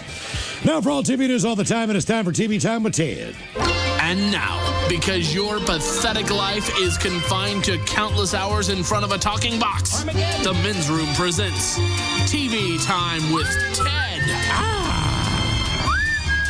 So, yesterday on the show, we were talking about something, and somehow we got on the Montreal Expos. Yeah. Right? And Throw, you just said, if people don't go, the team leaves. And I was like, yeah, but I feel like it's kind of like a Sonic's Gate thing where there was more involved. So I said, you know what? There's a documentary on Netflix about the Expos. And basically, the whole documentary is who's at fault. All right. So, first of all, I don't think this will shock a lot of people, but as an American, I just remember the Expos kind of the same thing, like seemed like it was in decline. Nobody really cared. Sure. I didn't realize that was the first Major League Baseball franchise outside the United States. Really? That was the first one? Yeah. Huh. Okay. Right, because they got the Expos, I want to say in the late 60s or early 70s. And like, oh, probably during the World Expo Fair, I'm guessing. And these people, well, they had a minor league team, but these people in Montreal, they really liked baseball. And like they were saying, they were like, you know, like you're Canada, they were like, you know, we kind of felt like part of the crew. Yeah. Right? Yeah. We have a baseball team. So there's one guy that owns it. He doesn't have a ton of money. So the team does all right and whatever. And they run into some, you know, financial troubles. So basically this guy goes and he's like, I don't want to have, like most baseball teams are just owned by one person, right? Right. You know, you had the Steinbrenners of the world, this and that. So he goes to a bunch of different businesses in Montreal and it's like, hey, what if we put a collective together? We'll all put in this amount of money and we'll keep the team in Canadian ownership, right? Now, the thing you got to keep in mind, I didn't really think about it, is like it's Canada, right? So they don't have as, like, they have business people and stuff, but you don't have the generational wealth that had already been accumulated by a lot of these, you know, I'm trying to think of these families, like the Vanderbilts or the Rockefellers, the Ford, right? You know what I mean? Like the Ford family, this family, that family. So they're like, we just don't have that kind of money up here yet. So anyhow, they get these guys together and they're kind of running the team, but they're also, Major League Baseball is like, one guy's got to be in charge. Okay. Manage the team, so to speak. Right. So now they're kind of plugging along and they get actually a really good team, right? And I kind of forgot about this. In 1994, of course, was famous for the baseball strike. They were the best team in baseball, right?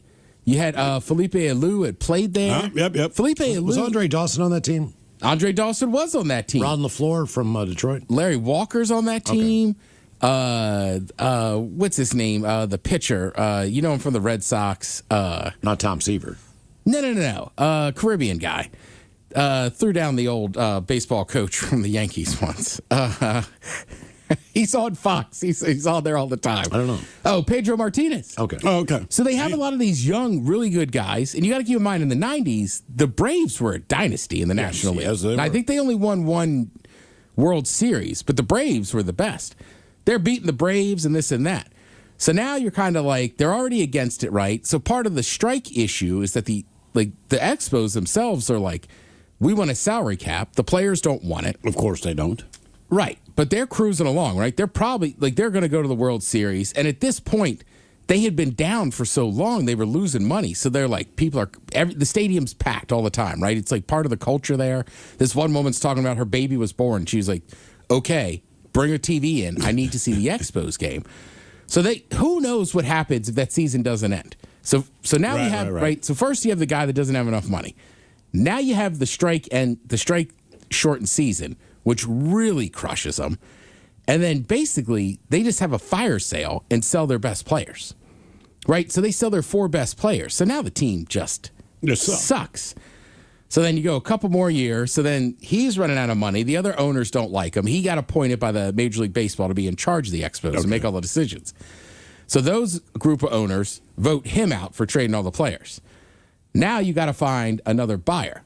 So Major League Baseball, they find Jeffrey Lurie, right? Art dealer from New York City. Mm-hmm. He comes up there. I forget the guy he has with him. That guy just comes off as a complete twerp. And they're like, they have a big press conference. The Expos are going to be back. We're going to buy free agents, this and that. They don't, right? And I get it. They're like, look, when you looked at the financials, it's worse than we thought. Sure. But also, you know, they just didn't do what they were. Was there no collective bargaining agreement? Right. So the other thing is now they say we need a new stadium.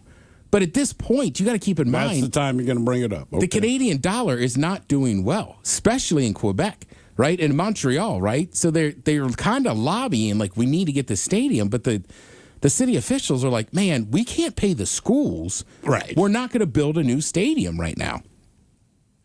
So Jeffrey Lurie and all of this, where he says there's nothing we could, you know, his buddies, there's nothing we could do. So basically, look, they didn't do anything illegal. But they wrote in all this stuff in in the contract with the other owners that basically Jeffrey Lurie, who has enormously deep pockets, he says, hey, I'm going to go buy a Miles Montgomery and you guys can't chip in any money, then I get to buy you out. Right. So he just buys out enough of the guys, gets then enough. moves the team. Right. Then sells the team. He bought it for, what, $70 million? Sells it for $120 million because now they're going to be a franchise in Miami. The league just buys it back. I don't know how he made that much money off it if you didn't sell it to another guy. Right. And then basically at that point, the stadium is in disrepair. I mean, it's raining in there sometimes. It's a dome stadium. It's an Olympic stadium. Yeah. It's not built. It's not built for baseball. It's awful. But again, you can't really blame these people for not wanting to do that. So the Expos are the Miami Marlins? No, I thought they were the Nationals. Jeffrey Lurie basically just wanted to own a team, so he bought the Expos, kind of flips it, and then goes, ooh, I'd rather live in Miami and run that team. He goes to Miami. So now the Major League Baseball basically is just babysitting the Expos, and all the other owners are kind of making decisions. Well, they're not going to spend money. No. So then, and I don't blame at this point, the fans who love the team, but they're just like, well, why would we go to this park and watch these games? You can't. So, again, it's very complicated. There's not one single thing you can point at besides money. Yeah. And go, it was the strike that killed the Expos, or it was Jeffrey Lurie and his buddy. Like, they all kind of have a part in it. But in the end, it's like the same thing. It's like you're blaming the fans because in the States, that's what you do. You get taxpayer money. Yeah. And listen, I can hear both sides of that argument, right? You can't deny, I know everybody here had to pay a lot of taxpayer money to get Lumen Field built, or for FIFA stuff, Seattle Stadium. But also you look at all the businesses and everything that are in that area that benefit from it as well. Mm-hmm. So I don't know. It's a tough call. All it does really is frustrate you. Because when you see these people and their passion for it, I mean, the one guy, he's like, look, I stopped watching baseball. I couldn't watch a game for 10 years. But then he has a boy. His son's into baseball. So now he likes it again. But I guess for me, I was just blown away. Like, I did not realize how much of a culture thing that was. I didn't realize that Felipe Alou had played there. He liked it so much. He moved up there, married a girl from there, raised his kids there. I mean, it's wild. Montreal is a great city. It's one of the greatest cities in North America. Yeah, and when you hear Pedro Martinez even talking about it, when he was young, he goes, you love crossing the border. Right? He was like, there's no guns, there's no crime. I mean, right. Montreal's changed over the years, but he was like, it was great. Quebec City's beautiful. Well, think about Kevin Durant, right? And he's drafted by the Seattle Supersonics. Correct. And he gets there, and he's like, this city, this is cool. Then they moved to Oklahoma City, and to his credit, he's vocal about anything he wants to be vocal about, but it's like, I don't want to live in effing Oklahoma City. Nobody wants to live in Oklahoma. I know. And actually, Oklahoma City is doing well for itself right now, but by comparison, it's not a place you want to be. And he made enough money where it's not a financial thing. Correct. And the Jeffrey Lurie thing really just like it just seemed like they were doing dirty business. Now the other owners took him to court, and they talk about it. He's like, well, they didn't win anything. It's like, you're right. To the letter of the law, you had it in the contracts. I don't think those other guys that like. They had better lawyers and more money, and these guys didn't know, I think, what they were agreeing to sign. Right. And then also, they just didn't have a chance. You know what I mean? If you're a guy that owns a few banks in a city, like, you're rich, you have money, but you don't have that Jeffrey Lurie money. You can't start. So he just waited for his turn to buy them all out and then said, I'm going to go to Miami. Which is the plan from the beginning. Correct. Guaranteed. I even talked to my brother about it, who was a massive Nationals fan. It seemed crazy there was baseball hadn't been there. And he's like, look, I'm a Nationals fan. The Senators were there. Right, and they left. I want to say they became the Minnesota Twins, but even he was like, I feel really bad for Montreal. Like, none of us really knew that whole story. And I was one of those Americans too. I'm like, they speak French. They don't care about baseball. Turns out I was wrong. They really liked baseball a lot. It was like part of their culture. Like, the mascot still shows up and does stuff. Really? And then when you see these guys in their 50s and 60s just crying, and then when they sold that team to DC, they gave the fans half an hour. They hold a press conference at 4:30. Game first pitch is at 7. Like, oh yeah, by the way, this could be the last Expos game ever. Damn. I mean, you just realize the fans of that team, they're the only ones that get screwed. Sure. It's not shocking. Everybody else made money. Jeffrey Lurie made plenty of money. He still owns a franchise in Miami. Yep. Major League Baseball made money. It's just like, you can hear it in my voice. It just sucked. Yeah. And again, watch Well, it sounds like an interesting documentary. It's a great documentary. If you like baseball. Yeah. And it's really good. Let's see. Matt LeBlanc. We know him from Friends. And nothing else. Yeah. Joey. He had Joey for 2 years. Which was a spinoff of Friends. Yeah. But then he had the one on Showtime or HBO where he kind of played. Was it Extra? No, that was her show. I forget what his show was on HBO. But it was great. It was. Basically he was playing himself in an older version. Correct. Does taking advantage of all the chicks. I guess that's kind of what Thrill's saying. Yeah. So this is a different role for Matt LeBlanc. The show's called Flint. And this will be on network TV, and it's a cop drama, right? It's about a burned out LAPD detective who's looking forward to retirement when the city extends his service another 5 years. Determined to get fired, Miles, he starts breaking the rules, disobeying orders. But unfortunately for him, it makes him a better cop. Of course. What an original pitch. It's quoted as a smart, character-driven show that has a really distinctive tone. I guess they're trying to pitch it. They're saying it'll be ready for 27, 28. I like the idea, though. The cop is like, I'll break the rules. And people are like, oh, we like this cop. Right. Good guy. Sounds familiar. It does. I like Matt LeBlanc. I'm sure if that actually hits network TV, I'd give it a watch. See what's going on there. I like that guy. And then, I would highly recommend if you want to be pissed off and watch a little sports documentary, watch the, Uncut or Untold on Netflix. And I'm telling you, that's how it ends. They interview different people in the end, and they're like, there's no real one person to blame. Sure. You know what I mean? Again, just the money game. Thank you, Tim. We appreciate it. You're listening to The Men's Room.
From coast to coast and around the world.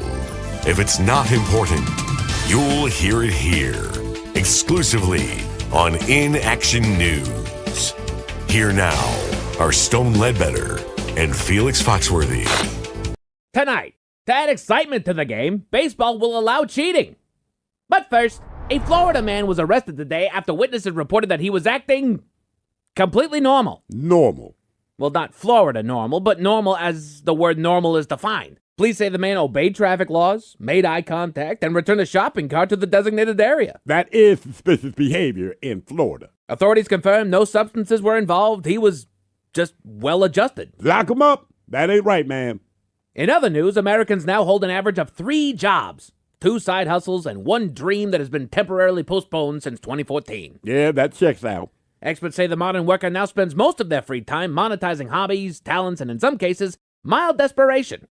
Some workers report juggling so many side projects that they can no longer remember which job is paying for which bill. Oh, I get it, man. I'm in the middle of 6 income streams myself. Of course you are. All right, well, what are your income streaming side hustles, Felix? Well, Stone, I flip electronics, I resell limited sneakers, I do discreet deliveries for cash, I broker items between parties who don't like paperwork, and... Felix, those don't sound like legitimate side hustles. Those sound like they might be serious felonies. That is an entrepreneurial risk. Felix, what about something legal? Oh, I help people disappear, then reappear with better credit. Legal, Felix! Yeah, I got nothing, Playboy. What's your side hustle, Mr. Evening News? Well, if you must know, I collect stamps, and I sell them to collectors. Stone, your client base still writes checks and uses landline phones. They are respectable hobbyists. That hustle comes with a cardigan and an early dinner. It is steady, low-risk income. Yeah, if your growth strategy is to outlive the market. Regardless, side hustles are about ambition, not whatever you're doing. Excuse me, I'm extremely ambitious. I have a whole operation. An operation? Multiple clients, multiple aliases, different phones. You are describing a crime documentary, which means, statistically, Bonnie is the only normal one left. Bonnie, do you have a side hustle? Yeah, I do some overnight grave digging. You do what? I'm a grave digger. You dig graves? Yeah. That's why I said I'm a grave digger. Overnight? Yes. Like, for the city? Sometimes. Sometimes? Sometimes I dig graves for people trying to fix old mistakes.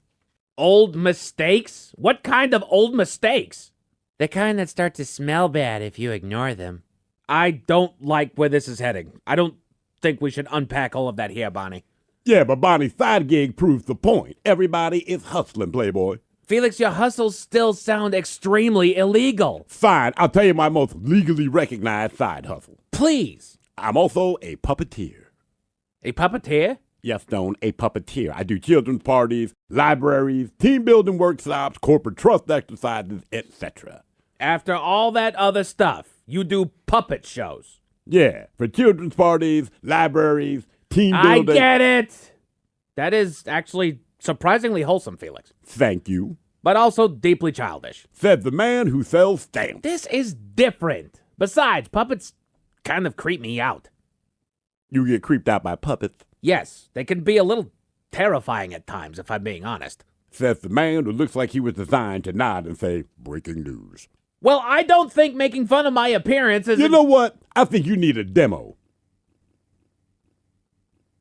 Stone, say what's up to my guy, Lil Reggie. Hi, friends. Today we're learning about respecting creative careers. Nope, absolutely not. Stone, why you gotta belittle others when you are emotionally invested in adhesive rectangles? Take it off. Take the sock off. Big feelings are okay, Stone. I do not accept therapy from hosiery. You trust envelopes, but socks are where you draw the line. Okay, maybe it's time to go to break now. Felix, just take the sock off. Nah, man, he's in the middle of a segment. He does not have a segment. I absolutely have a segment. It's called Mind Your Business. He got better ratings than you already. That is not possible. We'll be back in an hour. Don't go nowhere. Did a puppet just put us on break? Sure did. Hello, everyone. This has been an Inaction News broadcast, a Comedia Dysfunction. Watch all Inaction News videos, new and old, on our YouTube channel, youtube.com/@inactionnews. And make sure you like and subscribe, man. And be sure to follow us on all your favorite social media platforms at Inaction News.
Men's Room returns with Miles and Thrill. Now, let's see what's happening in the real world. All right, here we go. Los Angeles family is surprised when a large chunk of ice crashes through their roof.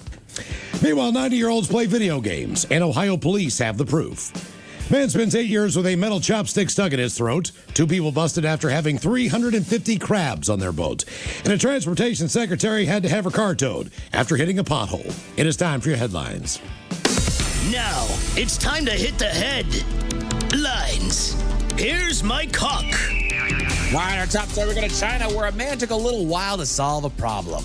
He recently went to the doctor's office complaining of an unbearable pain in his throat. They did an x-ray and found the culprit, a 12-centimeter metal rod that was lodged in his throat, which was later determined to be a chopstick. I'm assuming he did not know it was there. I don't know how you can't is the thing, man. That's unbelievable. As to how he managed to get the chopstick lodged into his throat, other than to say that he used to have an alcohol problem. That's literally his only explanation. Is, oh yeah, I used to have a problem with alcohol. Like, I mean, I can relate to that. It just seems like if you're using 2 chopsticks to eat, you'd know when you only have one. Right. Now, while he complained that the pain that he was suffering from was unbearable, it apparently wasn't bad enough to warrant any medical attention for the prior 8 years that it was stuck in there. See, that's a dude. That's a dude. Right. Not my penis. Yeah, my throat hurts. I don't know what's wrong, but I ain't going. You knew he just thought that he was going to pass that doggone thing. God damn. A chopstick. Yeah, doctors eventually performed a procedure and extracted the stick from his throat, and he was able to go about his life. Yeah. Things get better when they pull chopsticks out of your throat. Yes, it did. In other news, to California, where they don't play around with numbers, according to Fish and Wildlife, 2 people were stopped after a day out on the water and were found to have been fishing without licenses. Now, while a couple catches could be overlooked by some, these 2 found themselves in a world of trouble as they were found in possession of 351 crabs, a full 281 more than the legal limit. Okay. No, not dungeons. I forget what they were. Hang on. They were, where were they? A crab I've not heard of. Like a striped crab of some kind. Off the coast of California, right? Huh, all right. Yeah. Where were they here? Collected crabs. Shoot.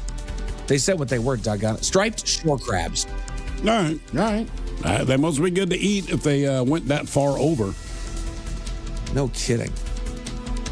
Let's go to Disney World, where not everybody has a good time. A man's been arrested and charges have been filed, all because we have a line-cutting issue. The story goes that the man was waiting in line at Tiana's Bayou Adventure when an 18-year-old and her friend both tried to skip ahead of the line. The man allegedly attempted to block the teenagers, who then claimed that they were catching up to a friend that was waiting further up in the line, but this was not enough of an excuse for the man who refused to yield. Things escalated when the 2 attempted to push their way past, which the man responded to by pushing the 18-year-old, causing her to fall back on her friend. He denies shoving the girl, but he was arrested and faces a charge of battery. The girl's dad also voiced his displeasure at the situation, calling the man's actions, quote, inexcusable. Well, so don't cut in line. I mean, just that's were they going to meet other people? That's what they said, but you don't know. Well, I guess, yeah, that's kind of my question, is he said the dad was pissed off. I'm assuming you were going to meet other people only because it's Disney. The lines are notoriously long, so no one would willingly let you get in front of them. I mean, But he... Go ahead, He never quite backed up kids that they were catching up to somebody in line. Like, they never said that anybody caught up to them during this whole commotion. So, and I've seen videos of these young kids that, sorry, they're not waiting in line. They just skip ahead. They're just, well, I don't know why everybody's waiting. I'm just skipping ahead to the front. I've seen a handful of videos of them actually doing this at these parks, and it's, well, they just found out. I don't know how this is. Somebody goes to the bathroom, someone goes, but by the time the line moves through, now you're going out under everybody, under the railing. Right. That's what I'm saying. I've been to Disney World, and like, you can do that. I've let somebody through to go to the bathroom. Or like, sometimes we would run over to one ride and get fast passes, and then come back. But like, we were like, we have the fast passes. We just connected, and they were like, all right. Sure. But if they're just like, yeah, our friends are up there, you shouldn't push anybody, but I can get the guy being like, prove it. Yeah, the guy didn't handle it right. But in the end, if you cut the line, man, sometimes you catch hands. I mean, this is one of those things. It's a fact of life. A supervisor for Los Angeles County is calling for an FAA investigation after somebody in the area found themselves in the splash zone. Photos were shared to social media that shows a local home with a massive hole in the ceiling that stemmed from a large chunk of ice that reportedly fell through it. They noticed that there was a plane flying overhead at the time of the crash and are looking for an investigation into whether or not the ice originated from the plane. Nobody was injured, and the chunk is being preserved until it can be examined. Is it just ice or one of those poop ices? That's what they're trying to figure out. Yeah. Dirty. I mean, it's typically from the laboratory. Dirty poop ice. Dirty poop. Did you ice. see But the just in case photos? those stores- I didn't. It is. Oh, yeah. It is alarming. Oh, that really? They just went through their roof. Yeah. And under their couch. Yeah. Where it stopped. Couldn't get through that couch. We're lucky nobody was injured. Yeah. Ice, Just to get those starts with a bad taste in your mouth. It's good news. We go to Ohio, where a crisis has been averted. A local volunteer group called Confirm OK is a system for local residents in which volunteers will call the local elderly folks just to check in and make sure that everybody's doing all right. Hey, how you doing? Alarm started getting but alarms started getting raised when one of their 91-year-old seniors was not answering her check-in phone calls. They also received word that the woman's daughter was not able to reach her by phone either, and local authorities were called to do a welfare check. They arrived to find that the woman's car was outside of her home, but she didn't answer knocks at the door, and eventually they forced their way in.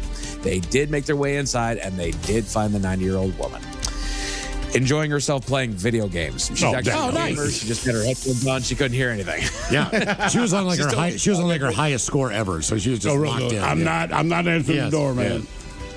Oh yeah, man. Men's Room Sports got hockey on ESPN, UFL football on NFL Network, and the Mariners have Game 3 against San Diego currently underway over on Mariners TV. Boy, they gave up a bad one last night. That was tough. As far as your weather, golly. Fine, just because you're up 6-0. So what? Yeah. You know, anything can happen. With a high of 58 tomorrow to welcome us into the weekend. That is up your headlines. With that, Mike Hawk is out. Thank you, sir. We appreciate it. We'll see you tomorrow for, I believe, a 420-inspired Bad Choice Friday. You are 100% correct. The return of Ted versus the FCC. The lovely Jolene's coming up here in just seconds. Yes, indeed. It's all true. But in the meantime, well, we be all about this bitch. So until tomorrow, please do what you do best. And for Aletha's sake, stay beautiful. The Men's Room has been taped before a live studio audience. Wardrobe and makeup provided by Mantastic Limited. This has been a presentation of the Men's Room Radio Network. Oh, man! A Double Flush production.